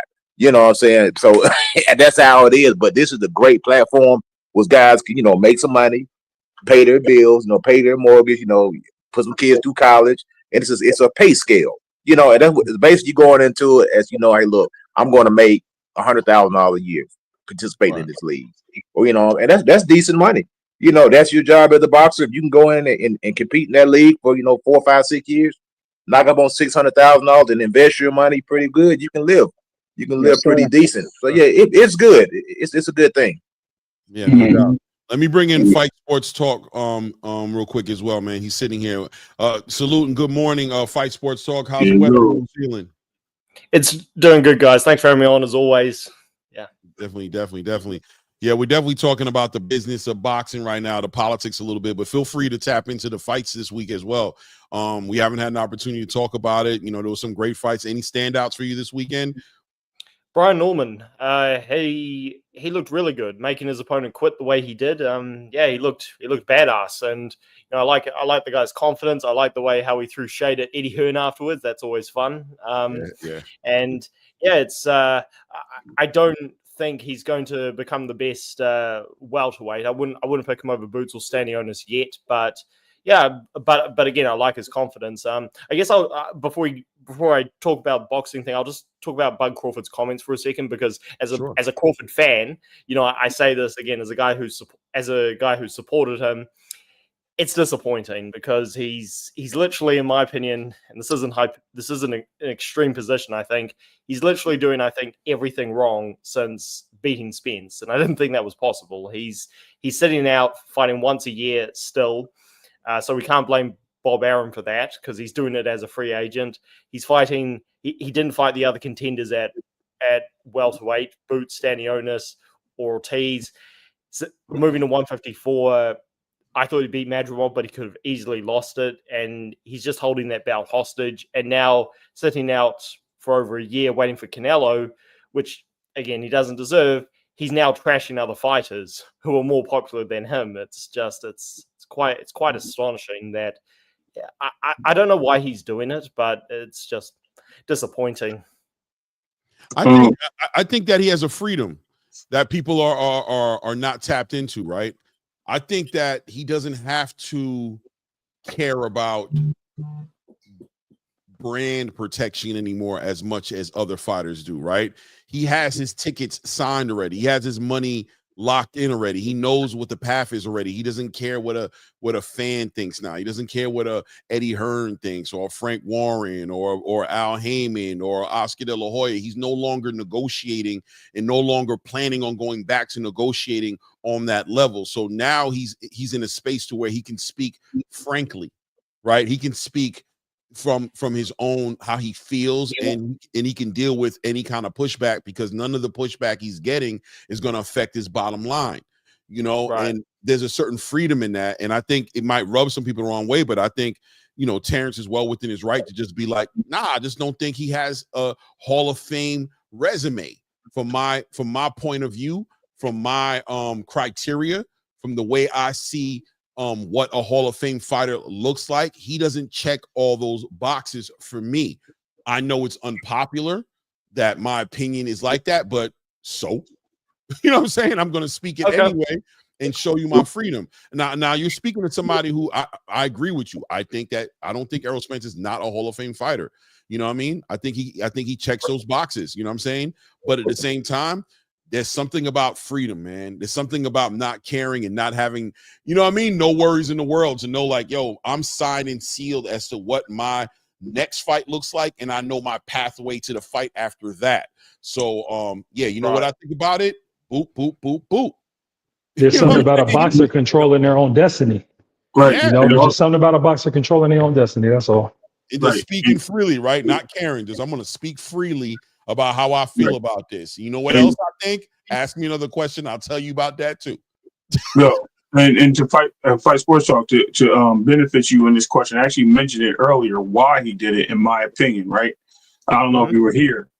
But he gets a lot of pushback from Earl Spence fans. And I think because of the negativity and the buildup of a lot of disrespect that he's been getting from other platforms and things of that nature and the Spence fans, I think he directly did that to make it unsettling for them to accept this, for them to have to keep talking about his name and to put stuff out there. Some people do things for the right reasons, but they just say the wrong things. Bud's been known to say the wrong things, but I think this is all planned. I think this is something that he intrigued. He wanted to be spiteful to get acknowledgement and to get attention from these people that hate him so much. And it only sparked the fire. So what is he getting? Talked about, getting attention, all the things rightfully done to push himself into that category. I'm a Spence fan. I don't have nothing wrong with what he said because it's his opinion, but at the same time, I do recognize what he done. I don't know if that makes sense. I mean, I do recognize what Spence have done for the Hall of Fame. So, I agree he should be in the Hall of Fame. Yeah, no, that makes perfect sense. I mean, so to get a rise out of the fans who have been trashing him for so many years, that makes sense. I personally don't agree with it, but no, that makes perfect sense. And I guess what you guys are talking about here, the business of boxing, it's the. Have you guys been talking about the news of Top Rank and PBC teaming up to some extent? We haven't talked about it on the panel yet. So please feel free to bring that up. Go ahead.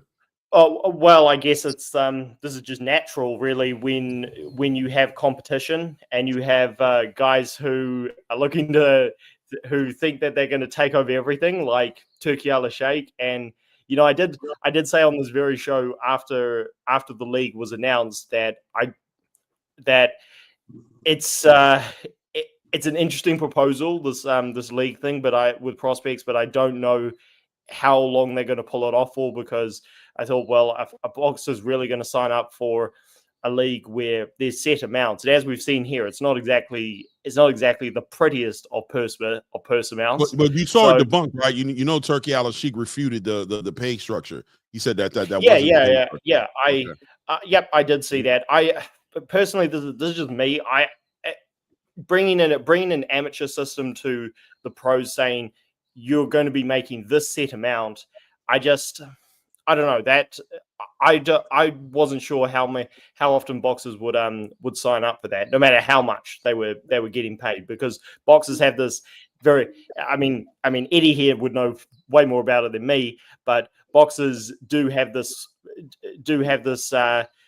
uncertainty about, well, I could make X amount, like I could make this kind of percentage. Go ahead, Ray. Yeah, so I was going to ask you in the panel as well. I mentioned this earlier. So do you believe Turki has accomplished his goal with the Top Rank and PBC fight merging, I guess, or they're not really? Can I add something to what you're saying? Because it's the same question, just to add to it and say, my question is, for everybody on the panel, what were the benefits for you as a fan of Turki coming into the game? Ooh. I'll just go quickly. The benefits is exactly this: competition. Promoters saying, I'm not going to let this guy be the star of the show. I'm not going to let him be number one. So I'll work together with my other rival to put on the best fights. And I will say this on one hand, I'm sure we'll come back to it in future shows. I think we are heading towards another Cold War situation. The first casualty, you could say, I think, is going to be David Benavidez versus Dimitri Bivol. I don't think that's going to happen, and I blame Turki Alalshikh more than I blame Al Heyman. And I say that as an Al Heyman critic, but I blame Samson. But go ahead. Samson too, but I just well, the reason I blame Turki more is because he was the one who publicly said, "I will not bid on this fight," and right.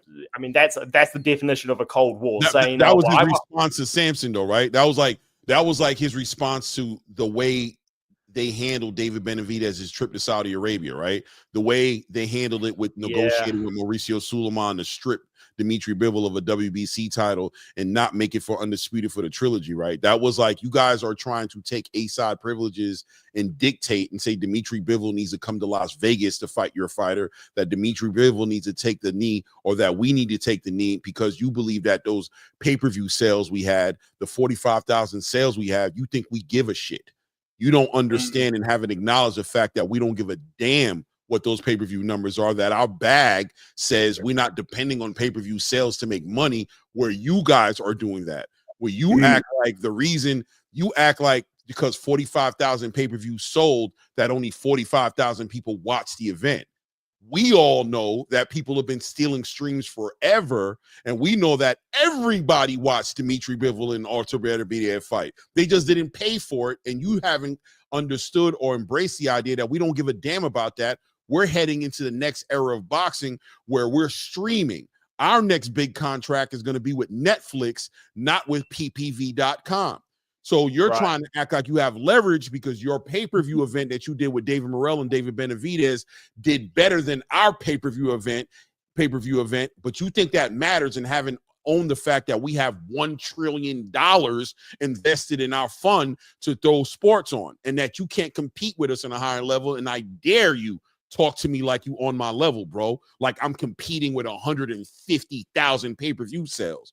Go and do something dirty yourself and go ahead and keep the WBC belt that we don't care about either anymore, and go promote your old style and structure and business model promoting boxing while we show you how it's done. See you in 5 to 10 years. Damn. Yeah. So it's going to get interesting. But Ray, you asked the question, did Turki achieve his goal? Well, not for him, not really, because he thought he could control the entire sport. But in terms of the benefits for us, we get competition, and that means we're going to get promoters on. I did hear you guys say this before I called in, on their toes, having to put better fights on, and in this case with Arum and Heyman having to work together, and that's a good thing. I do think, again, just one final example. I think this means we won't get Shakur Stevenson versus Tank Davis, but on the other hand, it seems very, very, very likely that they're going to be building up almost instantly, I think, to Tank Davis versus Shakur Stevenson. So in the end, it's a little bit. Keyshawn, what did I say? Like, oh God, sorry. Sorry. It's first thing in the morning here. My bad. No doubt. So it's a little bit uncertain, but boxing has always been the wild west. So it's going to be, I think, in long run, it's going to be good for us. Right. So let me just ask you this: you said that you didn't feel that, right? So let me ask you, what was Turki's goal when he got into boxing? To make the big fights happen, to make people cross the street. I see what I'm saying? He wanted to because he wasn't getting that. As a fan, remember, he said, as a fan of boxing, I want to see these fights being made. I want to see these guys crossing streets and fighting. So him putting his impact in boxing seems to have forced this to come, right? Because he had Frank Warren and Eddie Hearn work together on his platform. He had De La Hoya start his own platform and working with Top Rank. So now he has a whole nother agenda of, even though behind the scenes it doesn't seem like it was him, a force of two big rivals joining forces to basically try to take him down, which he doesn't care if he's being taken down because that's not his goal. His goal is to force good boxing and bring the best fights to us. And I think that's what he forced, and I think his goal has been completed. But that's just on me. You guys can answer it. That was just a question I wanted to bring out. I personally, can I speak? I personally think that what Turki brings to the table is cornering the market in boxing. The fact that these fighters are avoiding each other because of purse, I think he eliminates the stress of fighters seeking a bigger purse where financially they have the back end of it. So why not deliver the best fights? I think, like my guy said, I think it's going to be a spectacle in Times Square. I think that's the beginning launch of seeing greatness happen at a very early age, because most of these guys usually fight between the late 20s and early 30s when they're in their late prime or early prime, as far as like becoming champion or you know, collaborating all the titles together.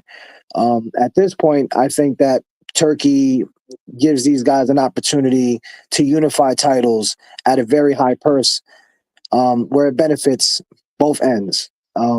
That's my opinion on what he benefits, what he brings to the table. I just think that he forces everyone to work with each other financially, and it's very humbling to see that, because what we've seen for the last 20 years or 30 years, however long you've been a fan for, I think that these fighters have been cheated for a very, very long time, and it doesn't just affect the fighter, but it affects the families.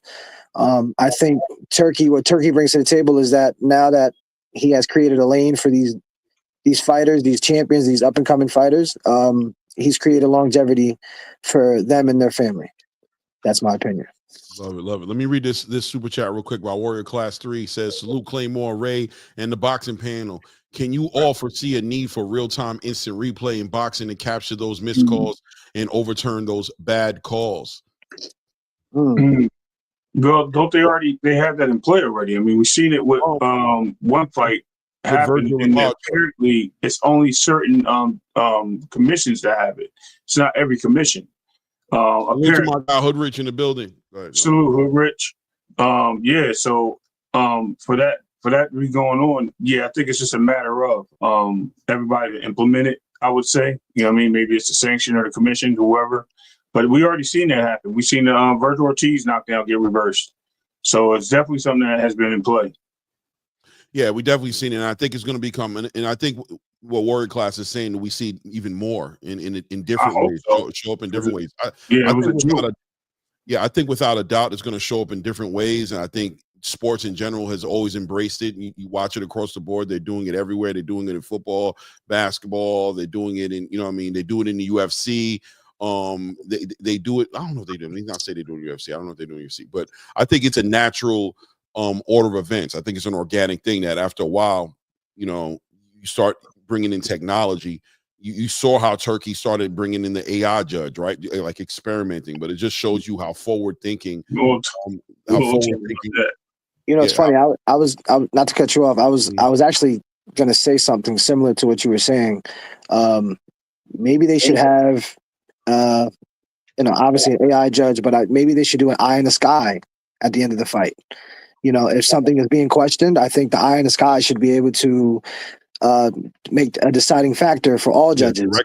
Rectify something wrong. Yeah, rectify it, because every fight, and I'm speaking on the same night, every fight, I don't know if it's the same judge judging every fight, but if they're swapping out judges for each individually fight, there's got to be some type of like crack in the hole when it comes to favoritism, because one judge is looking for someone that's landing big power shots, the other judge is looking for backing the fighter down.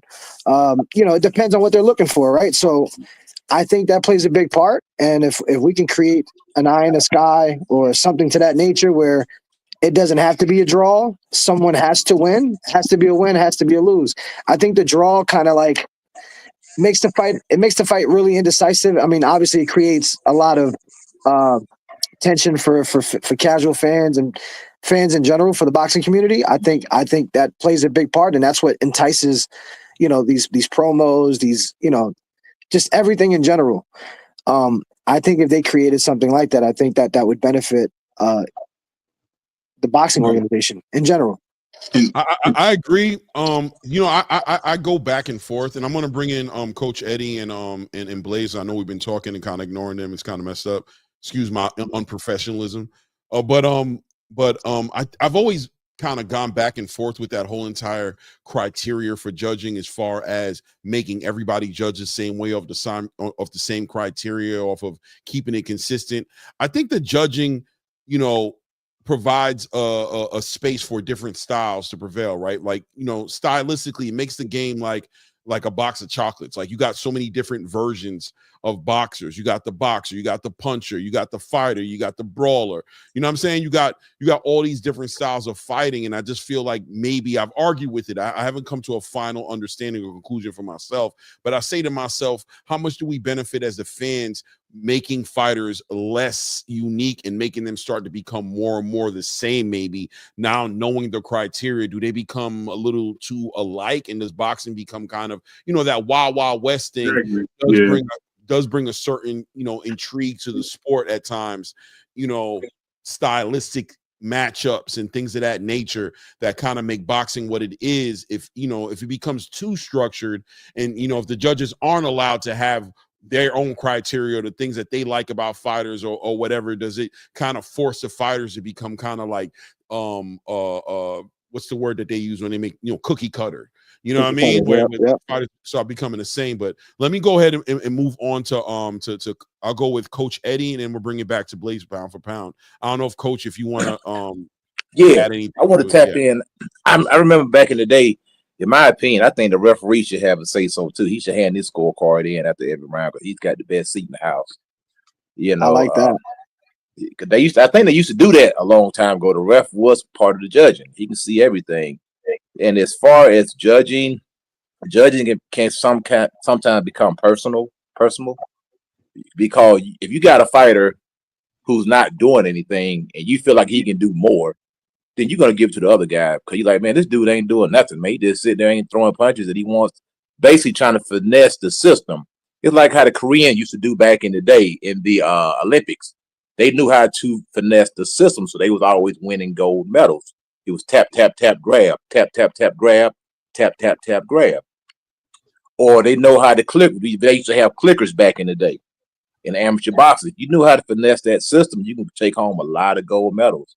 So if you know what the judges are looking for, which like we seen this Zepeda and Tevin Farmer. Now, I thought William won the fight. I think Tevin got outworked.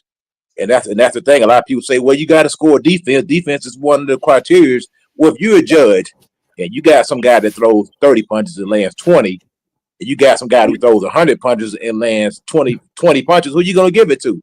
You're going to give it to the guy who's getting busy. You ain't going to give it to the guy who's sitting back, you know, looking for that perfect shot because it looks like you're getting worked over. You know, that's what it looks like. That's why I tell all my fighters all the time, you got to convince those three judges that you're winning the fight. Whether you're winning or not, all you got to do is make them think that you're winning. And activity will make the judges think that you're winning the fight. Because a lot of times they can't tell what punches are landing and what's not landing. Especially if you're letting your hands go and running your hands. They don't know. They just know you're getting busy. Right. You know what I'm saying? The amateurs got the white tips on the gloves. So obviously everything is appointed. So it's totally different. You're right. And one thing I want to touch on too real quick, the Terrence Crawford situation. Terrence Crawford, I like Terrence Crawford. He's turning to Tyson Fury. He's riding that Errol Spence win to the goddamn wheels fall off. This man is delusional. He's out of his mind. I'm going to tell you why he's out of his mind. He thinks just because he beats Canelo Alvarez that he inherits all Canelo's accolades. And I hate Canelo with passion. There's no way in the world about you beating Canelo Alvarez gonna make you number 3 all time. Are you out of your ever loving mind? I would tell him this to his face. I'm like, you are delusional, brother. Because really, Terrence Crawford's resume is not that good. It's decent. It's not a great resume. Keep it 100. Crazy. I mean, you got to. Most people fought, they were old, and I do the same thing with Canelo, but I'm trying to be objective. I'm trying to be fair. Most people that he fought were damaged. They'd already beat up. They was old. They was on the tail end. It was always something, you know. And maybe it's not his fault because a lot of times they was that whole side of the street thing, you know. Where you know you're not with the PBC, you're not gonna get to fight these guys at their best. At least the Errol Spence fought guys at their best most of the time, are pretty much decent. I mean, freaking Ndango was a garbage man. That's how you did your work at 140. Ndango was a trash fighter. He wasn't any good. So, I mean, Canelo, for Terrence Crawford to think that if he beats Canelo Alvarez, that's going to put him at number 3 of all time. Do you know how many people you're jumping over? Then not only that, he ducked 2 whole divisions. He jumped over 150. He jumped over 154. He jumped over 160 and went straight to the goal. Hey, and God bless you. You got to fight. Kudos to you, man. But that doesn't mean that you're better than all those guys that you jumped over because I don't think you would have made out of 154 division unscathed. You're too old. You know, it is what it is. We love. I mean, we love Terrence Crawford, but man, 38 years old. Father Time was undefeated. I'm one of them young boys who got in and probably cooked his butt. So that's why he jumped over those two divisions right there and went straight to the money. So if you beating a faded Canelo Alvarez, that doesn't make you number 3 of all time. Yeah, number 3 was a tall order for sure, man. Very tall order. Shout out to Warrior Class 3 with the $10 holla in the building again. Always showing support to the channel. I appreciate you, brother. Thank you. Says, and we can pay the retired champion to inspect wraps and gloves. Well, I tell you this, Warrior Class 3. I'm definitely for veterans in the sport being involved in the sport after they box, right? In multiple different areas. Maybe this is one of them, the inspecting the wraps and the gloves. I think the judging, I think a lot of things. I don't know. You know what I mean? I just think, you know, the experience is nothing like having experience behind the wheel of a machine you're trying to move forward. It's like, you know, I drive trucks, you know what I mean? And, you know, a lot of times the fleet managers or the dispatchers that you're dealing with never drove a truck in their damn life. You know what I'm saying? So the things they're saying, the things they're asking, they're not relating to you. They're just not on the same page as you because they don't know what the hell it is to be out on that road. And it's a lot easier. I've had my experience with a fleet manager or dispatcher who is a retired truck driver who's not on the road anymore. The conversations is just completely different.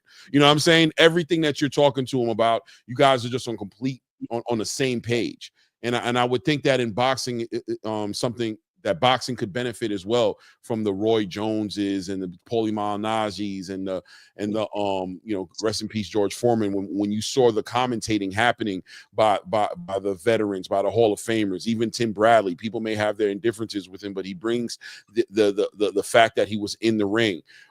There's a benefit in keeping those guys in the game, and checks and balances are there now to keep the game more honest. You know, Teddy Atlas, they got him out the way because he was so vocal, but once again, just knowing better, speaking and helping develop not only the fighters that are there, but, you know, giving the fighters that are coming up kind of like that blueprint and understanding of what's expected of them coming into the fight game. So yeah, man, retired champions could definitely play a way bigger role in these fights. I don't know if anybody else wants to speak on it.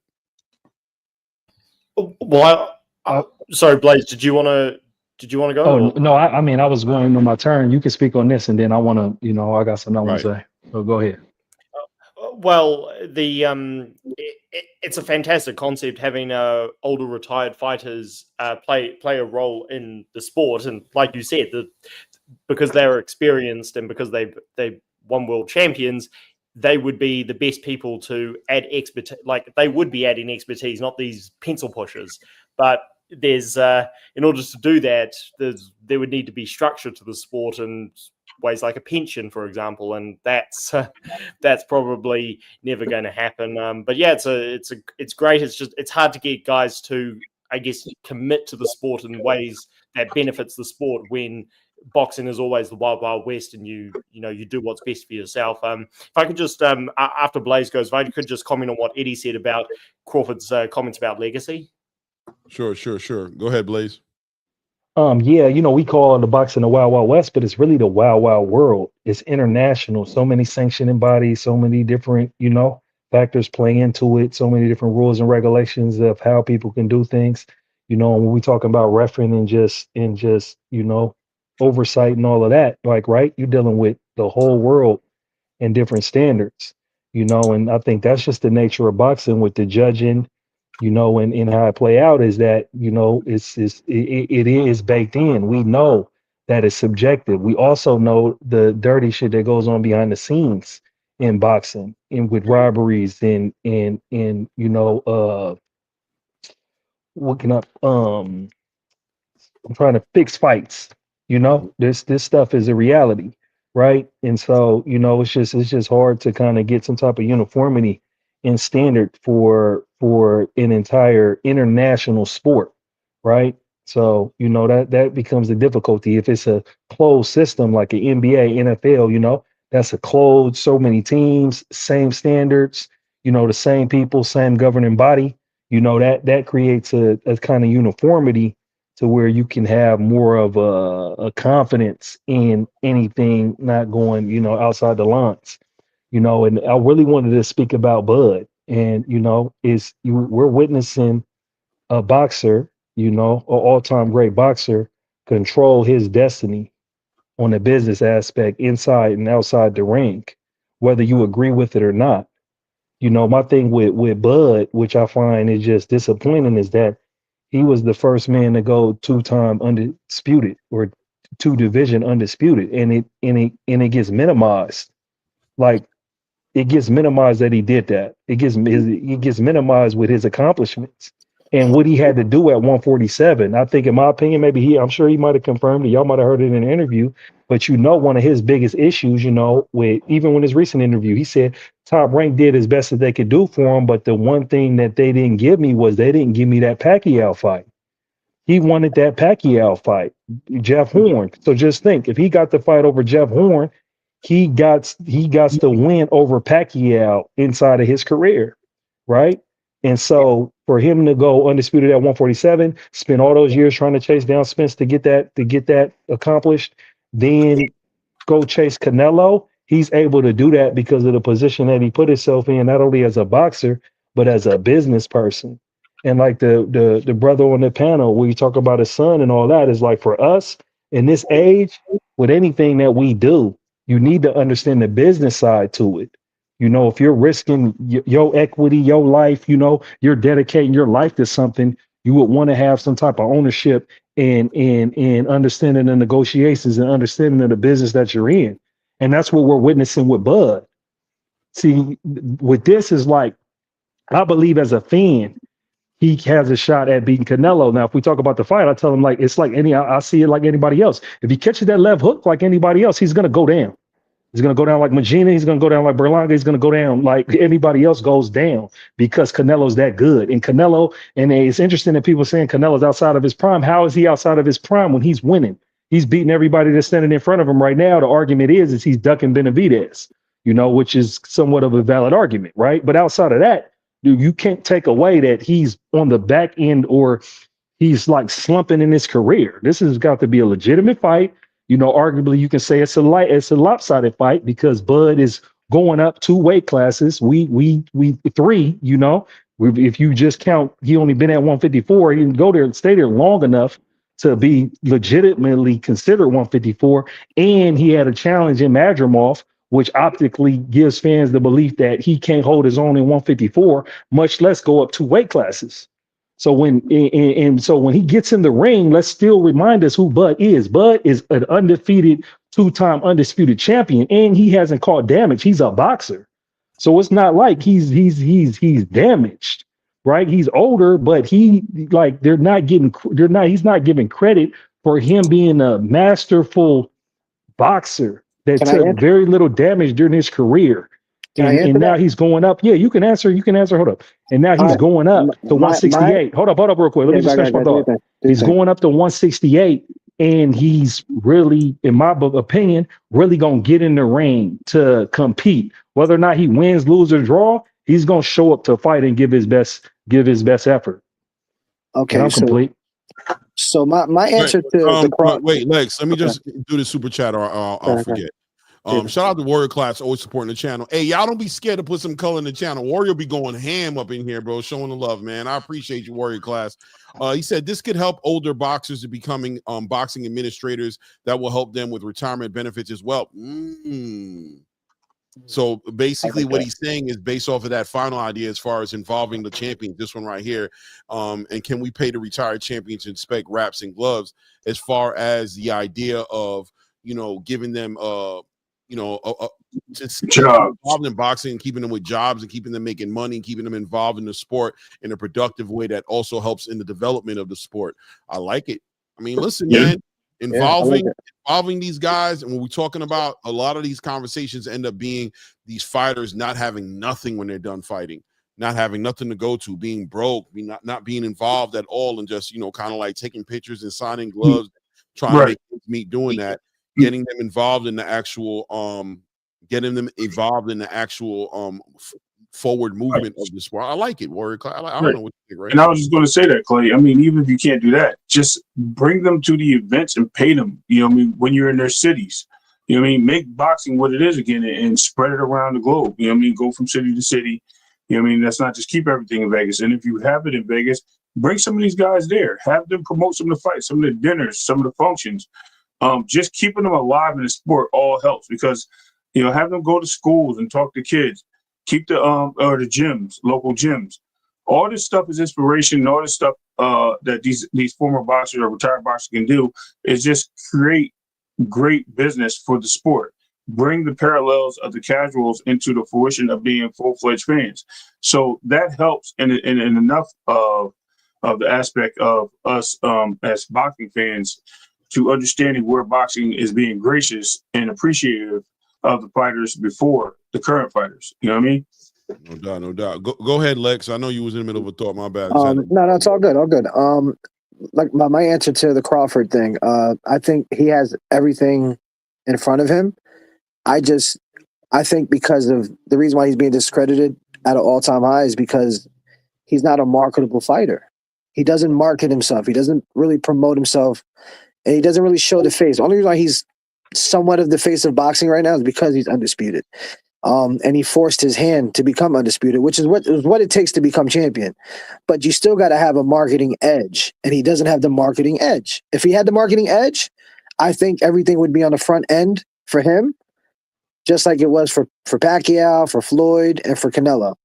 That's the only way people would accept him, if he has that marketable standpoint in front of him. He doesn't have that. Like, who's right? He's in control of his own destiny. But is he really promoting himself at an all-time high? Is he really investing in himself to keep his face on the front end of boxing? That's my answer. question. My response to that would be: is does it matter? Like what you're saying, how he should be more successful or should be more famous, does that matter to him? Because according to Bud, he makes shrewd investments, he's his own promotions, and he's getting the fight that he wants on the back end of his career. Yes. So my thing is he unsuccessful? No, you're comparing him to these more famous fighters, right? I'm not trying to compare. I'm just looking at the era that we're in, right? I would say I'm 40 years old, right? So I'm going to come in, say I'm in the game, I'm going to come in as a dinosaur, but I'm really great at what I do. But if I don't have the marketing edge, how far does it go other than just me being champion? You still got to have a marketing edge. Like in this game, like what people are looking for, Ryan Garcia, granted, he was a YouTuber or whatever the case may be, and then whatever, but he put the work in, so it shows. But on the other end of that, he's a pretty boy. He's got the edge. He's got the fan base. He has to market himself a little bit more. But he's not an arguable. But Ryan Garcia is not an arguable all-time great. Like Bud is an arguable all-time great, and he's getting the biggest fight. Like if this fight happens, then what fight's bigger than this? Name the biggest fight before this. Name the biggest fight before Bud versus Canelo. For Crawford, what's the biggest fight? Mayweather, Pacquiao. No. I'm talking about what already happened. Right. The biggest one before this is Mayweather, Pacquiao. Right. So let me like what are we talking about here? All time great biggest matchup. True. Like he made that happen for himself. True. Right. Now, as a hardcore boxing fan, personally, not a casual fan, a hardcore boxing fan, I agree with you. But all I'm saying is, when it comes to the crediting part, the average person that's looking in as a casual fan are the ones that are going to put the money in the pocket. Because cool. I'm not talking about casual, because it is what it is. What I'm talking about is the fights happening. What happened in the less money he made and not being marketable? Hey, that doesn't matter. As a real fan of boxing, like a history of boxing, we are getting Bud versus Canelo. Like that's a legitimate all-time great fight.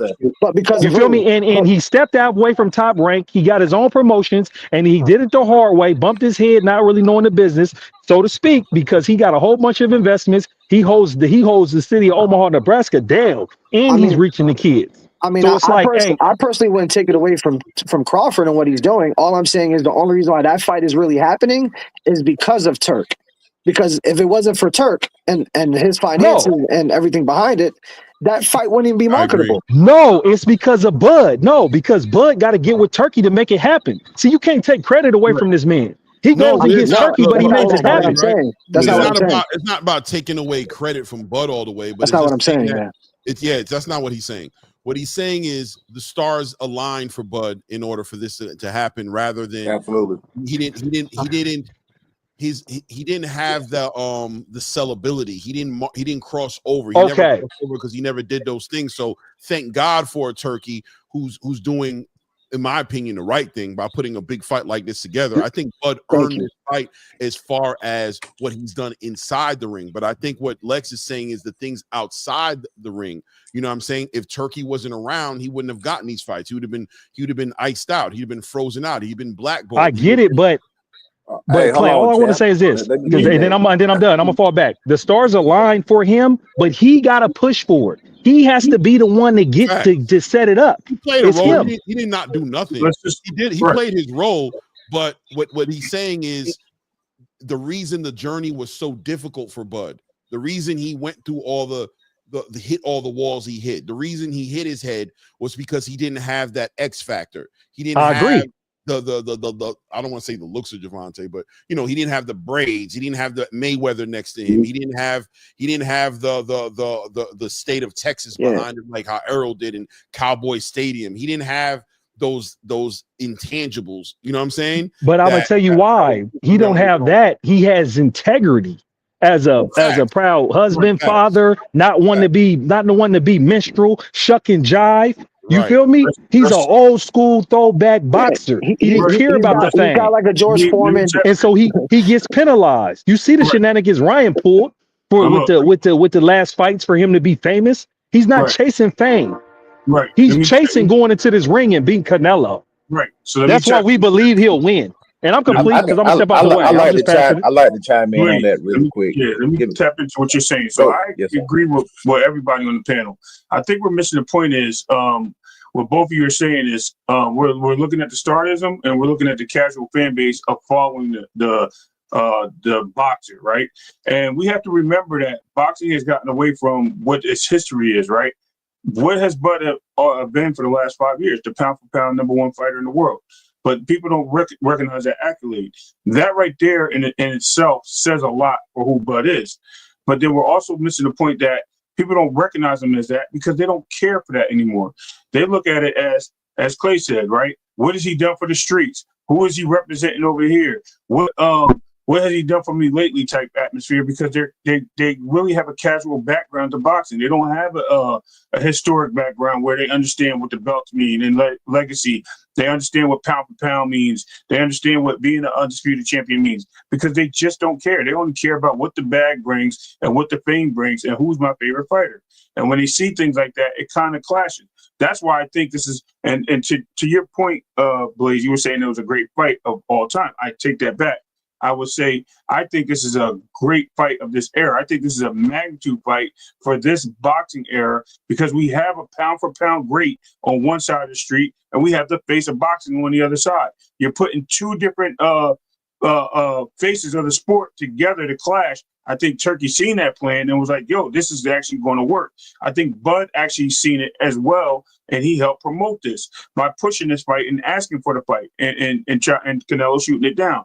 But I think once they got together and realized, yo, this is going to be great for boxing altogether, having these two accolades and these two types of styles of the sport come together, this is going to be a banger. And that's why we're going to see a great fight. That's why we're going to see the numbers up on this fight. This benefits both fighters at the end of the day. Yeah, go ahead. And I would just, hey, can I tap in? Go ahead, Coach. Go ahead. So Coach. I just want to say, as far as not just being a boxing purist and a boxing just being 100% fair, this fight right here, it sucks. It sucks if you're in the division. It sucks if you're in the 168-pound division and you get leapfrogged from a guy who came from 147 and jumped all the way to the front of the line. So if I'm in a 168-pound division, this fight sucks to me, because I've been here my entire life, been climbing up the ranks, and some guy parlays a win from 147 pounds and leapfrogging. This is the business of boxing. Is this fight good? We'll see. Crawford said himself he wouldn't come near David Benavidez with a 10-foot pole. Facts. He said that out of his mouth. He said, I might well fight heavyweight. Hold on one second. No, I say I agree, Coach. I'm just saying that's it. That's my fault. I'm just saying, so it's like, hats off to Crawford. he took that hand and he played it to the gill. Because like I say, he jumped over 2 divisions and jumped straight to the front of the line. Now you also got to bring Charlo into the game. Charlo was the one who came from 154 and went up there and didn't do absolutely done nothing against Canelo Alvarez. The fact that this fight is even happening is because Canelo Alvarez accepted the fight. Because first thing Bud said when they thought about the fight, he said, they made weight classes for a reason. Canelo's too big. That was his first thought right there. Now, why? This fight is even happening. If Canelo if Canelo didn't think he could win this fight, he wouldn't take it. That's one thing I know about Canelo. I agree with everything that Coach said, that you say. And that's the whole point, because it's the business of boxing. Bud's winning the business and he's winning in boxing, because that's the key to it. When we're talking about empowerment, and we got the brother up here talking about his son and all that, and we talking about putting yourself in the best position for what's in the best interest of you. Bud's won that game. He's got the legacy, 2-time undisputed. And then if we talk about, okay, where he's not giving the fans what we want. Oh, he's only fight once a year and all of that. Well, he's healthy. He has all his faculties, right? We're saying he'll beat, okay. We're saying anybody at 147, 154 or whatever, everybody's questioning whether or not he can beat these top prospect guys, because that's the name of the game when you're in the boxing. They want you to fight whoever is good next when you win. Right. So that's what we got. We got all the fans want Bud to fight anybody at 154, anybody at 157, 47, arguably. He's not going back to 147. So that's off the table. But anybody at 154, he set himself up in position. Right. But he won at the game of business, because he got the Canelo fight and he jumped the line. And there's hardcore fans, and like you said, people in that division that don't agree, but he's winning the landscape of what boxing is today. And that's why I'm like, you got to give a man his credit, because for me as a fan, it's not, and then just a student of the sport, it's not about what I want and what I think as a purist. It's about, hey, how do you take advantage and you win in the game that you're playing? And we've seen Mayweather. That's why Mayweather is my favorite boxer of all time. Before that would be Ali. I think Hagler, Leonard, them are my guys. But Mayweather's my favorite boxer of all time, because he won at the business too. And then not only did he win at the business, there's undeniable that he had 24 championship fights. Like, what are we talking about here? He beat at least 5 Hall of Famers. Like, what are we talking about here? So his resume is undeniable, but he won that business Hall too. Of Famers, right? Now, Terrence Crawford, he has no Hall of Famers on his resume. He has none. And again, that's why I say Floyd. Why did he do that to himself? No, he didn't do it. Hall of Famer is Gamboa on his resume. He didn't do it to himself. No, he didn't do it to himself. This is the era that he came up in. This is how he was when he was at top rank. This is the cards that he was dealt. Because if you look at Mayweather, ain't nobody did it. When we look at Bud and we compare everybody else, ain't none of them got a lot of Hall of Famers on their resume. Devin got Loma future Hall of Fame. But if we look at all the active boxers right now, nobody has Floyd Mayweather's resume. Like, none of them. We can't name not one active boxer that we're talking about that's going to be in the future Hall of Fame. And then we're talking about they got 5 Hall of Famers on their resume. There's none of them. We can't name one with 2. I think name one with 2. I think near future, and I'm just predicting, and I'm not. I could be not accurate with this answer, but I think the next Hall of Famer coming up that might have a little resume is Teofimo Lopez, personally, and Devin Haney. Devin Haney. Let's not forget. No, he has Loma. No. Don't get me wrong. You're not going to die. And he's young. I'm not taking away from Devin, but Devin watered himself down. I would say but you're looking at Tio got Loma. Exactly. Sean Porter. But Sean Porter's a dog, but Sean Porter lost to the highest competition too. He lost to all those guys. I feel like he only lost because there was something being done on the back end of that fight. We ain't just talking about one person. Sean Porter lost to Spence. Sean Porter lost to Bud. Sean Porter lost to Thurman. Like he lost to these Hall of Famers. The biggest fights. It seems the like biggest fight. So short, except he gets respect for fighting them. That's why we love Sean Porter. Anybody who's a real boxing, like not just a casual, we love Sean Porter. Why? Because he fought everybody. Yeah, he's a dog in his time, right? And he gets respect for that. You feel me? I agree. He gets respect for that, and that's what we, the casual fans, that's what they lose We don't care if you lose. Real hardcore boxing fans, if you lose to a Hall of Famer, it's like Canelo. I became a Canelo fan when I went back and really watched, because I was on the inside, I was locked up. I didn't get to see it live.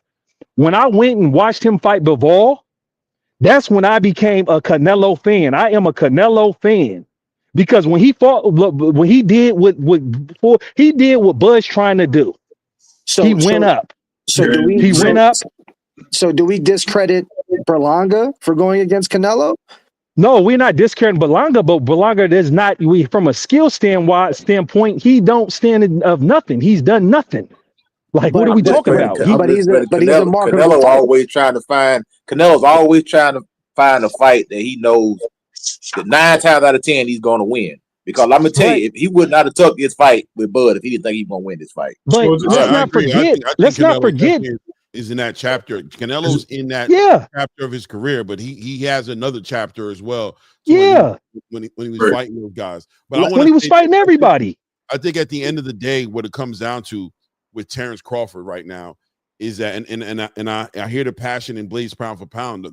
What I hear from him and what I'm feeling from him is we always want to discredit these fighters, and when you look at Terrence Crawford and what he's done, the product.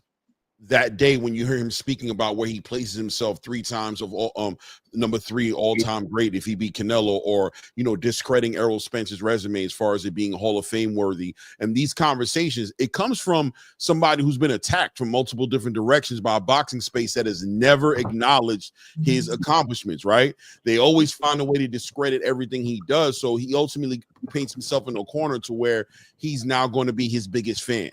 He's going to celebrate himself where he doesn't, where other people won't celebrate him. He'll celebrate himself, right? And that's where I relate to the idea of sometimes it got to be that way. And I don't get mad at Terrence Crawford if he says he thinks he's number 3 all time, and I don't get mad at him if he says if he discredit Errol Spence's resume as far as making him a Hall of Famer. Because if he's comparing himself and he's putting himself in the conversation, what he's basically saying is, I work damn hard against everybody. I pushed against everything to get to where I'm getting to. I had no cosign. I had nobody who's willing to promote me the right way. The boxing space didn't embrace me. The fans didn't make me. I had to make myself in spite of all the opinions and the adversity. I had to make myself. That accomplishment is something not many fighters can share or stand in the same space. Come on, right? And it's PBC promotion, which we don't discredit Crawford on that end. I don't personally discredit Crawford on that end. I just personally think that in the day of time, right now, in this era, there's a lot of you need a face, you need an edge, to promote yourself at an all-time high. And when I mentioned Ryan, I didn't mention Ryan from a Hall of Famer standpoint. I'm mentioning Ryan because regardless to him not holding those titles that he should have, he's on the verge of doing that if he focuses to that point. My factor for him is the fact that not only can he market himself, he's a genius at marketing, and he can also back it up. That's the factor. My knock against Ryan is he ain't even had a title yet.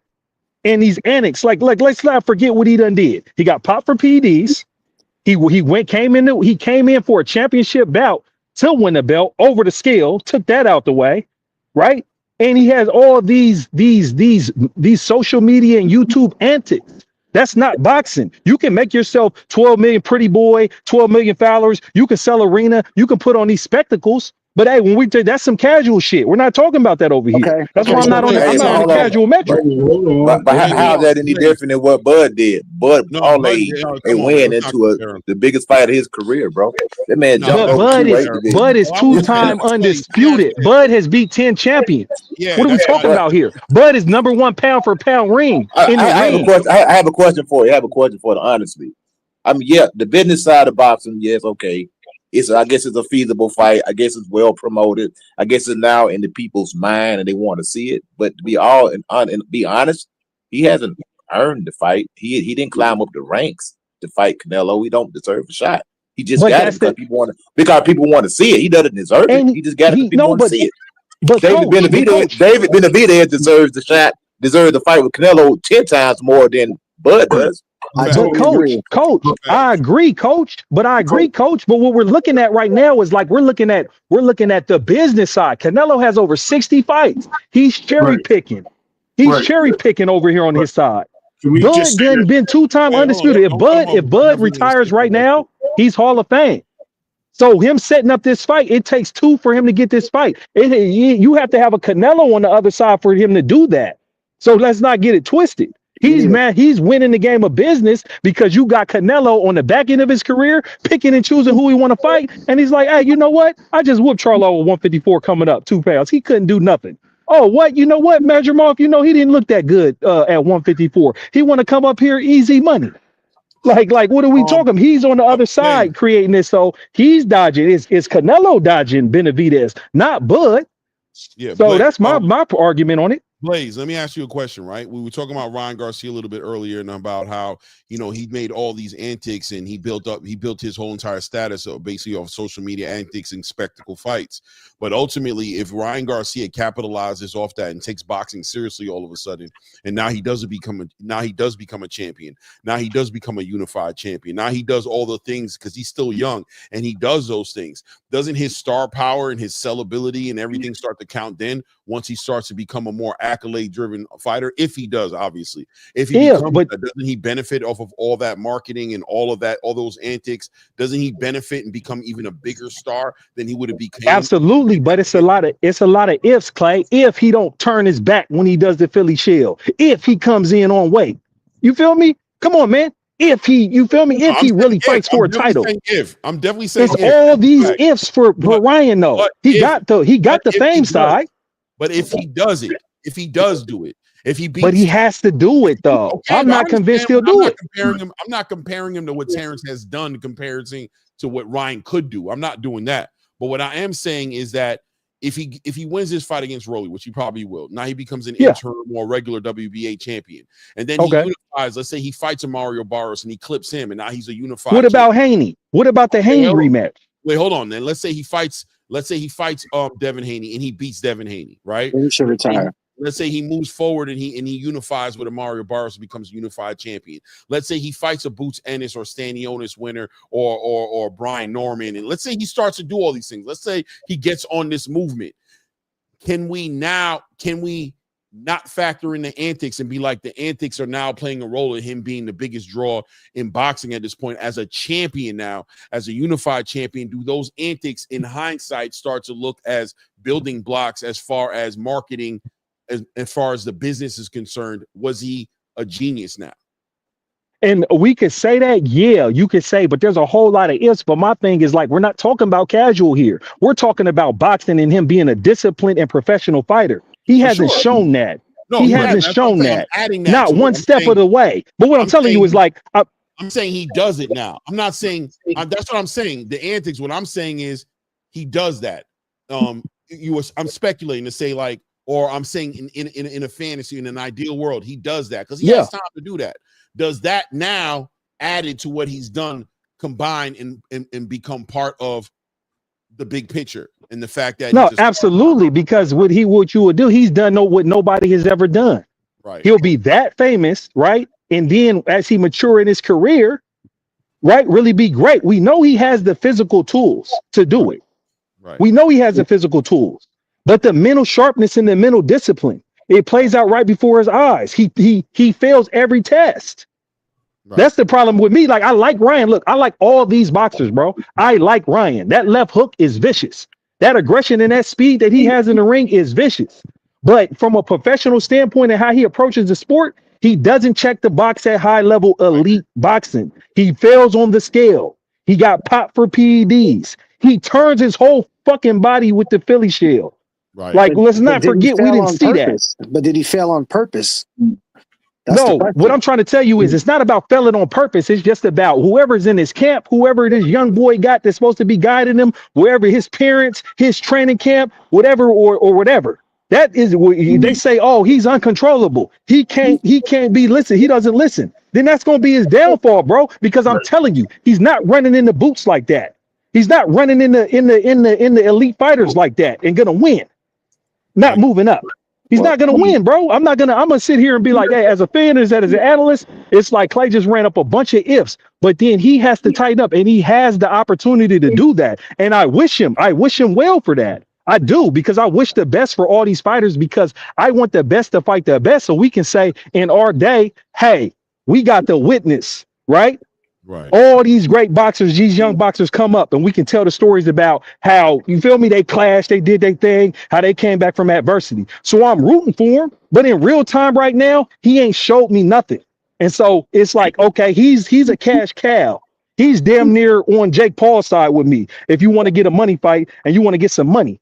Because outside with all his antics and all of that, I'm not convinced that when everything's fair, he comes in, weighs in on scale, and he fights a legitimate champion inside of a division, that he's gonna be able to win. And Tank proved it when he fought Tank, because Tank dodged that left hook like the Matrix and put that boy on his ass and then stopped him. Oh no. Yeah, you talking about, I'm talking about Tank with Ryan. He picked him apart. All right, listen. Let's continue to move. Go ahead, Ray. I guess you want to add to it, but I mean, basically back to the Bud thing. I think again we're cheating ourselves out of what this is. This is not a fight of a lifetime. This is a matchup for the ages. Matchup for the ages that has everything in doubt, means that you have two great powers coming together, fighting in this battle. You have Rome versus Greece, right? We have a pound for pound champ versus the face of boxing. That's a good sign for the sport. And I want to tap in on Ryan real quick. Yes, and to answer your question, Lex, yes, he did fail on purpose, because he decided to go into the doping protocol. And by him going into the doping protocol and him having, I don't care if it's 6 nanograms, 0.1 nanogram, it doesn't matter. It's in your system, and 0 nanograms is required to be in your system. When you have something, when you break these rules, yes, it's a purposely fault. I don't care if somebody put it in your sports cup. I don't care if it was a tainted supplement. All the supplements were tested, right? So at the end of the day, yes, he failed the drug test. He failed the PED test. So to that question, yes, he did fail on purpose. I mean, everybody has their own opinion on it, but it is what it is. All right. Now responsibly, sorry, not to cut. I just wanted to say something. Responsibly, the fact that Ryan did fail, he took accountability, whether he was forced to or not. He took the year off, just like any other fighter. They would get fined, et cetera, et cetera.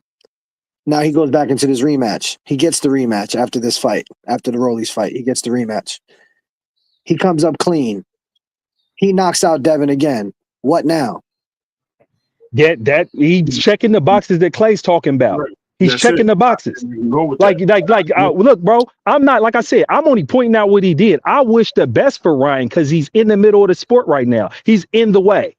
He's in there. So I want him to be great, bro. So that means he got to get on scale. He got to not pop for PEDs, and then he got to look like that tape he's been giving us. This is what we asking for. I agree with you as far as getting on scale, making weight. I think that was the most disrespectful thing he could have done, personally. Now the testing and all that, that's neither here nor there, because man, the testing is the testing, though, brother. Yes, but we've experienced for decades fighters going through this problem.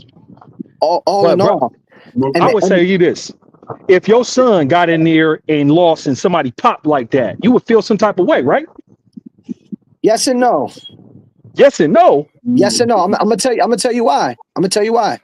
Because in the sport of boxing, right? And this is experience. I'm speaking from me, my experience from being in the ring, from just me personally being in the ring, sparring, dealing with high caliber fighters. You drop your hand and you get caught, PED or not. You dropped your hand. You got caught. No, I totally agree. Devin Haney ran into that left hook in the first round. That was his fault. That wasn't the PED's fault. I totally agree with you, brother. Devin Haney it took 3 to 4 months, maybe 6 months for him to perfect blocking that shot, and he didn't execute. That's no one's fault but his. Okay, well, I'm with you on that. But I agree. Good point. That's all I'm saying. Here it is. And I want to get off the topic because Clay wants to move the needle. But even though there's a what if with that punch, right? Yo, I just saw something crazy, bro. Okay. That we don't know the power of that punch. We don't know the how Devin takes that punch. if he doesn't have ostarine in the system, he wasn't training on it and doping, right? So we don't know the effects of that punch at that point. It's always a what if in that. So as long as there's a what if and questions, we can never take that as a straight until it happens again. That's why we said if he goes in there and beats Devin next time, same way, then you know what? It is what it is. We can just look back at it and be like, hey. And just to add one note on my son. My son, and I'm not here to compare because no one really knows my son because he's on the back end. He's in the shadows. My son, and I'm speaking from experience and just watching my son, he's just as fast as Ryan. He's got the same speed. Only difference is that my son has the IQ. He's a boxer. He can switch. He's a switch hitter. He's a threat to the 125, the 120, the 130, and the 135ers. Even the 140 when he's comfortable. That's all I got to say as far as his future. Come on. Yes, sir. What's his name, man? Shout him out, man, so we know what to look for. Wait, everybody. I don't want to mute y'all. Wait a second, man. Man, I'm hoping this is a joke, man. I'm hoping this is a joke, bro. What's going on? What we got? It's April Fool's. Is it April Fool's? Is this what I'm it's April 1st. It's April 1st, so be careful. Don't take the Kool-Aid. Listen, man. Hold on a second, man. Hold on a second here. Hold on a second right here. Hold on. Wait, let me find it real quick and pull it up. Yo, this is crazy. This is true. And look, I don't know, bro. I don't know. It definitely, I don't know, right? But here it is right here. Let me pull it up right here for everybody to see. I just want to be clear. I'm sure it's April Fool's. I'm hoping it's April Fool's. It's got to be April Fool's. You understand what I'm saying to you? Because if it's not April Fool's, it's diabolical right now. Okay. So Turki Alalshikh posted about an hour on his Twitter, right? I don't know, man. Do they believe in April Fools in the Middle East? I don't know. Is that the game they play? I don't know. Man, that's crazy if that's real.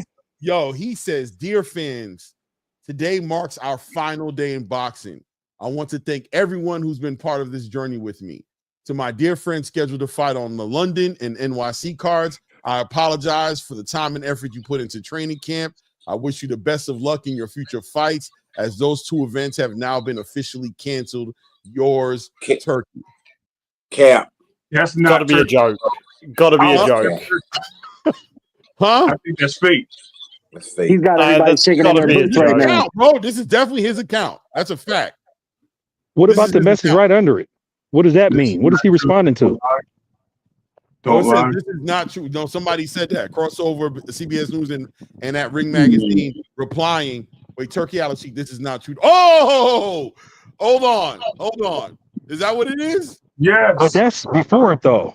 So that's before it, though. Yeah, it's weird, bro. I'm trying to figure. Look, I'm right here with you, Clay. I'm analyzing. It's a cyber attack, black market on everything, man. Listen, look crazy. Yo, that don't look real. It can't be real. Yeah, that right? ain't real. It's not real, right?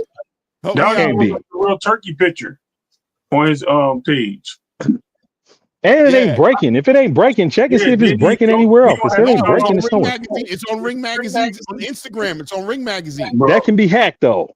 Yeah. Hold on. Yeah, that's this could be AI right here.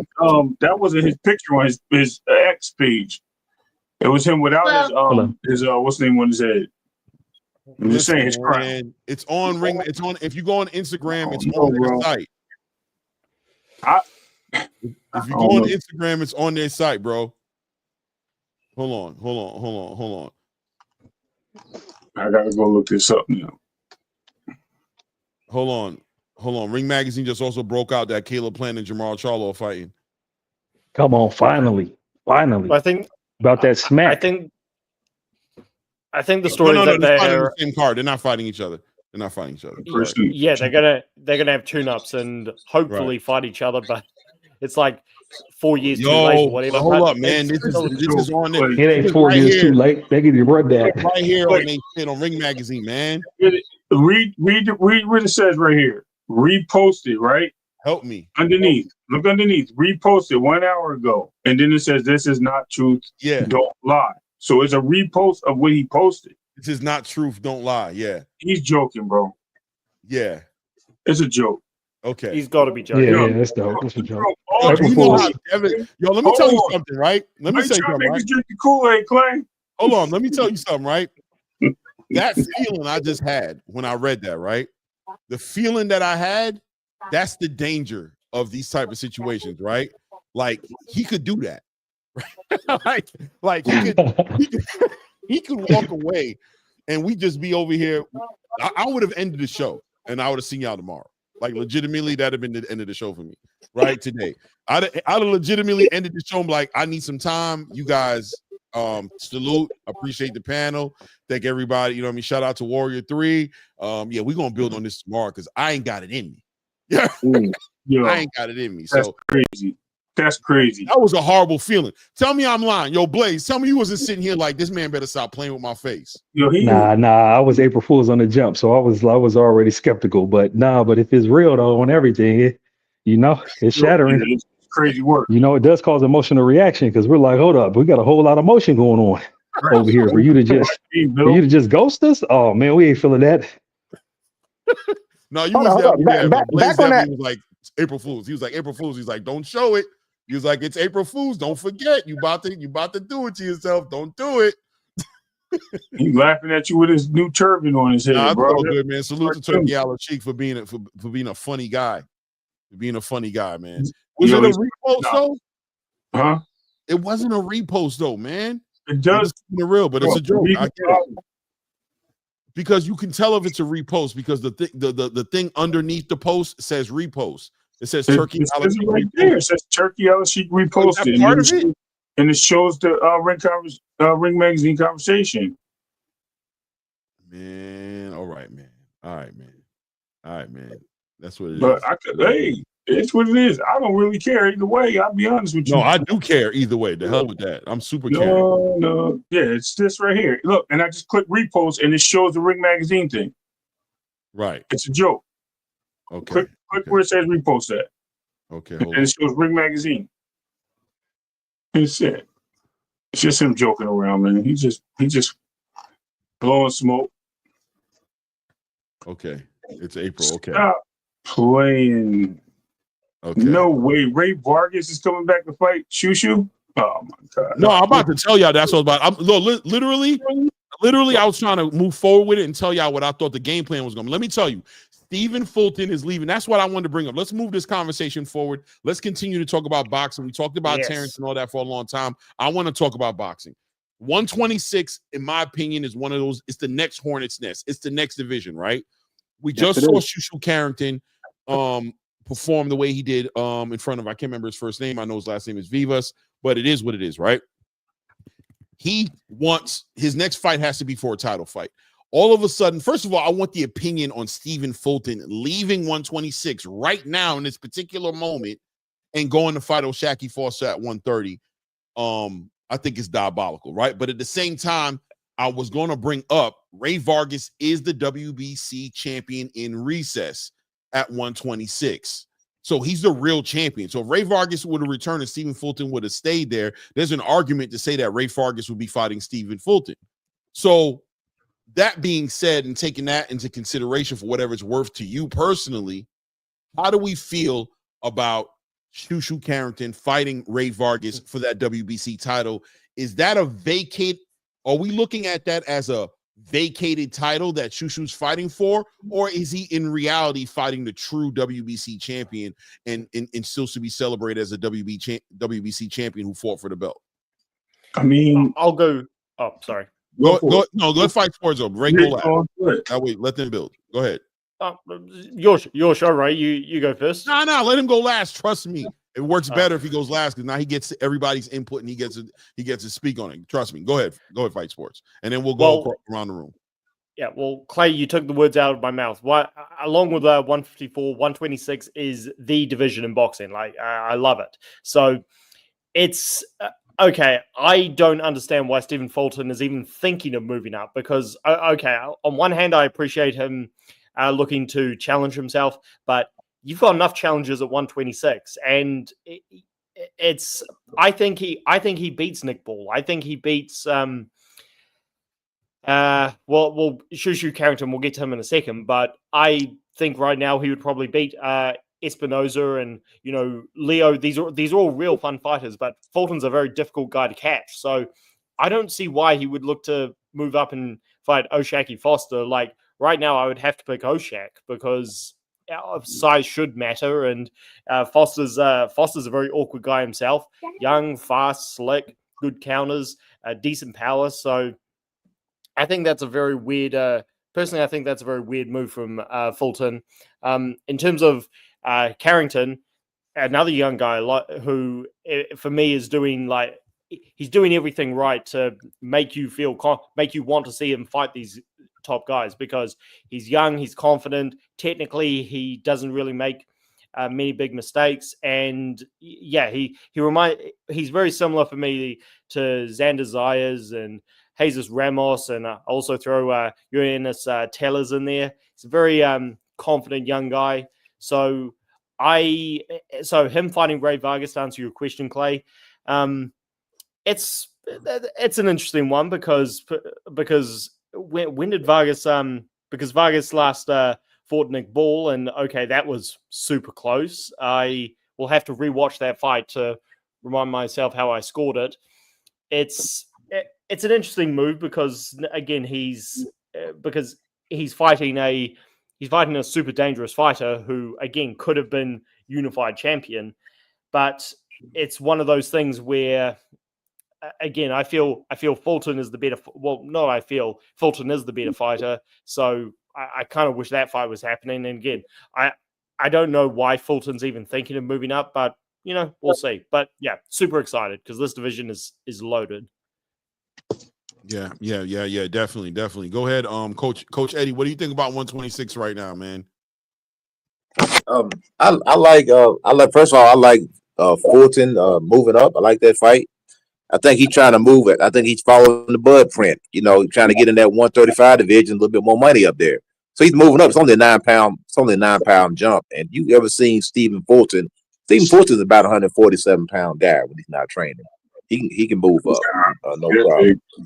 He's a big kid. Yeah, he's small, bro. But you see him. He's standing beside Jerron. I mean, he's not small. No, Steve's not a small dude. As far as Shushu look great, man. I think he handles business at 126. I like to see him get that monster Inoue fight at some point. I think that is the fight of the future to be made right there. I think those two guys are on a collision course right there. So I think good moves on both guys. Shushu deserves the title shot.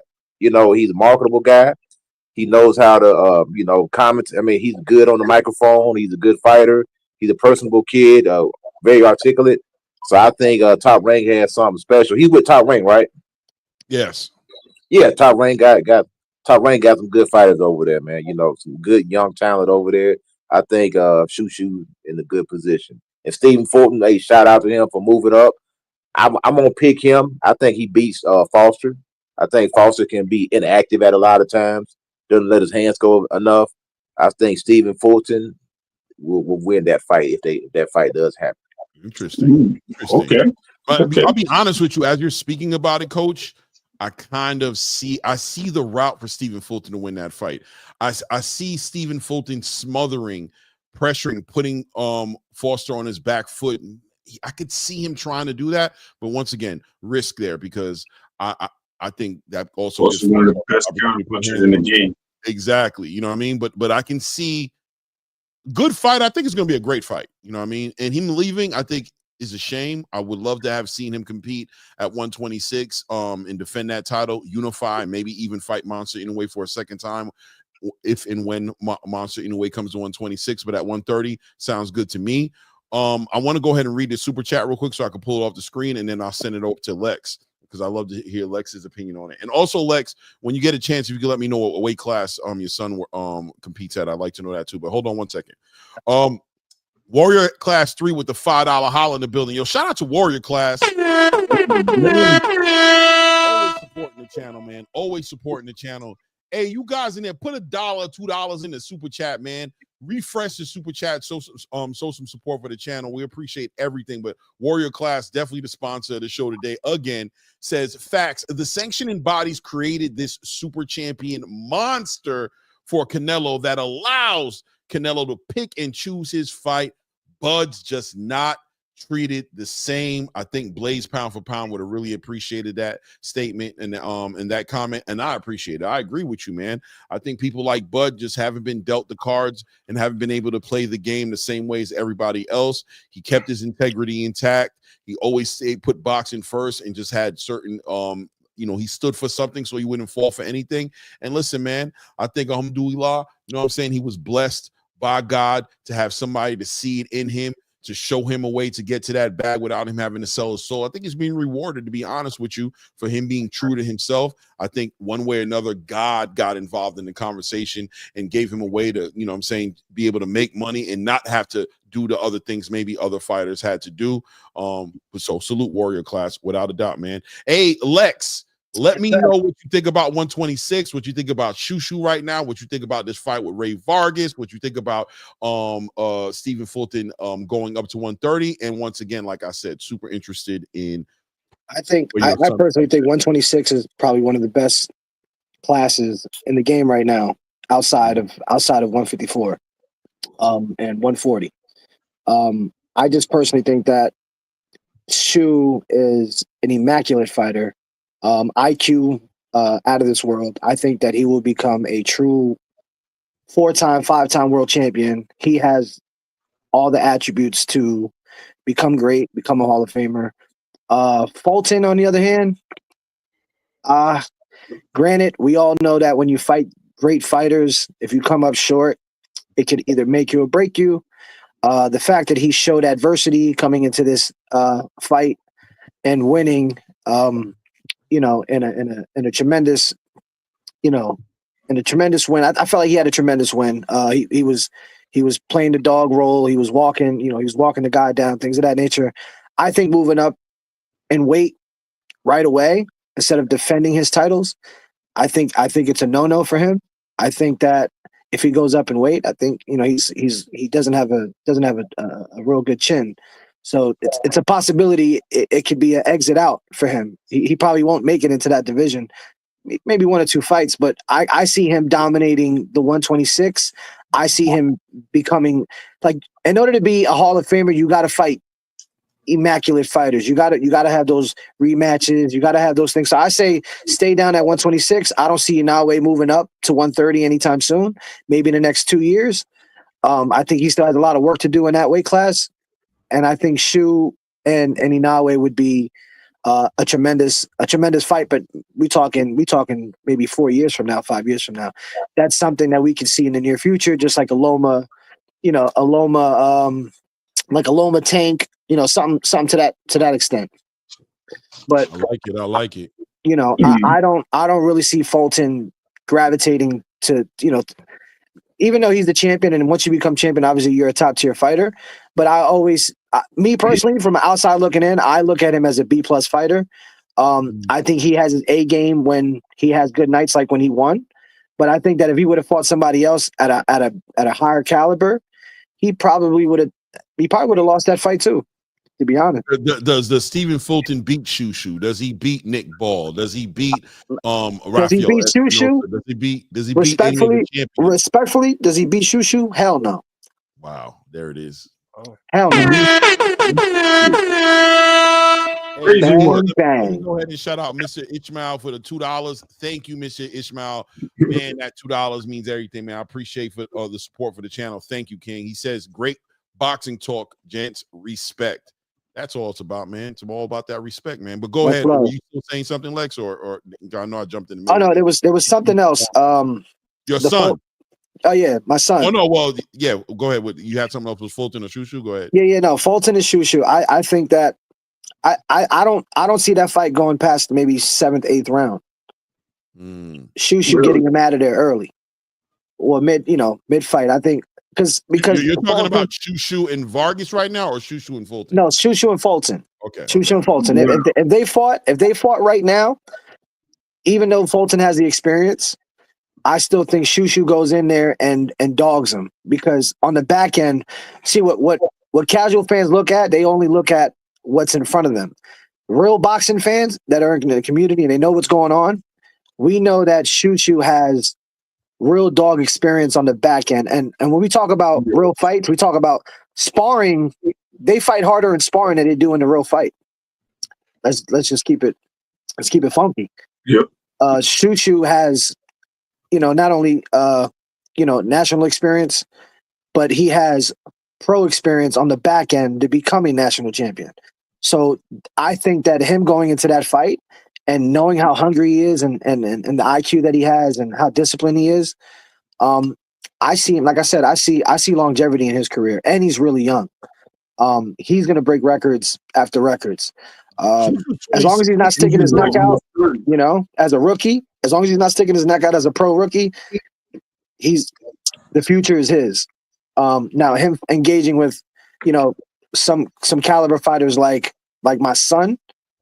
My bad, Nick J. He's turning 28. He's turning 28 April 17th. We got the same birthday. He's 28 years old, man. Go ahead. Yeah. Who's 28? Who's 28 years old? Shushu. Okay, so he's a grown ass man. Yeah. That's in his. Let's just be real. That's in his favor too. But that comes with the experience, right? Like my son is 22 years old. My son, at the age of 12, 13 years old, he was fighting national fighters, Olympic fighters, pro fighters. Nobody knows this on the back end. They don't see that stuff. I don't record those fights. I don't record those spars. But on the back end, he's got something to deliver. And when it's his turn, when God gives him his turn, he'll have his chance. He'll have his lifetime. Just as much as Josiah Kirkpatrick. Shout outs to my boy Josiah. Congratulations to him. Phenomenal minute and 45 seconds in the first round. Body shot KO. Dropped him twice. It's all about the body. God baby. bless him. God bless his family. God bless the team. You guys are gonna hear names that you guys never heard before, and it's gonna be an amazing thing. And I'm here to witness it just as much as you guys. It's an honor to be a part of this platform. Thank you for inviting me into this platform. I think what you have here is very special. You guys are doing an immaculate job, and I support this to the utmost. And I look forward to meeting with you guys and doing some future stuff. So I appreciate that. That's a fact. That's a fact. That will happen. That's definitely will happen. Right. Go ahead, Ray. Give the ultimate wrap up. It is your time, but we are patiently waiting. Do I just deliver? I'm gonna deliver. I'm gonna deliver. I don't want to be the chef today. Yes. So first of all, this is a play on Top Rank. They're paying this guy and offering him a fight for a championship exclusively to get out the way of Shushu. Why? Because he is a threat to Shushu. He is somebody that can beat Shushu. He does have a skill set that can beat Shushu, who's an aged young, young in the game, but aged fighter. Shushu's moving quick. Shushu's trying to get out the way. Top Rank knows what their plan is. They need to make money on this guy. So they immediately offered to fight with my boy Shockey Foster, right?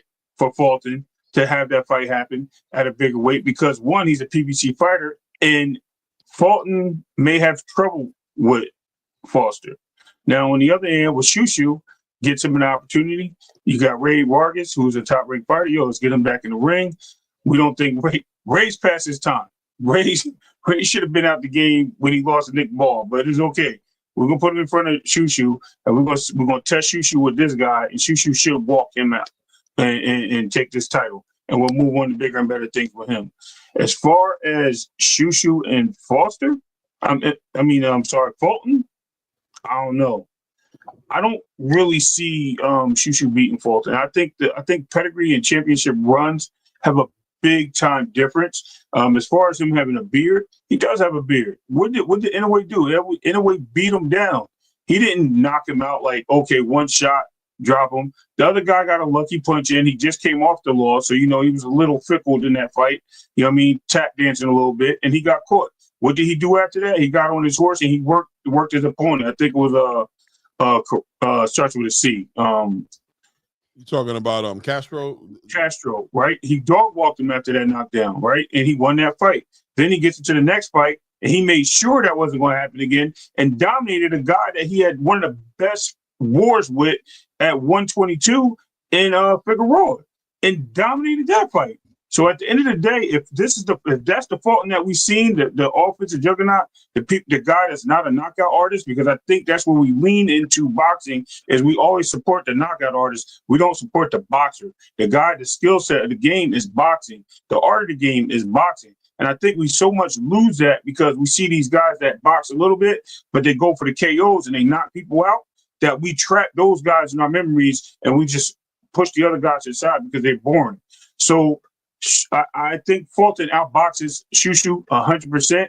I think Foster is a great counterpuncher, and I think he makes it hard for a Stephen Fulton. So I'm on both sides of the street with this Fulton guy, depending on where we at, right? But at the same time, I see top ranks play. I think they're trying to move Shushu into the better picture, and I think they're trying to put Fulton in a position where he has an opportunity to win. He could win. I'm not going to take that away, but it's going to be a tough fight moving up to 130. And I think they're also playing games with Shockey Foster also in the end because I think he's at the end of his contract. So it all comes to play and all comes to where they where Top Rank is putting their fighters in position because it's a nasty game. Can I say something on that? Sure. I think that shout outs to Fulton, by the way, because first off, he's a Philly fighter. They breed champions over there. He's a hell of a fighter. I'm not taking nothing. I'm not discrediting him. I'm not doing none of that because he's the champion as of right now. What I'm disagreeing to the fact that what Ray said was my thing is styles make fights. You got an IQ boxer like Shu that's an in and out fighter that can move on the inside and box you from the outside. And he's a closer. He could close it. He could close the fight on you. Fulton, on the other hand, from his last performance, he showed that he didn't have the endurance in the later rounds. The guy was smothering him against the ropes. He started to become a lot more flat-footed. You start to see him slow down. You start to see him decrease. Now, you can't do that against a fighter like Shu. You got to give it 100% every round. And I see that fight, like I said, 7th, 8th round, closing it out. Maybe the 9th. The latest round would be like mid-9th round. I see him going out. Only because what I saw in a fighter like Miguel Cotto is a fighter that he's phenomenal for a good 5-6 rounds. And between the 7th and 9th round, he can go out. If you got the right fighter in there, you can get Cotto out of there between the 7th and 10th round. That's what I see in Fulton. Fulton is a great fighter from 1 to 6. After the 6th round, you start seeing him trying to walk the fighter down, but in reality, all he's trying to do is stretch the fight and hope to catch the win because he felt like he won majority of the rounds. After the 6th round, he's trying to steal rounds. Right. I don't know if you guys see that. I personally see it. That's what I see personally. I think Shu gets him out of there between 7th and 8th. No later than the 9th round. From an endurance standpoint. So we know that fight's not going to happen, obviously, if this continues, right? What they're talking about. So I get it. Yeah. But let's also put in perspective that Stephen Fulton last fight was Brandon Figueroa, and I think he carried Brandon Figueroa through those last 6 rounds. As far as Castro, Castro was a little trouble for him, and I think it went to that point where you're saying, but he still dog walked him. Also, let's put in perspective is after that Castro fight, we had Fulton saying that he was going to be unable to continue at 126 because he feels that he's too heavy. When he felt that he was too heavy for that fight, he said he wanted to go to 130. So he might be more comfortable there because of the weight drain. He already had to leave 122. He stayed there too long. He might just overstayed his welcome with 1 or 2 fights at 126. So that's the reason why you may see him sluggish in the ring after a certain amount of rounds. He may be more energized and more because he actually came in bigger with Figueroa. Actually, after the rehydration, he looked fine to me. He looked like he was on point. So maybe it is him moving up to 130. We'll see the best Stephen Fulton. We don't know that just yet, but at the same time, I see your point. It's a great point.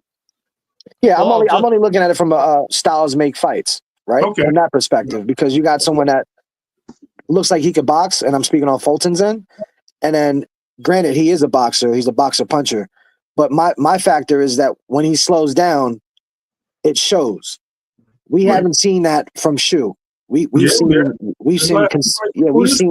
consistency. His last 2 fights before this one, he got slowed down. He got dealt with. Yeah, against Inoue. Am I correct? Huh? Against Inoue, we're talking about the. I think both fights. And now we're in what's the other guy? Castro. Castro. No, not Fulton. Not Fulton. Shushu. He fought Nagwe, and he fought like and Sagawa. Sagawa. I knew it was something like that. And they both slowed him down. So Shushu's not invincible. He can be boxed. And the thing is, when you got a skill set like Stephen Fulton, and I do believe he has a beard, by the way. I just think that was just him coming back from a fight with some shaky legs. But once he got accustomed to the fight, he was good. This is all a matter of opinion. But go ahead, Clay. I think fight sports talk too. For whatever it's worth, Shushu didn't fight the right fight against Segal, right? Without a doubt. But the thing I love about it is that he owned it immediately. He said it. I tried new things. I was trying, you know what I'm saying? I shouldn't have moved that way. I had to get back to my fundamentals. So Shushu has a pedigree, an amateur pedigree that he brings to the table that I think is underrated at times, especially in his last couple of fights with all the stoppages he did. Well, not the last two, but the fights before that, he was doing a lot of stopping a lot of opponents. And, he tried to kind of like walk down Sagawa and walk down Dana Coolwell, his name is, I think. I don't remember what his name is. Something like that, right? He tried to do that, but he's become, those fights weren't in vain. And I love fights like that because these fighters have to develop. I want Abdullah Mason to get the same experience. I want him to get into the ring with somebody who's going to push him to a degree where he's going to have to close that stance up a little bit, and he's going to have to become a little bit more fundamentally sound and not just count on stopping whoever he's in the ring with, or like he says, an appetite for all the smoke. Well, not everybody has an appetite for all the smoke. Some people are going to try to get away from the smoke, and what are you going to do about that when that happens? So Shushu had those experiences. I don't know if he stops Stephen Fulton inside of 6 rounds, 7 rounds, or whatever have you that Lex was saying, but I understand where he's coming from. I can see the path there. I can see Shushu. I think I can see Shushu capitalizing off of moments I've seen Stephen Fulton end up in with Brandon Figueroa, and moments he ended up in with Castro, and obviously the way the fight ended up with Monster Inoue. I could see Stephen Fulton ending up in those situations with Shushu, and I can see Shushu closing the show. He's not the kind of fighter who's going to see you. He knows how to close it up. He had that killing instinct in him. If he sees you hurt, you're not going to recover from that. And if you do, shout out to you. You're a great fighter. You're a great fighter, right? You can't allow that to happen with you with Shushu. Shushu's the future, man. He's here. He's the future of 126.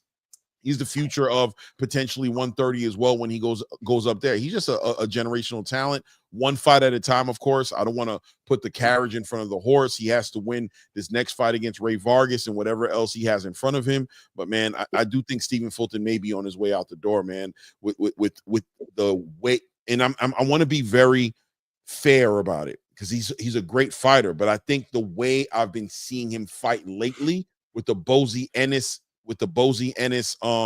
program that he's in right now, I think he's susceptible to getting that chin touched, and I think it's just dangerous, man, for him to fight that way. I don't think that's the kind of fighter he is to his heart. I agree. Let's also mention that the Sagawa and the Colwell fight, both those guys came down for 130 and 135. Those guys were not natural 126 pounders. So Top Rank has a really big thing when they're putting their fighters in there with guys that people don't really know that fight in and around the weights. They bring a lot of these fighters down. So those guys are at disadvantages anyway to their star fighters.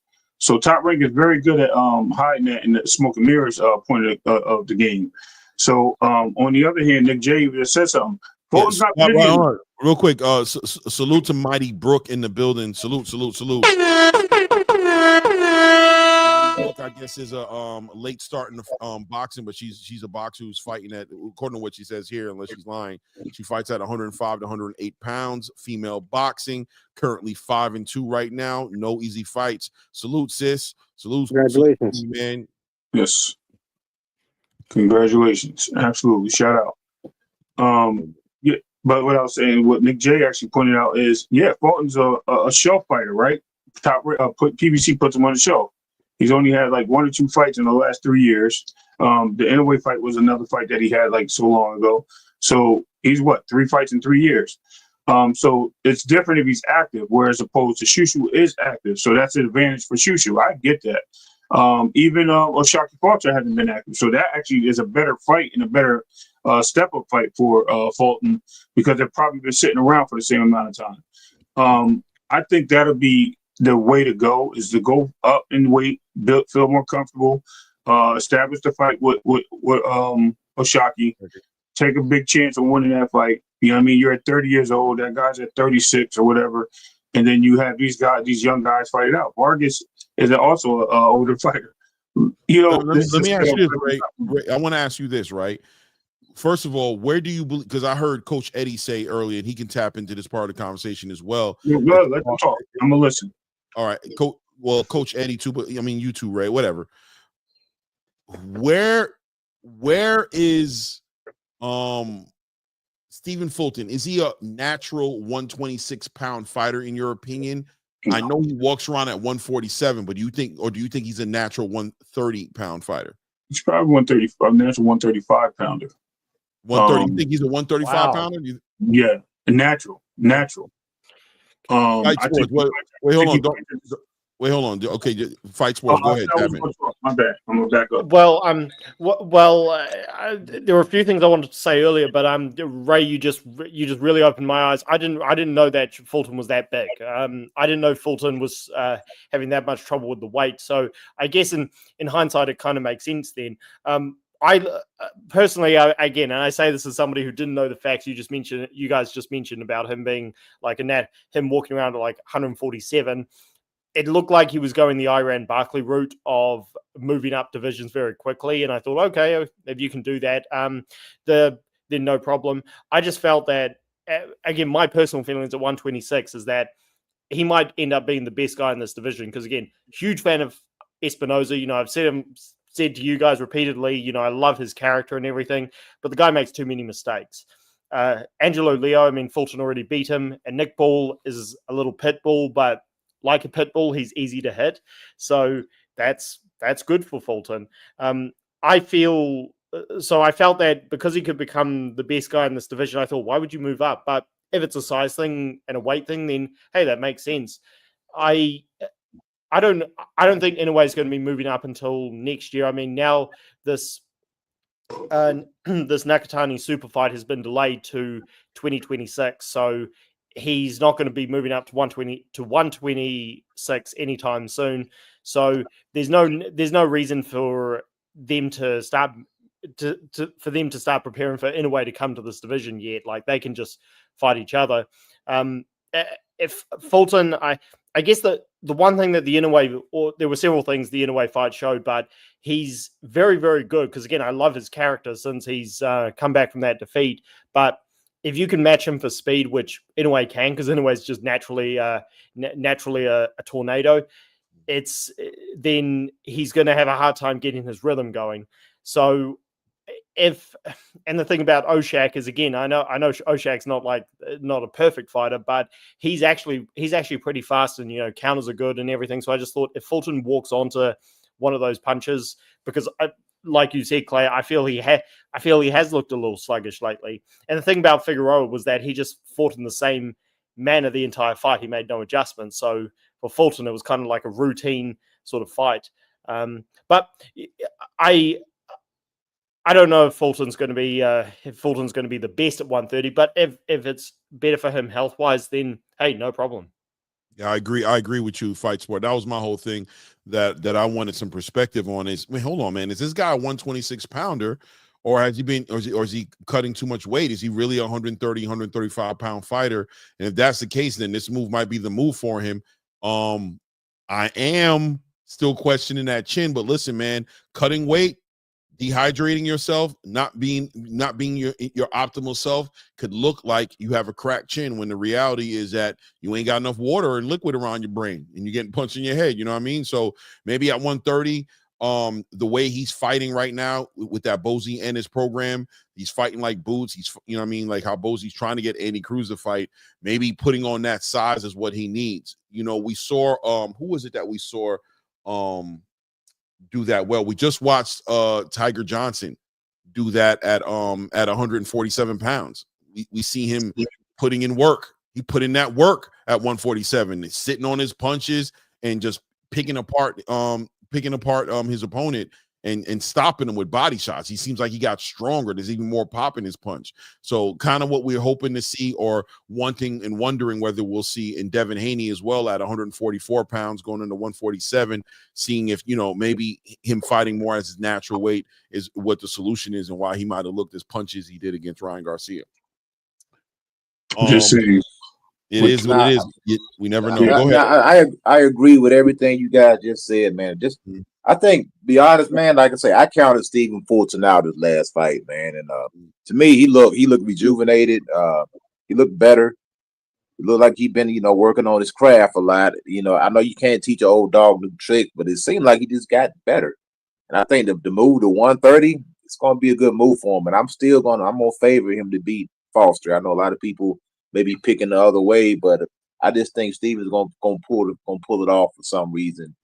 And like I say, as far as these guys really, when they fight around their natural weight, you get better, man. Like Devin Haney looks big, man. He looks freaking really good in shape, almost like a young, Ray Leonard. How Ray Leonard looked at 147. Like, he probably should have been there. Sorry, Coach. I didn't want to say that early because I would have caught some pushback from that. But I was going to say that. But go ahead. My bad.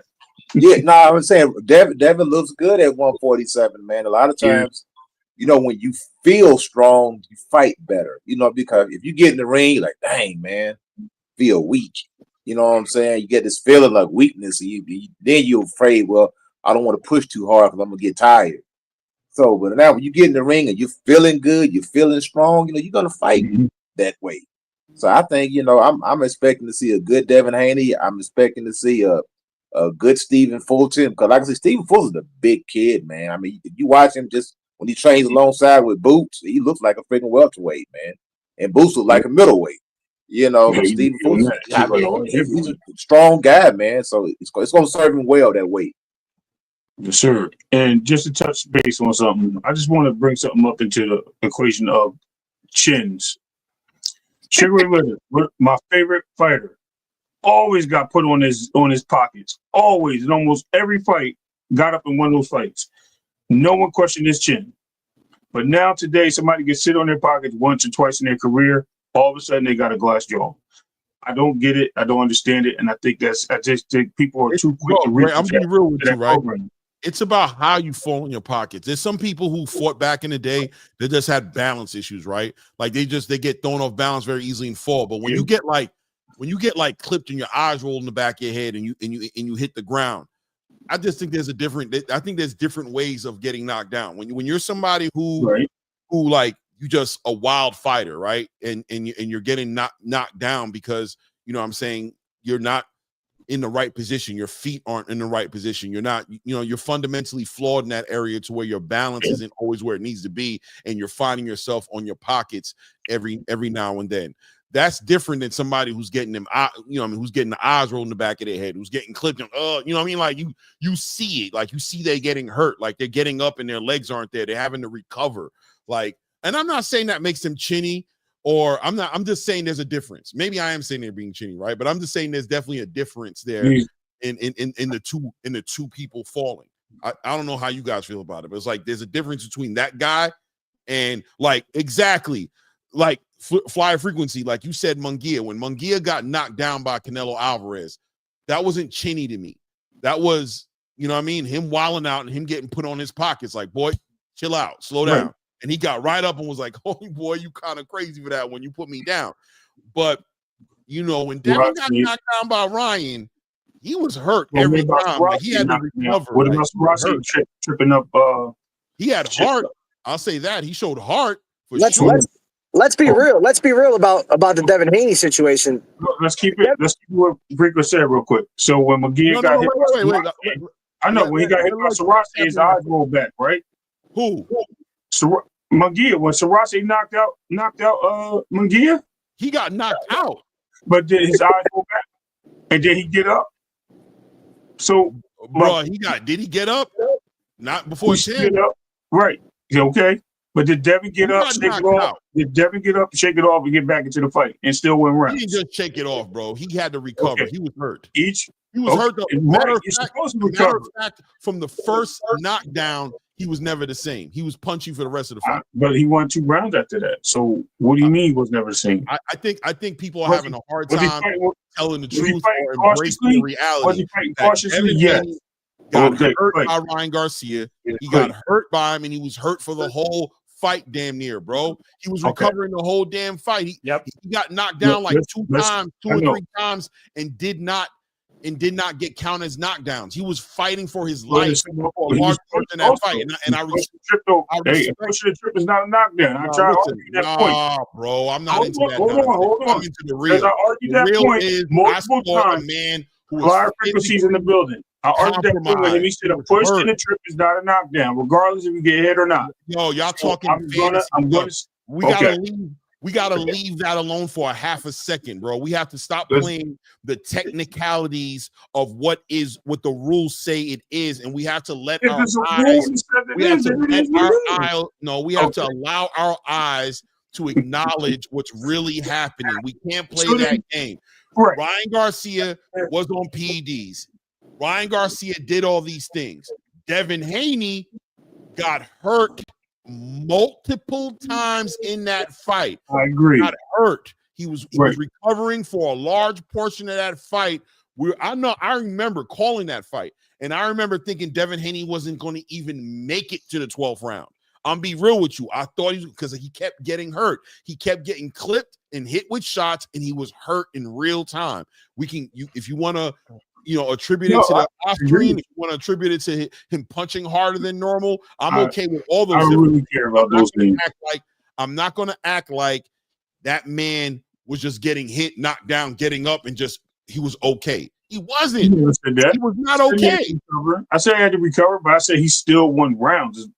That's not. I never said he was not. Also true. He won rounds, but he was hurt. And when we're talking about people getting knocked down, my point is, I'm trying to paint the picture of the difference between Devin Haney being knocked down and let's say Edgar Berlanga getting knocked down by Canelo, right? When Edgar Berlanga got knocked down by Canelo, he punched his fists together, he got up, and he was like, you got me. He showed that he has a decent chin because he got up and he was just right back in the fight.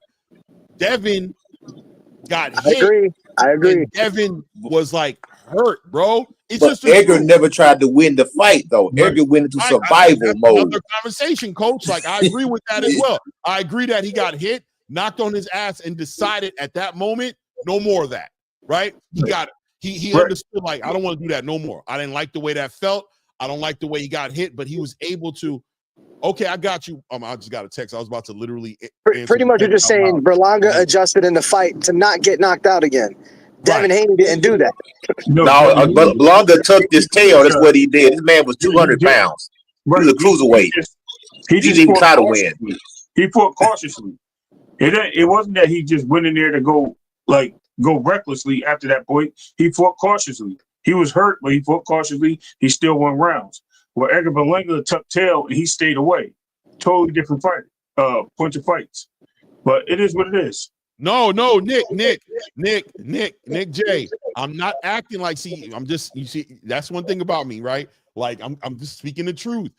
Of course, I have not seen him go through that in every fight. I'm not going to say that. But I'm speaking specifically in this fight. I'm not talking about what the future is, but I'm saying to sit there and say that Devin Haney has a chin based off of what happened with Ryan Garcia, I don't know how fair and accurate that is to say that because there's a difference. Hey, cause I want to give you a little slight pushback on that. No, push for sure. Let's do it. And that would be like the equivalent of getting. I'm not putting these two guys in the same category. But we all agree. Here for it. Yeah, we all agree that Devin Haney. I mean, not Devin Haney, but Ryan Garcia has power. We've seen this guy put down several people. I would almost say Ryan Garcia has one punch power. He can knock you out with one punch. He doesn't have to beat you up to get you out of there. Yes, sir. Now, that would be the equivalent of saying you getting knocked out by Julian Hawk or Gerald McCullough that you're chinny. No, they knock out everybody. Right. Yeah, you know what I'm saying? So you're getting dropped by somebody who knocks out most people they're in or getting knocked out by Deontay Wilder. That doesn't mean you're chinny. You just mean you just got knocked. Deontay Wilder knocks everybody out. You know, and I just think Ryan Garcia is the type of guy, I don't care if he caught Tank with that same hook, he would have been asleep. If he catches anybody with that hook, if he catches Boot with that hook, Boot's gonna go to sleep. If you catch anybody clean with that left hook, they're gonna be on their pocket, man. Can I ask you this, Coach? Yeah. Yes, sir. Devin's always been a very defensive first type of fighter. You know what I'm saying? He's always been controlling the distance. He's had moments when he's decided to be like with Lomachenko. He was very offensive, right? He didn't really respect Loma's power like that. You know what I mean? But he did, you know, he ran through the muddy waters with Lomachenko a little bit. But when he fought against Linares tapped that chin and had him doing a stanky leg back to the corner. What I was saying is when he's hit clean, he has shown, I don't know his punch resistance like that. Now, I'm also willing to credit a lot of that to weight cuts, being dehydrated, him not being sturdy, you know what I'm saying, as far as physically as sturdy and as a fighter as he could be. But we've seen him buckled before, right? And then Ryan Garcia caught him with clean shots, and he is a hard puncher. And once again, I give Devin Haney all the respect for being a fighter with a lot of heart. And unless he's knocked out completely unconscious, he's going to get up and he's going to fight the good fight. But I don't know about sitting here saying that he has a chin on him based off of that fight or the Linares fight, right? Like he got hit, but his legs aren't under him. Like he gets hurt. When he gets hurt, his legs go.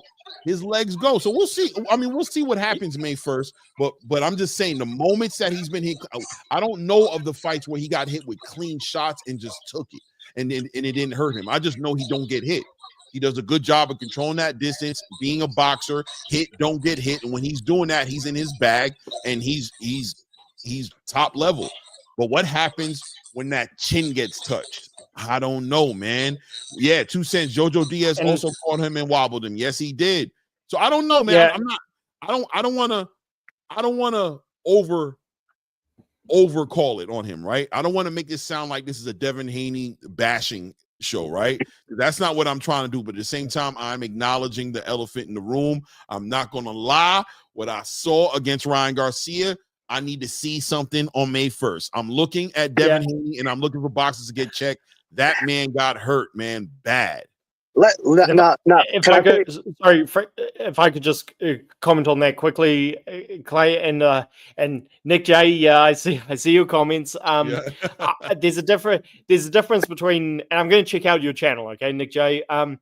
There's a difference between not having a chin and not having heart. We know Devin Haney has heart, but yeah, there is such a thing as natural reactions when you get hit on the chin. And yeah, I mean, he did get his legs got buckled multiple times against Jojo Diaz, which, okay, Diaz is good fighter and all, former Olympian, good skills, good fundamentals, but he was tiny next to Devin Haney. So these are just questions. And yeah, Ryan, look, Nick J, I hear you. Ryan Garcia punches hard, and not having to cut as much weight definitely meant he was punching harder. And how much testosterone have a role in that. But because we've seen Devin Haney's legs buckle against smaller guys, I'm with you, Joe. I'm with you, Clay. We ask these questions, but that's all. They're just questions. No, again, he's got heart for sure. Yeah, definitely. Go ahead, Lex. My bad. I think that in a Devin Haney position, right? And like you said, elephant in the room. What he showed that he doesn't have the grit. No, don't get me wrong. He got back up and he fought his fight or whatever the case may be. But we all tend to forget, even within that fight, not to take away from the situation with Ryan, but Ryan was going against Devin and the referee. He was favored. Devin was favored in those rounds. He was favored. Yep. And we've seen this from time and time again. We've seen other pro fighters on the A side. They're protected by the ref. Let's start off with Floyd. And I love Floyd. Don't get me wrong. He's a hell of a fighter. Legend. But he's also cherry-picked refs. And it's always been in his favor. I think one fight with Floyd, and this is just an analogy from what I've seen. When Floyd fought Maidana in the first fight, Kenny Bayless wasn't the ref. Tony Weeks was. Now, we all know styles make fights, but we also know refs know how to create styles in the fight. So we're talking Tony Weeks, a fighter that lets fighters fight their fight. Kenny Bayless, a fighter that gets paid to favor fighters. I'm gonna put it out there. That's the elephant in the room for me when it comes to the determination factors of what could have happened to Ryan or what could have happened to Devin. Now the shoe's on the other foot, and Ryan was being favored in that fight, and Devin won by decision. Does Ryan get questioned for the PED? Does it really matter after the fact that he beat him with the PED? Yep. He still would have got suspended though. I mean, Robert Hernandez, he got suspended. He got knocked out by Anthony Joshua. He got suspended. You pop 30, you're gonna get suspended. But let's not take away from Devin making backdoor deals with Ryan behind the contract. Oh, I'll bet you this much. He still took the money. No, I mean that's a different conversation. Yeah, very different. Well, I want to say this right quick because we got to close it up. We've been on for almost 6 hours. 6 hours almost. I got shit to do, so I want to give everybody an opportunity to do a closing statement. I gotta go. I got another live I got to do today. I got stuff going on, so let's go ahead and let everybody just run the room a little bit. Is Freakin' here or Freakin' want to tap in? Let me let Freakin' build right quick. Freakin', my bad, bro. Go ahead, tap in, give your 2 cents, and then I gotta give it and give your final thoughts when you're done too, because we about to be done. So go ahead, Freakin'. All right, bet. Y'all can hear me? Yes, sir. Yeah, I just wanted to speak to this whole chinny thing. It seems like everybody got it mixed up about what is having a chin and what's having heart and all of this other stuff. And like when I put the comment down in the chat, I was asking you if Munguia was chinny. The reason I asked you that because Munguia got hit by somebody with one shot that's really not known for knockout power and went to sleep. So if anything, his chin is more questionable than Devin. Devin got hit by a person who's known to knock people out, and he got hit multiple times flush and still got up. You can't really say, yeah, that's heart because he should have went to sleep. If he didn't have a chin, if his chin was questionable, he had 6 or 7 clean shots from Ryan Garcia that didn't put him to sleep. And we're not talking about a normal Ryan Garcia. We're arguably talking about Ostarine enhanced Ryan Garcia hook. And I just said that we're possibly talking about it for the people, for all the naysayers who talk about the nanograms and all that stupid stuff. But, it wasn't a normal Ryan Garcia. It was a bigger Ryan Garcia, all of that stuff, And he took flush shots and didn't go to sleep. So, I would say that that's more to speaking that he do have a chin, rather than him being chinny, We can argue that he have heart too, that shoe heart as well. That's all I got to say about that. I don't like to talk about Ryan too much, without hating on him. But as far as earlier in the show, I heard it was a brother. He came up here and he was talking about Bud, and he was giving Bud a lot of praise and everything for the things, his accolades and all that stuff. And I thought he said that Bud was the only person who had undisputed twice, 2 times undisputed. I don't know if that, if that's exactly what he said. Blades pound for pound. Yeah, he meant he should have added 4-belt era. That's what he's supposed to say. He didn't say the only. He said the first. Even if he said that, the GWOAT is 3 times undisputed, and she was 2 times undisputed before Brian. He was the first man. And him and Anyway came, 2 times undisputed, real close together. I don't know if Anyway was first. No, Anyway was second. Was first, Anyway second, and Usyk third. Yeah. Okay, yeah.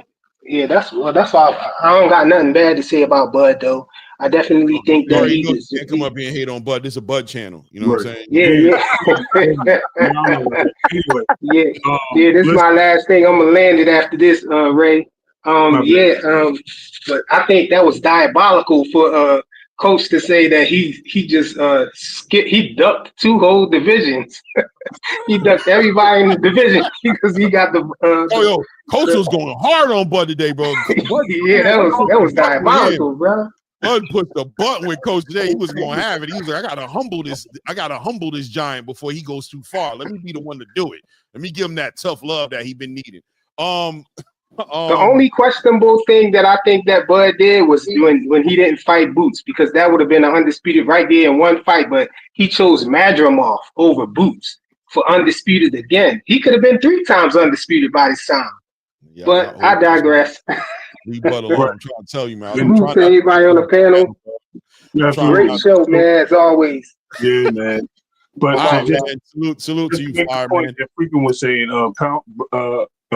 Blaze Pound for Pound said that he was a 2-division, the first 2-division male. He didn't say male, but undisputed champion. Because first he said undisputed, first 2-time undisputed. Then he switched it to 2-time division or 2-division.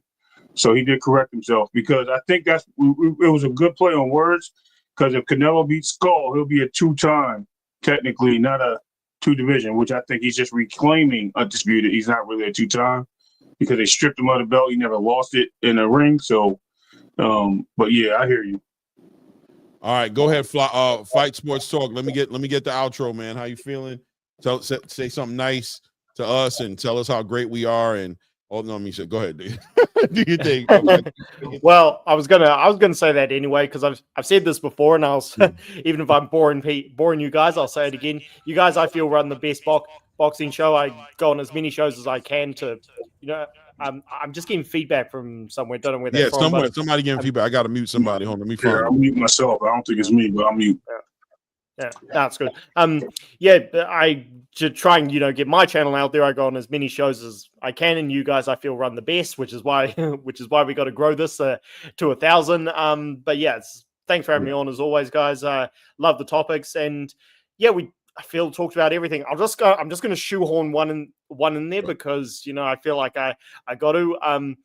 Everybody knows my feelings about Joseph Parker. How I feel he's. Let me tell you something, Fight Sports. I knew for a fact. If you would have walked off this show today, right? If you would have left and said goodbye, I would have brought it up and be like, "Oh shit, he didn't bring up Joseph Parker." So I knew it was coming. So definitely tap in. Let me know what you think about that, because that's a conversation I want to have too. I thought I was going to do it tomorrow because we had so many topics.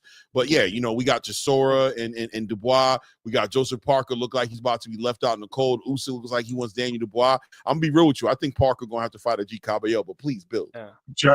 We got to talk about John Patai because he never mentioned him. He wasn't in the show when we mentioned him.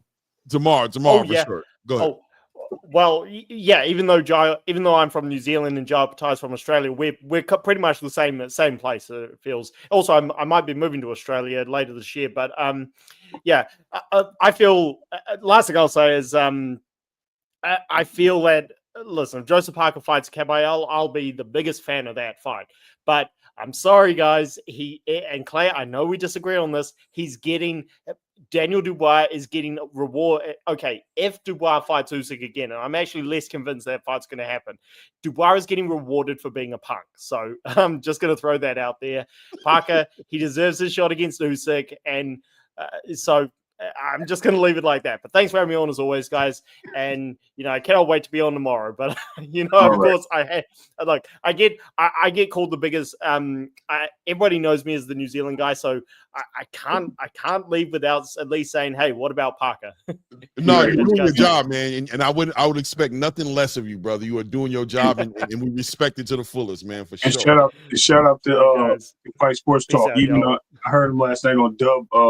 Last night he was cooking over there, and they respect him over there. They really respect him. You know what I mean? And he gets some pushback. Even Fire Frequency popped up in the middle of the night. I was like, what? 3 o'clock in the morning, jumping up on the scene, but it's cool. You know what I mean? No doubt. I always put my ears out to the world.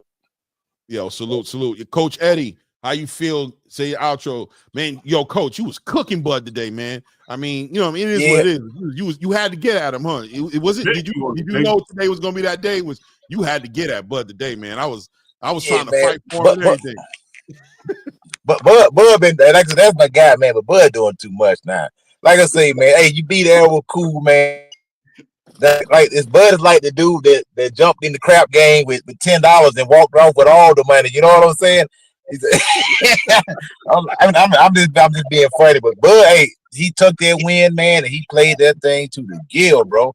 Like jumped over 2 weight classes and got the freaking cash cow. Face of boxing, you know what I'm saying? And I can't do that, but I can't knock him for it.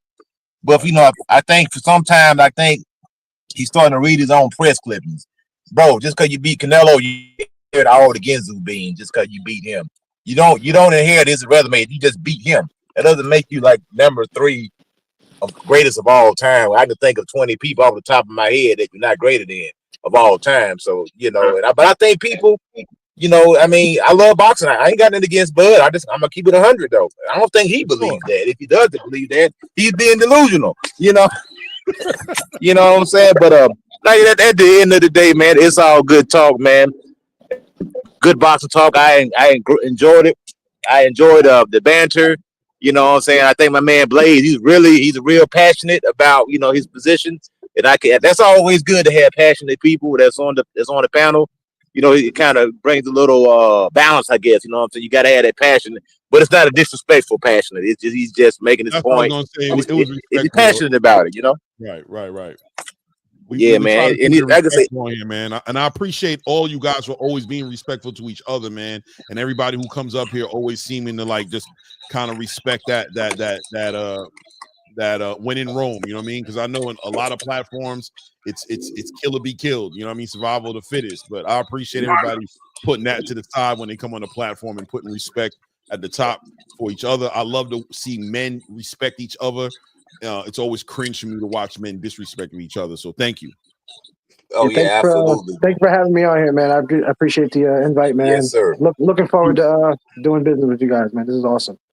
No doubt. Thank you. Oh, shout out to Lex, man. Appreciate you on the panel. It was great having you on the panel. You guys on here, follow me, Lex the Great _Guru. Yes, I drop videos of my son training, things of that nature. We kind of keep everything on the back YouTube end. Or is that on Instagram? It's on Instagram. Lex the Great _Guru.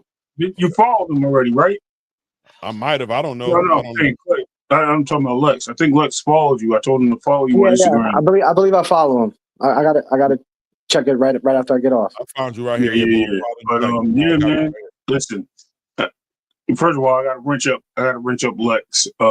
Typed up in the chat, Lex, real quick too. But listen, man. The kid knows his stuff.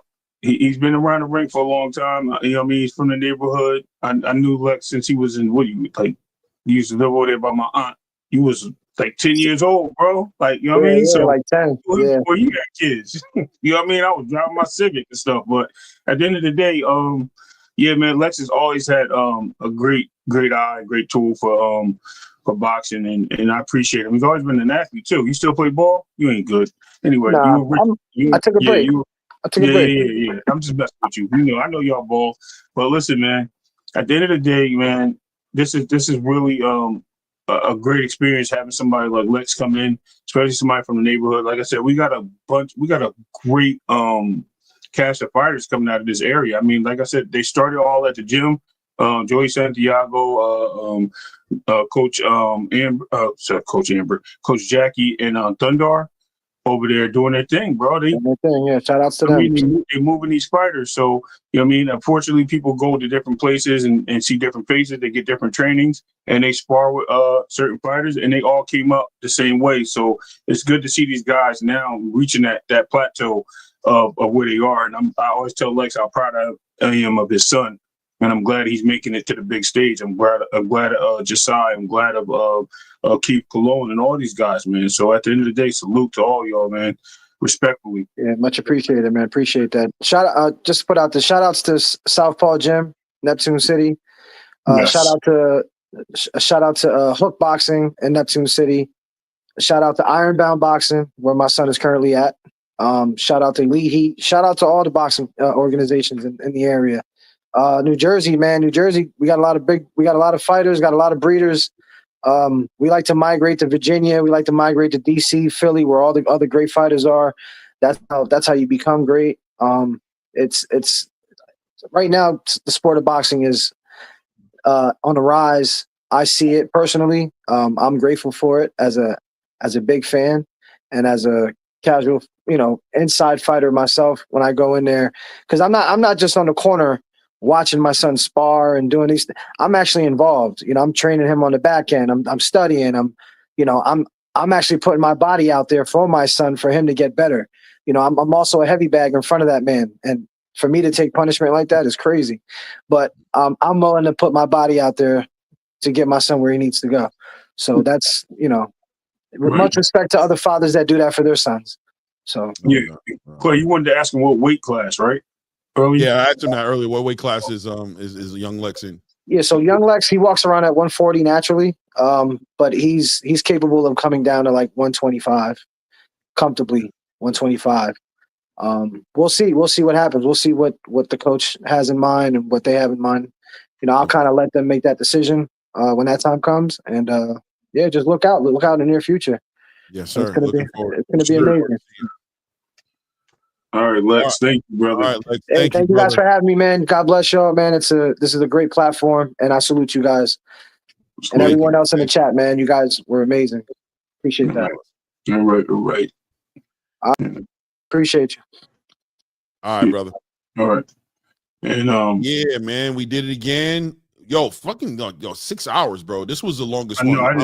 I think the last time I did something like this was like the first Dmitry Bivol Artur Beterbiev fight. The 9-hour fight, right? That was crazy. 10 in the morning. I started like at 10:30 in the morning, ended like 5 o'clock. I don't know what time. I don't want to say it was 5, but it was definitely like later than that, Clay. Yeah, and then I went and did another live with Blue actually for the main event. It was crazy. Right. Just shout out to all the other channels that joined us today. Drew Titan, Nick J, Fight Sports Talk, Blaze Pound for Pound. I think it was a few more. I hope I ain't missed anybody. Blue came by. Oh, Blue. I said Blue came up over today, but shout out to Blue. Always big brother Blue. And everybody else that joined us, man. Shout out to you guys. You guys keep the channel going. You guys really keep us humble, and you guys, I'm glad you allow us to build with y'all, because without y'all, we don't have a channel. So what I mean, we respectfully. Rachel Donan in the building. What up, Rachel? You just said Clay. Hold on. You know what, Rachel? We just talked yesterday, and you just said, "Hey, Clay." You know what? I confused her. Never mind. I get it. That's sis right there, man. Salute. Yeah, she always. I know. You know what it is? It's the time probably. She might be like 5 o'clock. You still on? Let me say what's up, because she's always so busy. Salute, Rachel. I just talked to her yesterday. We're about to wrap it up. I'm about to put the outro music on. You can go ahead and say something nice to them, but we out of here, bro. I gotta go on at 6 o'clock. Hey, Rachel. Okay, she said hi. I'm happy with you later, man. Listen, gotta go do this baseball thing with my kids. Got some uniforms and stuff I gotta hand out and other things. But salute. Thank you for having a great show today, Clay. We did it again. You know what I mean? Yep. Salute to you guys, man. Appreciate you guys. You know how we carry it. Rachel, I'm gonna check out the video. I see you posted up there. I'm gonna check out the video. Until the next one, you know how we carry it. At this point, we out.